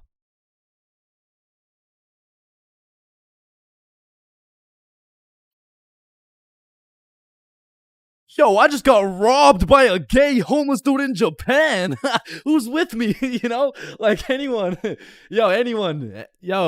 Yo, is this not relatable? Bro, ain't no fucking way. Nah, bro. What the fuck does that even happen? Not again, bro. Now, I'm not gonna lie. Japan is one of the safest countries in the entire world. And apparently there's only 3,065 homeless motherfuckers in the entire country. So in order to get robbed by a homeless dude in Japan, you either need to be unlucky as fuck or just a complete dumbass. But way back when this story took place, I was a certified dickhead, bruh. At the time, I had the critical thinking skills of a newly born chimpanzee mixed with the spatial awareness of a fucking Joe Biden on top of the decision-making skills of Joe Biden's son. So with that being said, this story takes place way back a few weeks ago when me, Bob, and Billy hopped on a flight to Tokyo. And as soon as we arrived in the city, we started absorbing all that food, bro. Sushi, ramen, fucking cow testicles, you name it, we ate it. And after an entire week of decimating every last crumb of food in Tokyo, we thought, well, that was fun. I guess it's time to go home. Yeah, I guess so. And as we're ready to pack it up, we overhear a few people talking. Oh, hey, konnichiwa. we come from the United States of America. How do we go to Osaka? Yeah, man, Osaka has some of the best food in Japan. Just take this train right here and you're there. Wow, you're English. Very good. I'm from Washington, dipshit. Oh, I see. Washington dipshit. Is that Chinese or? Holy shit, did you hear that? Yeah, no, that guy's fucking clueless. No, I'm talking about Osaka. Apparently the food's even better over there. Oh shit, yeah, but don't you think we had enough food already? I mean, shit, we are in Japan. Fuck it, bro, let's go. So we hopped on the train and got off in Osaka. And like the certified fat asses me and the boys are, we were looking around for some food. And the moment we seen all-you-can-eat Wagyu beef for just 30 bones, we all knew what had to happen. We walked in that bitch and wasted no time. We were running through that meat like Tiana Trump in her prime. Cause sometimes we were burning the meat, sometimes we were taking it raw. But at the end of the day, the meat filled us up and made us happy. So we thanked the owner, left the shop, and headed back to our hotel. And man, I was full as hell.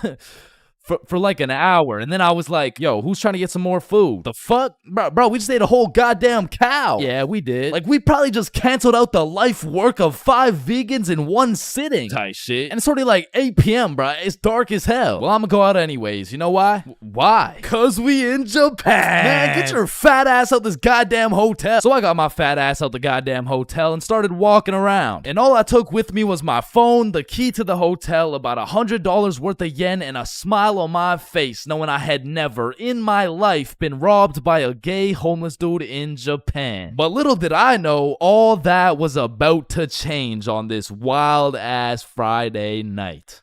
Now, if there's one thing I learned about Japan, is that everyone there is very kind, extremely polite, and a raging alcoholic. I'm talking they clock out of work at 6 p.m. and they clock into the bar at 6:02, and they don't leave until I mean, shit, they don't leave until it's time to go back to work, bruh. Because the Japanese people work hard, but their liver works harder. But regardless, I'm casually walking through the city when I hear someone yell from across the street. Yo. So naturally, I'm like, yo. And they're like, come here. And I'm like, shit, okay. So I walk across the street and see 3 individuals posted outside this little bar shop thing like, yo, I'm Yuto. This Emi. This is twin sister Shigo. Hey, it's my first day working here. Come inside, come inside. Shit, I don't know. I'm just trying to get some food somewhere tonight in Osaka. I don't know if it's like... you want Osaka fucking night food? Yeah, I mean, I guess I want Osaka fucking night food. Read the sign. Osaka fucking night food. Oh, okay, yeah, fair enough. Shit, you know what? Come get shots. I pay.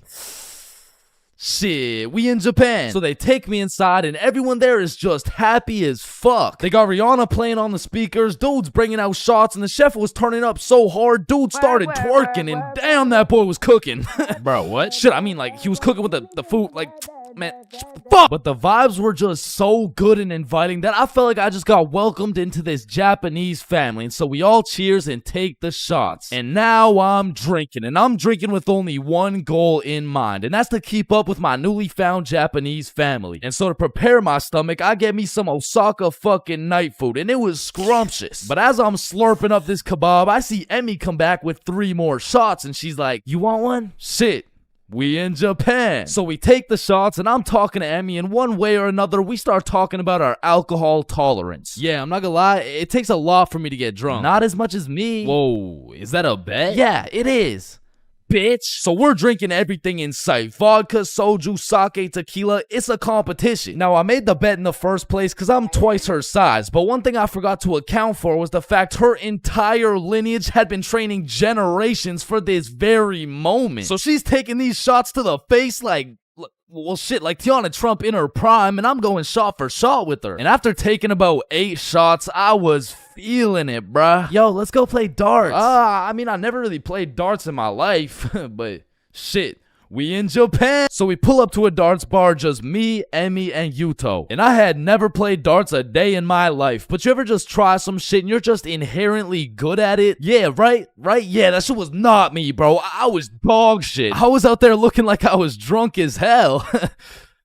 I was drunk as hell. Because in order to play, each person had to buy a soju. So now I'm about 12 shots deep, throwing darts, trying to hit a circle the size of a pea, while this little Japanese girl's pushing me and shit. Because to her, this was a game. To me, this was survival. Because every time you lose, you gotta take a shot. And if I keep taking shots like this, these shots about to start taking me, bruh. And sure as hell, I lost the first game. I took my shot and Emmy's like, how drunk are you right now? And I can't let her know I'm losing this bet. So I'm in that bitch like, drunk? Nah.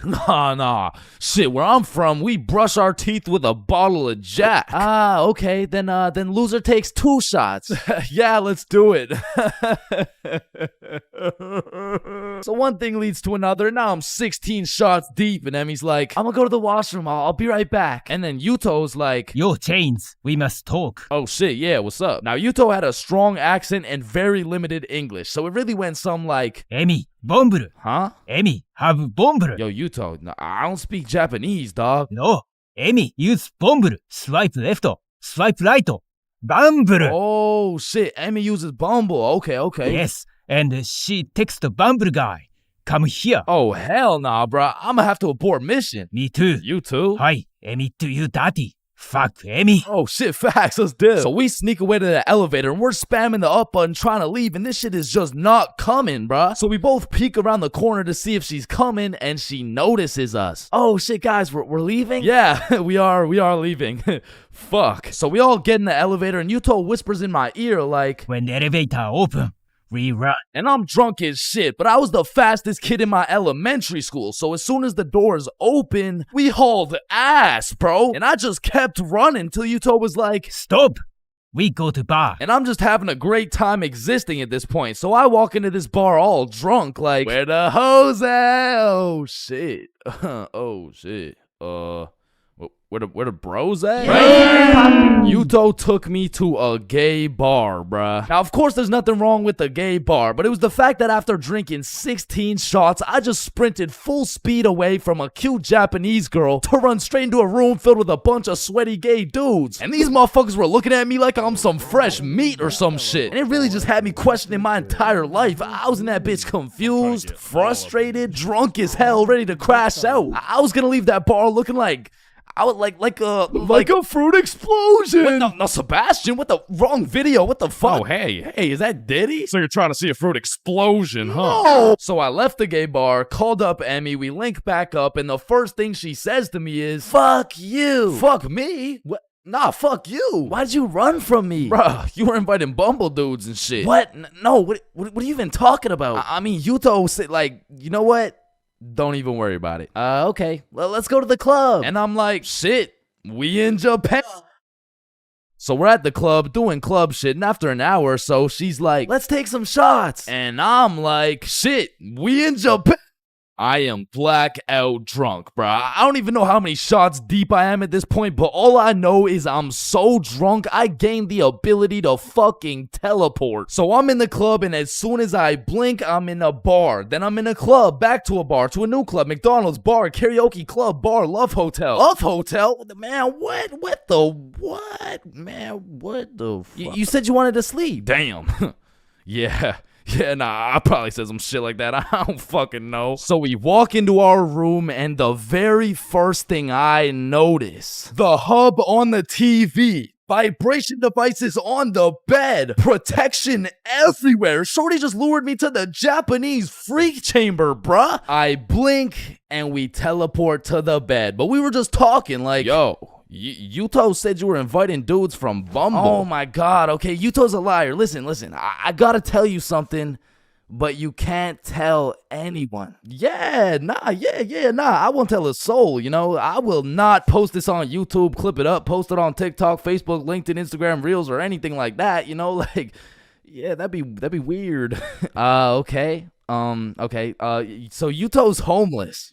Wait, what? Yeah, like, he just goes to the gay bar and then goes back to a dude's house and sleeps there. Damn. Oh, man, I didn't even know. And then he steals their money. Wait, he what? Yeah, he just steals their money. Wait, but it's just the gay dudes, right? Yeah, it's mostly just the gay dudes. I check my pockets. The money's gone. Fuck. You said it's only the gay dudes. Yeah, nah, he just steals from the gay dudes. Fuck, I want to go home, bruh. So I leave the Love Hotel, and at this point, the sun is coming up, and I'm still drunk as hell, walking like a zombie. I pull out my phone to go use Google Maps, and that shit dies, bro. So now it's just me and my last few brain cells trying to make it to my hotel before I pass out. And I'm stepping over Japanese motherfuckers blackout drunk, sleeping on the sidewalks, thinking I can't end up like them, but honestly, I have no clue where I am, no clue where the hotel is, and no clue what time it is. And after what felt like hours of aimlessly walking around, I blinked and I fell asleep, bruh. And when I woke up, I was in my bed. I genuinely don't know how, who, what, when, or why, but shit, I wasn't complaining. But by the time I got out of bed, it was 6 p.m. and I didn't remember shit. I had to go through my camera roll and piece everything together like The Hangover. But at least that Friday night, I learned a very valuable lesson. Don't try to outdrink the Japanese motherfuckers, bro. You'll lose every time. Awkward conversations. We all know them, and we all hate them. Hey, how are you? Oh, I'm good. How are you? I'm great. How are you? You already asked me that. Damn, you right. You right. You right.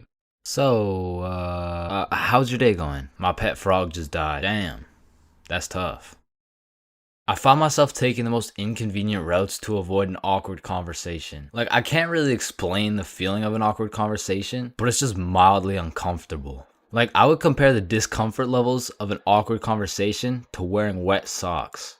Like, it's not the end of the world, but let's keep it real, no one wants to wear wet socks. And honestly, I would take a slightly inconvenient path if it meant I would not have to wear wet socks. Also, I feel like there's some other situations that are in the awkward conversation family that I also hate. For example, the handshake fist bump dilemma. Yeah, it was nice seeing you. Yeah. Oh, fist bump. Oh. Oh no, sorry, sorry.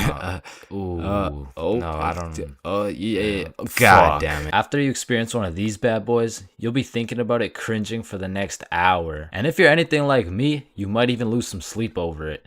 Man, why the fuck didn't I go in for the handshake, bruh? Obviously it was a handshake. And what about the good old you said goodbye to the person you're talking to, but you guys both walk the same way situation? I mean, this situation is the perfect way to ruin a smooth conversation. Yeah, man, it was really nice to see you. Yeah, for sure. See you later, bro. Alright, peace out.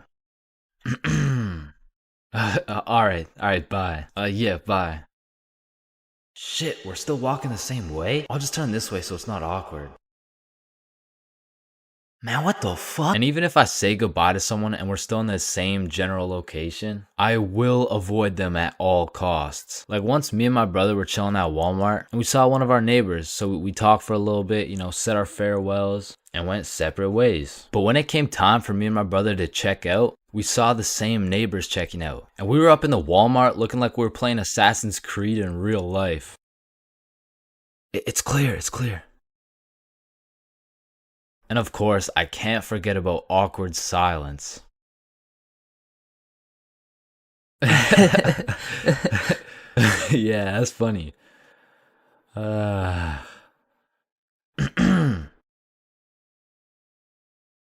Me personally, I have some procedures in place to avoid awkward silence no matter what. For example, my philosophy is to just say things.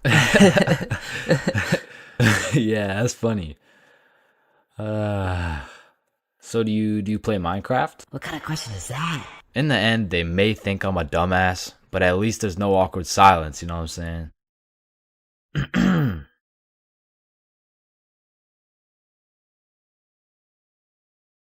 Damn, light bulbs were such a good idea that they became the symbol for good ideas. God damn, I just spilled my water. Why does water make clothes darker if water is clear? What the fuck? Yo, there's two guys coming. On me. Oh, I clapped his ass. Yo, Billy. Yeah, what's up? You see that lamp right there? Yeah. What about it? That lamp in the video game uses real life electricity. Whoa. You know what I just realized?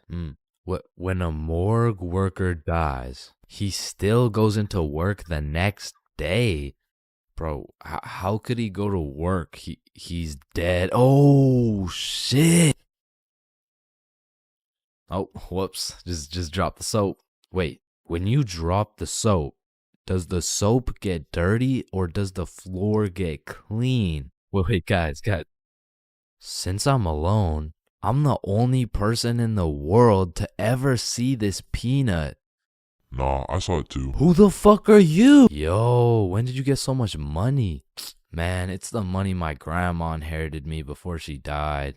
Yo, that's low key like when your homie dies in Fortnite and you pick up his loot. Come on, bro, my grandma's dead. Not cool. You right, my bad.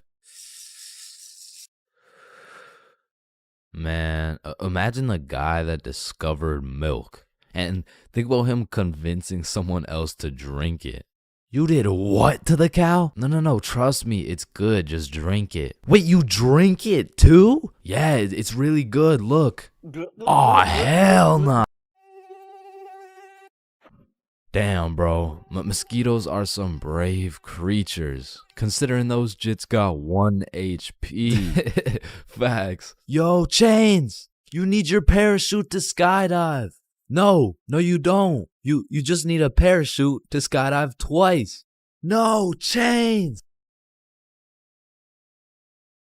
Well, what the fuck? Why did you just break my mirror? Well, actually, mirrors don't break. They simply multiply. Oh. Damn, bro. We're all just some walking nut for real. Facts. Damn, for real. It's crazy. It's true, though. Oh, shit. I'm on fire. If you really think about it, You're not on fire. Fire is on you. Call the fire truck. Wait a minute. A fire truck is actually a water truck. Oh, god damn, just call the truck.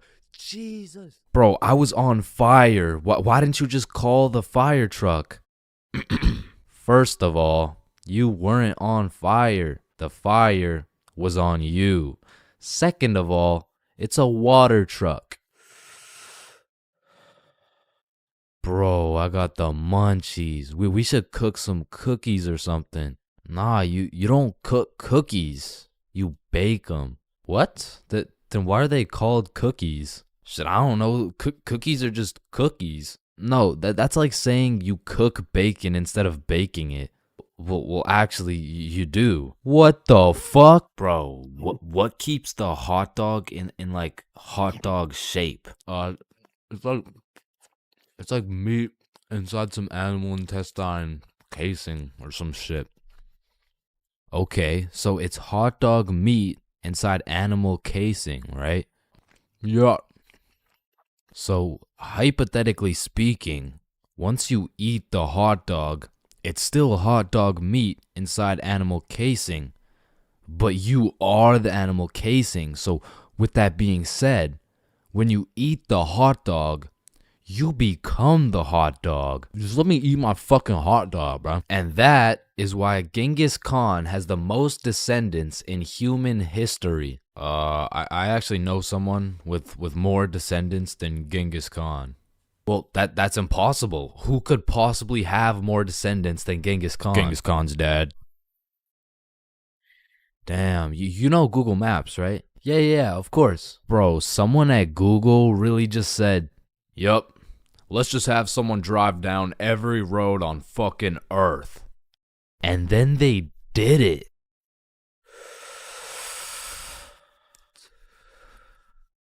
You know how concrete and glass are both made out of sand? Yeah, what about it? So if concrete and glass are both made out of sand, does that make skyscrapers just really big sand castles? Yo! How tall is the tallest person in the world? I don't know. Let me check. God damn, he's 8'1". Holy, you know what I'm thinking? Yeah, imagine getting railed by this absolute. No, I was thinking at one point the tallest person has experienced the height of everyone else in the entire world. Holy shit. Paper has 6 sides. Shh. Like we're really just some talking nut for real. Facts. No cap. Damn. Just some breathing semen for real. That's crazy. For real. Facts. So true. Damn. True. For real. Hey little man, what do you want to be when you're older? I want to be a doctor and cure aging and all the diseases. Well, if one day we cure all the aging and all the diseases, then we will all die painful and horrible deaths. I still don't understand why it's a chair. It just doesn't make any sense. Yo, you know what I just realized? What? The size of your hands is the font size you use in sign language. Oh shit. That motherfucker Shaq must be talking in all caps. Sir, I am very sorry to inform you that you are bleeding internally. Wait, I'm bleeding internally? Yes, we will need an immediate operation and we will have to. Oh, no. It's all good. Internally, that's where the blood's supposed to be. No, sir. Where are you going? This is an urgent matter. Get back here. You're in critical condition right now. Yo, can you pass the Apple charger really quick? Yeah, for sure. Yo, what if Apple chargers were called apple juice? Whoa. Damn. Yo. Apple juice? Bro. You know what I just realized? You can drink a drink, but you can't food a food. Nah, that one was ass. Yeah, you right. Like, I mean, we're literally just semen that can talk. So true. Facts. That's so crazy. For real. Yo, when you put your socks on inside out, the entire universe is wearing your socks, except you. Fuck. Yo, look, it's a unicorn. Damn, it's got a really unique horn. Unique horn? Unicorn. Unique horn. Unicorn. Unicorn. Unique horn. Unique horn. Unique horn.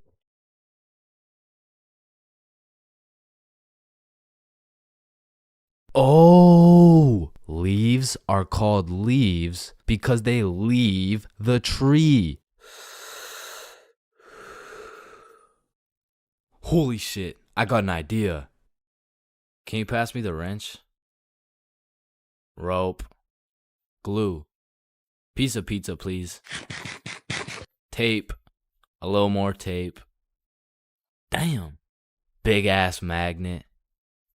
Alright, all done. Whoa! This bad boy uses 0 gas. It's completely eco-friendly. Hop in.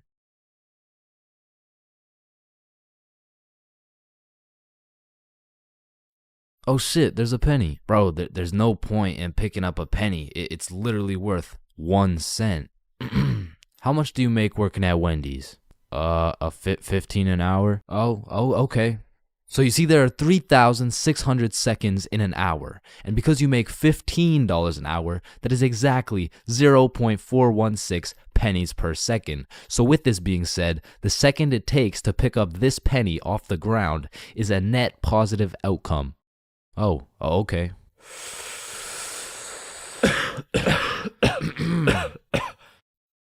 Wait a minute. Are stickmen always naked?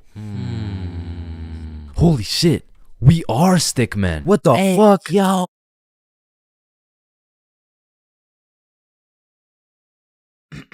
Alright, class, today we're going outside for a run. But it's literally 0 degrees. Oh, Chains, don't be a bitch. It's not even that cold. See? I told you guys it's not even that cold. Yeah, for you. Cause you're out here dressed like the Michelin Man. High school PE is something different. And every PE class has 5 different types of people. Like the group of kids who just stand in the corner and occasionally get sniped in the head with a dodgeball. Or the kids who participate and make sure everyone is included. Or the legend who's chilling on Instagram. He follows at ChainsFR. There's also the dude who just never shows up. And of course, we got the sweats. These motherfuckers treat PE like they're in the military. These motherfuckers treat PE like they're training for the Olympics. These motherfuckers treat PE like they're gonna get scouted to the league. Which is honestly just funny as hell because, let's be honest, 85.7% of the class doesn't even want to be there. So you'll have some innocent soul zoning out during a basketball game, and all of a sudden they'll be getting posterized like they're playing against Ja Morant. Yeah, bitch! I mean, these kids will come out of PE drenched in sweat, breathing heavy, and with a smile on their face, knowing they dropped 104 points on some kids who have never touched a basketball in their life. And listen, don't hate me, but I do understand the appeal of sweating your balls off in PE, because I too once participated in the sweaty activities. Ow. I know, but there's just something so exhilarating about hearing the snapping of an unsuspecting freshman's ankles. But as I matured, I realized there was only one thing better than shitting on random students, and that was shitting on sweats. I became the anti-sweat. I would act like an innocent soul waiting to get posterized, but when the sweat would come in trying to end my career with a windmill dunk, I stuffed that boy like a Thanksgiving turkey. Pause. And don't get me started on the fitness gram pacer. Whoever created this legal form of torture will catch these hands. Oh, Chains, no, I heard he sadly passed away a little while ago. You could be having a good day and you'd pull up to PE like, hey bro, you know what we're doing today? I'm not sure, but I think we're playing soccer. No, it can't be. Alright, class. Today we will be doing the beep test. Fuck.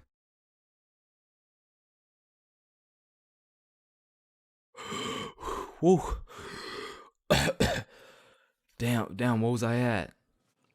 Chains, we haven't even started. That was just our warm-up. But one thing that did bring me a little bit of joy was looking at everyone during the push-up section. Like, there was always some dude doing the neck push-ups, some dude who thinks he's Mike Tyson, the guy who takes breaks when the teacher isn't watching, and there was always at least one dude who was out here looking like he was hitting it raw. James, I don't think that's how you do it. Oh, yeah, you're right. Yeah, bitch. Bro, in life, there's so many things you can cheat on. Like, you can cheat on your diet, you can cheat on your girlfriend, you can cheat on your barber, you can cheat on your girlfriend with your barber. Shit, you can even cheat on your taxes. So compared to everything else, cheating on a little math test is not that bad. Like, compared to your taxes, you know what I'm saying? Like, oh shit. Hey, we've all cheated on our barber, but you cannot cheat on this math test. Oh shit. Damn, bro. I know we've all cheated on our girl, but you cheated on me, dog. Oh shit. Babe, I know we cheated on our taxes, but you cheated on me? Oh shit. Listen, in our entire lifespan, we've all cheated on something. Whether it's a game of Uno, your girlfriend, or your other girlfriend, it's usually not worth it, because congratulations, bro, you won the game of Uno, but now you have to look yourself in the mirror knowing you're a cheater and a liar that has 3 Uno cards up his ass. But when it comes to school tests, cheating is 100% worth it, bro. And I'm not condoning cheating at all, but let's just think about this logically. Like why are we at school in the first place? We're at school to learn things and skills that we can use in real life. Now, are we really using trigonometry in real life? Well, effectively, this depends on what career. Hell nah, bro. It was a rhetorical question. We are not using trigonometry. But you know what we will use? Creative thinking, communication, social awareness, logic, and reasoning, and most definitely our fucking phones. All 5 of which are strongly developed through the act of cheating on a school test. And on top of becoming a better human, better grades, it's the ultimate win-win. Your teacher feels like they did a good job teaching, your parents think they didn't raise a dumbass, and if you're good enough at cheating, you might just fuck around and get into Harvard. But once again, I am not condoning cheating, you know, just throwing that out there, you know. But yeah, as I was saying, you shouldn't cheat, right? Like it's bad. Cheating is not good, but you do know what they say. If you're not cheating, you're not trying. Facts. Yeah. Wait, no. What? So if cheating in school is so valid, why doesn't everyone do it? And that's because if you get caught, let me tell you, bro. This story takes place in grade 9 when me, Bob, and Billy were some straight freshmen, bro. And coming into high school, you get your shit absolutely clapped by double the workload. But lucky for me, Bob and Billy were both in my math class, which meant we had triple the studying power. But we also had triple the fucking around power, and we used that shit to its maximum capacity, bro. But you know what they say, the more you fuck around, the more you find out. And when we got our first test back, shit, we found out. We found out we're a bunch of dumbasses who were about to fail grade 9 math, and we couldn't let that shit happen. So for the next test, we studied extremely hard.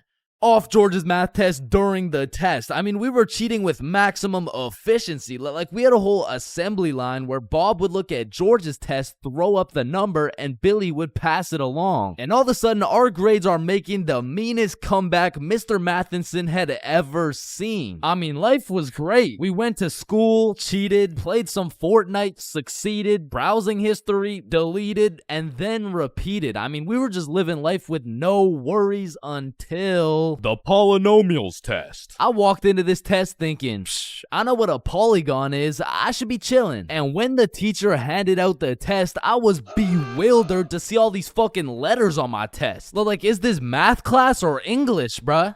Yeah, I think I got the wrong sheet. Huh? No, that's the right test.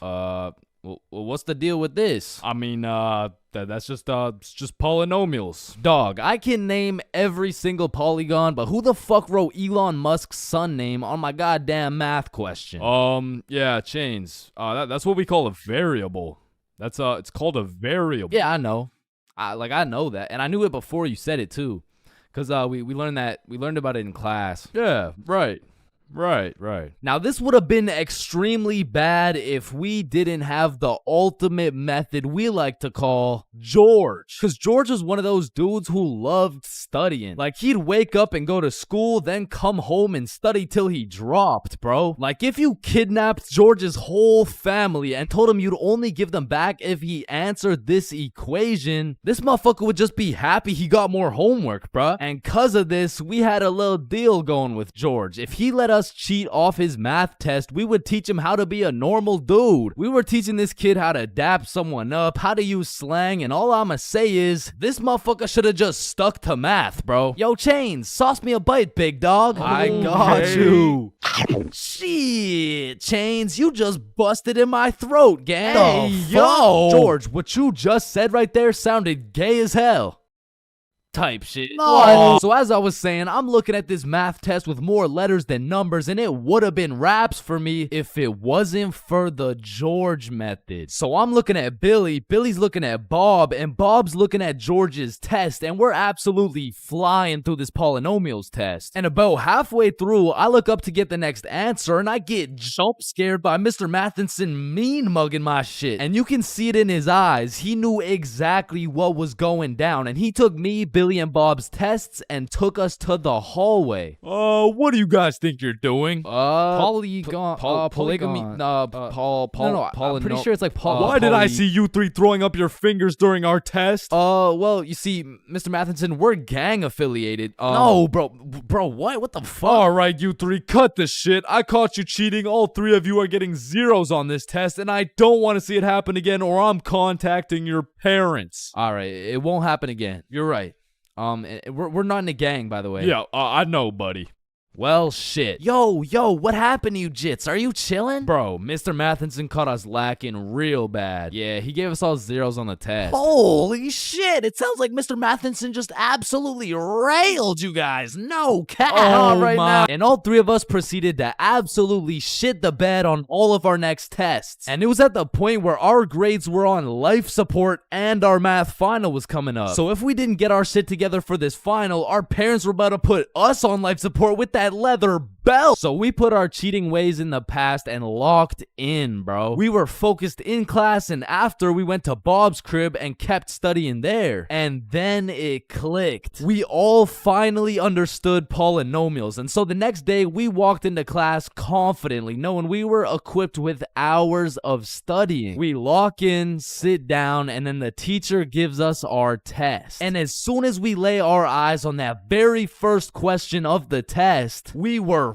fucked. Now, don't get me wrong, we could do polynomials all day long, but we forgot this was a final. Meaning, we forgot to study numeracy, exponent laws, rational numbers, linear relations, inequalities, geometry, probability, and statistics, and in other words, we didn't know shit. And before I can even make eye contact with the boys to tell them I'm fucked, these motherfuckers already hopping back on the George method. And listen, bro, as you can tell, I'm no mathematician, and I did not study probability or statistics, but from what I'm seeing at this very moment, I have two options. I can do the test legitimately and have a 99% chance of failing grade 9 math and getting my shit whooped while simultaneously having my entire family realize they raised a dumbass who won't go anywhere in life and is destined to draw stickman for all of eternity, or I could cheat.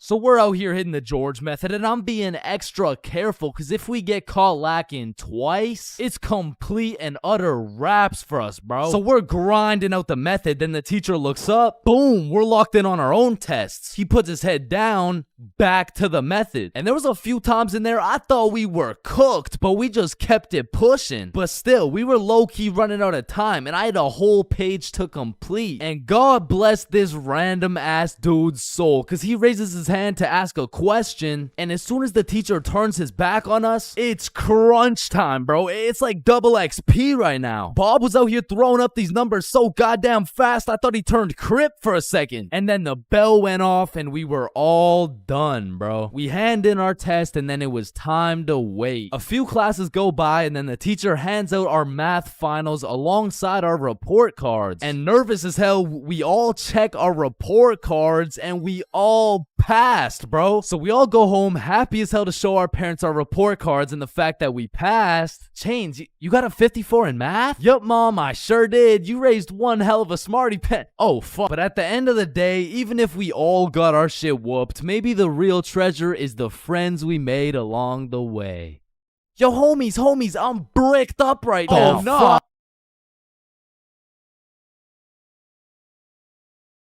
We are currently facing a life-threatening epidemic that is threatening the lives of many teens around the world. Oh, what's that? Yeah. Oh, okay. It has been brought to my attention that there's a new strain let loose that is infecting more teens than ever. The strain is propylene glycol formaldehyde. Street name, Guava Ice. So stay safe out there, and back to you, Linda. Linda? What? Oh, shit. Man, way back when, somewhere in Timbuktu, a Homo sapien found a plant by the name of tobacco, and for whatever reason, somewhere in this dude's caveman brain, he decided, me, smoke, now. And that he did. And as humans slowly evolved, smoking did too. And soon, motherfuckers went from looking all old and wise, smoking these big old pipes, to soon smoking cigars on some mafia boss shit, which turned into cigarettes. Now, back in the day, if you were stressing, Doc would prescribe you a pack of good old cigarettes. Sore throat? Cigarettes. Oh, you got a cough? Here, smoke a cigarette. But after a while, people's teeth started looking all British and shit, so they decided, Oi, I don't think these are healthy, innit? So we decided we needed to make cigarettes better, and you know what makes everything better? The letter E. Your mail's taking too long to come in? Email. Wait, what's that? You want to play sports, but you're ass at every single sport?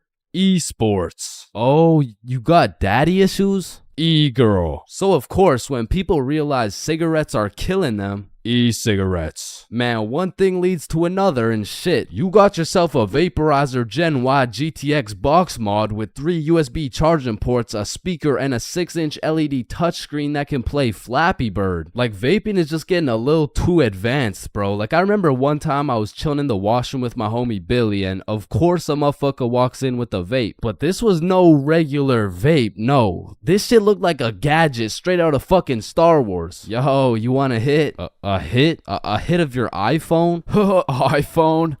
This is that eSmoke FTX 763 3rd series, my boy. Watch this. Yo, did he just hotbox the whole bathroom in one hit? Yes the fuck I did. And this shit's 100 Nick. Holy shit, where did you find 100 Nick? I ended up mixing my 50 Nick guava juice with my 50 Nick blueberry ice, and it just kind of added up to 100. Bro, I don't think that's how it works. Shut up, my mom's calling me. Yo, fuck you, Mom. And that was the moment I realized there really is levels to this shit. Level 1. Level 1 is the type of dude who isn't addicted, but he'll occasionally take a hit of somebody's device. But level 2, bro's borderline addicted, but he's still in the denial phase. Bro, are you addicted to vaping? Addicted? Nah, I don't even vape like that, bruh. Shit. Do 5 jumping jacks right now. Bro, what? That's easy. 1, 2, 3, 4. Oh shit. Level 3, the Fiend. This motherfucker is strapped up with some nicotine at all times, and even when he has a vape in his hand, this dude will ask for yours. And God forbid, if this Fiend loses his vape, this motherfucker will be stressing like he just lost his only child. A Fiend without a vape is the exact equivalent of one of these purple minions. Dude will be itching for that shit, and Lord knows what that man will do for a fix. Level 4, the Fiend who sells vapes. At this point, this dude's whole life revolves around vapes. In fact, I'm pretty sure they don't even breathe oxygen anymore. Like, in order to breathe, they need to inhale some chemicals that I can't even spell. Which honestly, it doesn't even say that much. Like, I can't spell a lot of shit, but what I'm trying to say is their bodies have just fully adapted in order to consume as much nicotine as possible. They breathe that shit, they drink the vape juice, and when they're hungry, shit, they just munch on the vape itself. And the worst part is they can't even run out of vapes. Like shit, they are the plug. This motherfucker's just the CEO of getting high on his own supply. Like dude is his own #1 customer. Level 5. This motherfucker, bro. Like why do you need a LED touchscreen on your vape, bro? Like you already have a phone. Wait. Did you just order that pizza from your vape? Shit. Where'd you get this from? And don't get me started on these flavors, bro. Like, tell me why these motherfuckers can make a vape juice and call that shit early riser. And that shit literally tastes like a Wednesday at 6 a.m. Like, what the fuck type of ingredients mixed together to taste like a Wednesday at 6 a.m.? But early riser isn't even the weirdest flavor on the market, because if you're feeling the family dinner vibes, you can get a rotisserie chicken flavor. Or if your breath is smelling nice and fresh, you could fuck that shit up quick with some garlic flavor juice. And they even got bacon. Yeah, I'm not gonna lie, that shit sounds fire as fuck. And lastly, now I don't even know if I can say this on YouTube right now, but shit, you can even get yourself some Worcestershire. Worcestershire.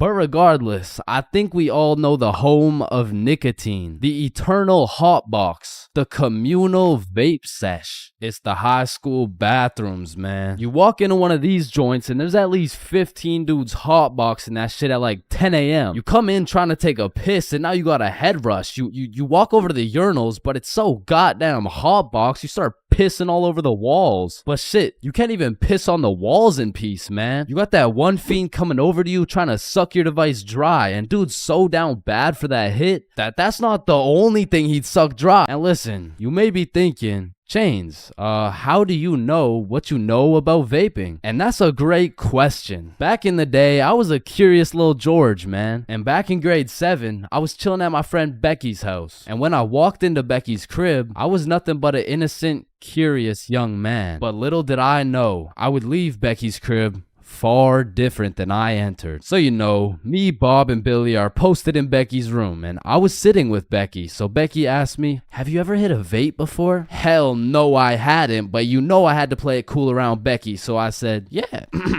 Yeah, I do that shit all the time. And so, of course, she passes me the vape. And honestly, I didn't think this far ahead, but I was in way too deep to come clean now. So I put that shit in my mouth, and I sucked the fuck out of it. Pause. And because this was the first time anything had made contact with my lungs beside oxygen, my lungs started malfunctioning. And I was coughing up a storm, and my cool guy cover was blown, but I had to see it through. Oh my god, are you okay? This shit ain't nothing for a guy like me. Guys, I think Chains is dying. And as I went on with my life, I would hit a device here and there, and eventually I even learned some tricks and shit. But one day, me and my homie had to run to catch a bus. And so we started running, but the homie doesn't even make it 100 meters, and he starts rolling on the floor, coughing up blood. And I was like, no, fuck that. And you know, I